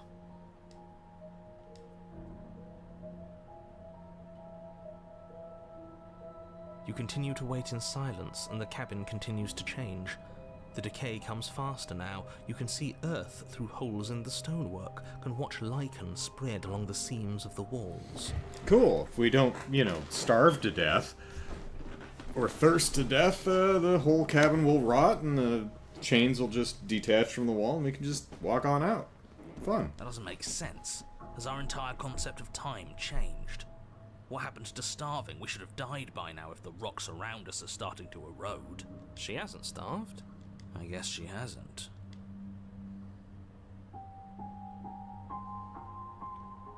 Even more silent time passes as you watch roots push themselves through the increasingly porous walls of the basement. Dirt seeps inside, flowing across the stone floor like a liquid, covering the ground and threatening to swallow you both. Time continues to pass, and pass, and pass. But it doesn't pass. Until suddenly, there are no walls. Then... Well, hey, at least it didn't collapse on top of us. Are the stars out tonight? Yes, they are. And? And he's gone. I think he's gone. Would you look at that? We made it out of the cabin, and nothing bad had to happen to either of us. Yay! Good end. So this is the outside world. It's cold. Well, no, you're just being reabsorbed into the entity. Bye, vessel. Yeah, there she goes.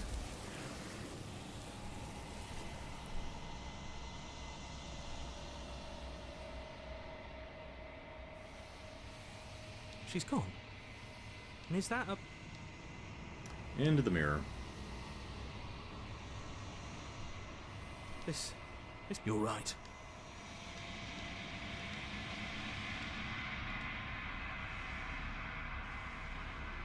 You are nothing. That's rude. That isn't right. You can't be nothing. You refocus your gaze and then you see it, a figure, faint and veiled in shadow, just beyond the reflection. Are you me? I think you know what I am. Bit of a prick, honestly. Crack slides down the center of the mirror, splitting the image in the glass in two. Then another crack forms, another and another, turning the mirror into jagged shards of broken glass. Not glass, gloss. So, you're the narrator. I was wondering if I'd ever get to see you. If you're not me, who are you? I have so many questions, but it's like he's gonna answer them. Does it hurt when pieces break off like that?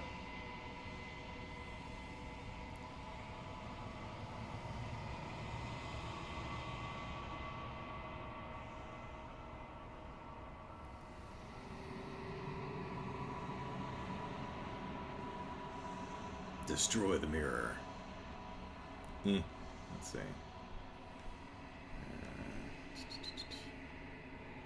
The narrator. Yes. I suppose that's my job, isn't it? You needed help after all. An objective voice to guide your blade. But you were never supposed to see me. I wonder how many worlds you've damned to extinction to fall this far. Probably none.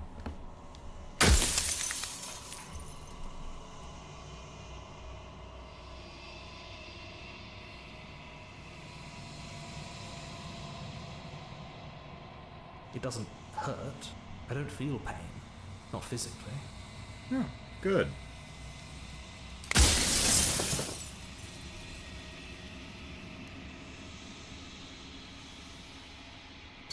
Then it doesn't hurt when I do this.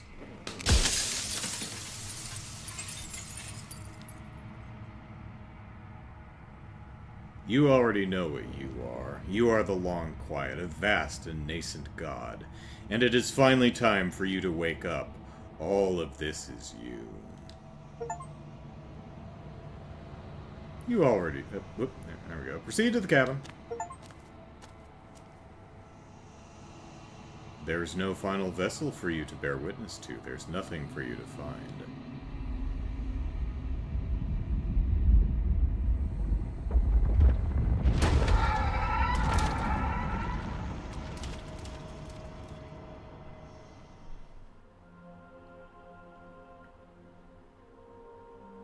I can finally see you, and you can finally see me. It's been so long, and my heart has ached for this moment. I've missed you dearly. Aww.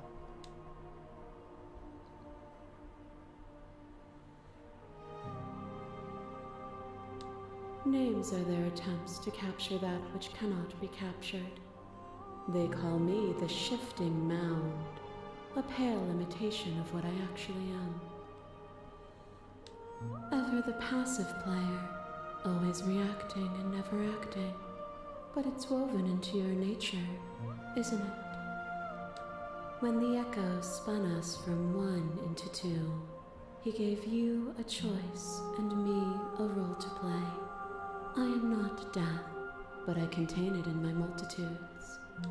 So, will you attempt to destroy me and bring about a world devoid of death and the possibility of meaning?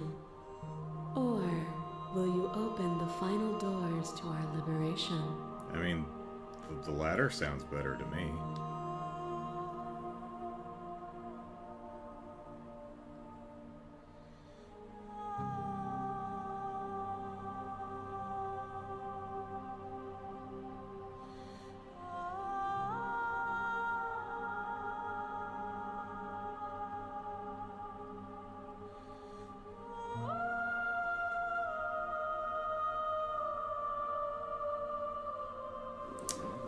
Let's skedaddle. Nothing brings me greater joy than to hear those words. The final piece lies with you. I am important. Alright, let's free ourselves.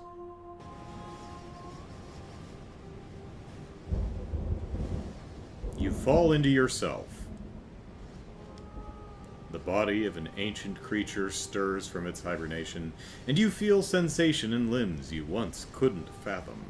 Everything here, except for her, is you.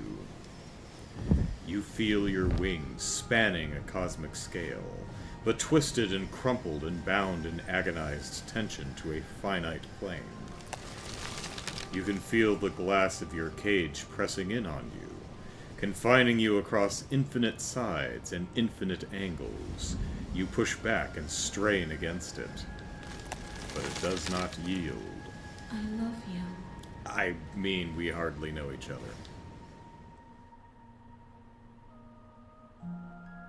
I mean, if there's anything worse than a two-faced person, it's a three-faced person, I guess? I don't know. It works fine.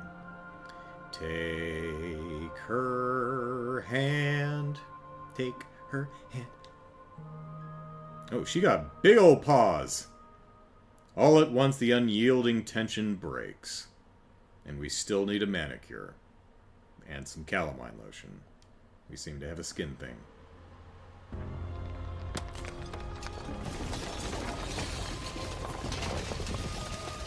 Oh, all kaleidoscopy.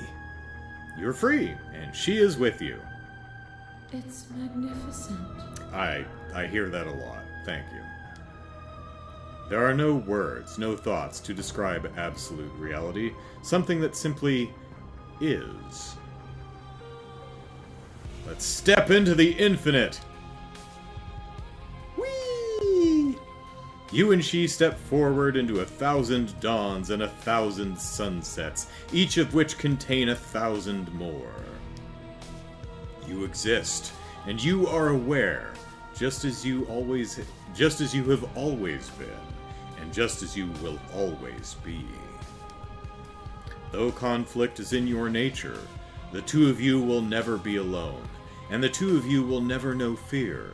You and she are finally home.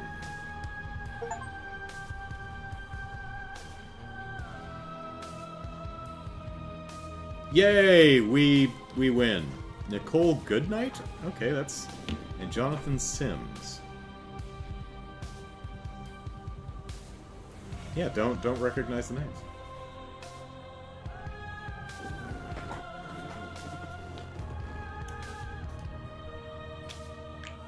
Probably working actors that I've heard before, though,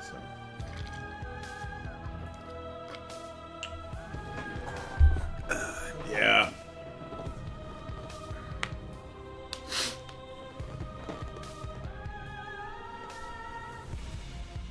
Manly badass hero. Okay. Finish the game, the good ending doesn't count. Okay.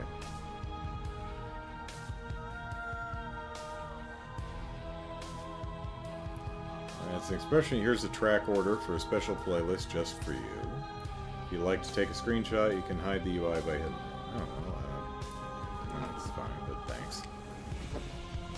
Oh, that was a... Join Discord, mailing list, subreddit, follow us somewhere else, make your playlist, play other game, return to main menu. That's fine. Oh, she looks so unhappy. Okay, well, that's, is it Scarlet Heart? I think that's their other game. Let's slay the princess. And we never did, because she's way too badass. You're just not slaying anyone that chews through their own arm. That's not gonna happen. So I guess the moral of the story is when the voices in your head tell you to kill people for no reason, give them a mental middle finger. So Tiberius says that was a weird one, but seemed pretty interesting. Yeah, it's got a nice vibe to it. I think I like the pencil sketchy art style. It does a nice job with keeping things kind of off kilter without just like relying on. See what I mean? You know, that's nice. Where it's like the intention is unsettling, and they know to do more than just Dutch the angle, right? So yeah, interesting game. So, yeah, sorry we didn't really get to do anything with Stanley Parable. I would have liked to explore that one a bit more, but yeah, that sucker was just not working at all. So, that's it for today. I hope you all are having an excellent Christmas Eve and Christmas Day, and then we got New Year's next week, and I hope those are all lovely. Is there anything going on sound-wise, or just music? For my part, I'm gonna make some French toast for breakfast. That's what I'm gonna do for Christmas morning, and it will be good. So, hope you all have an excellent Sunday and Monday and following week, and I'll see you all next time. So until then, everyone, take care. Bye-bye.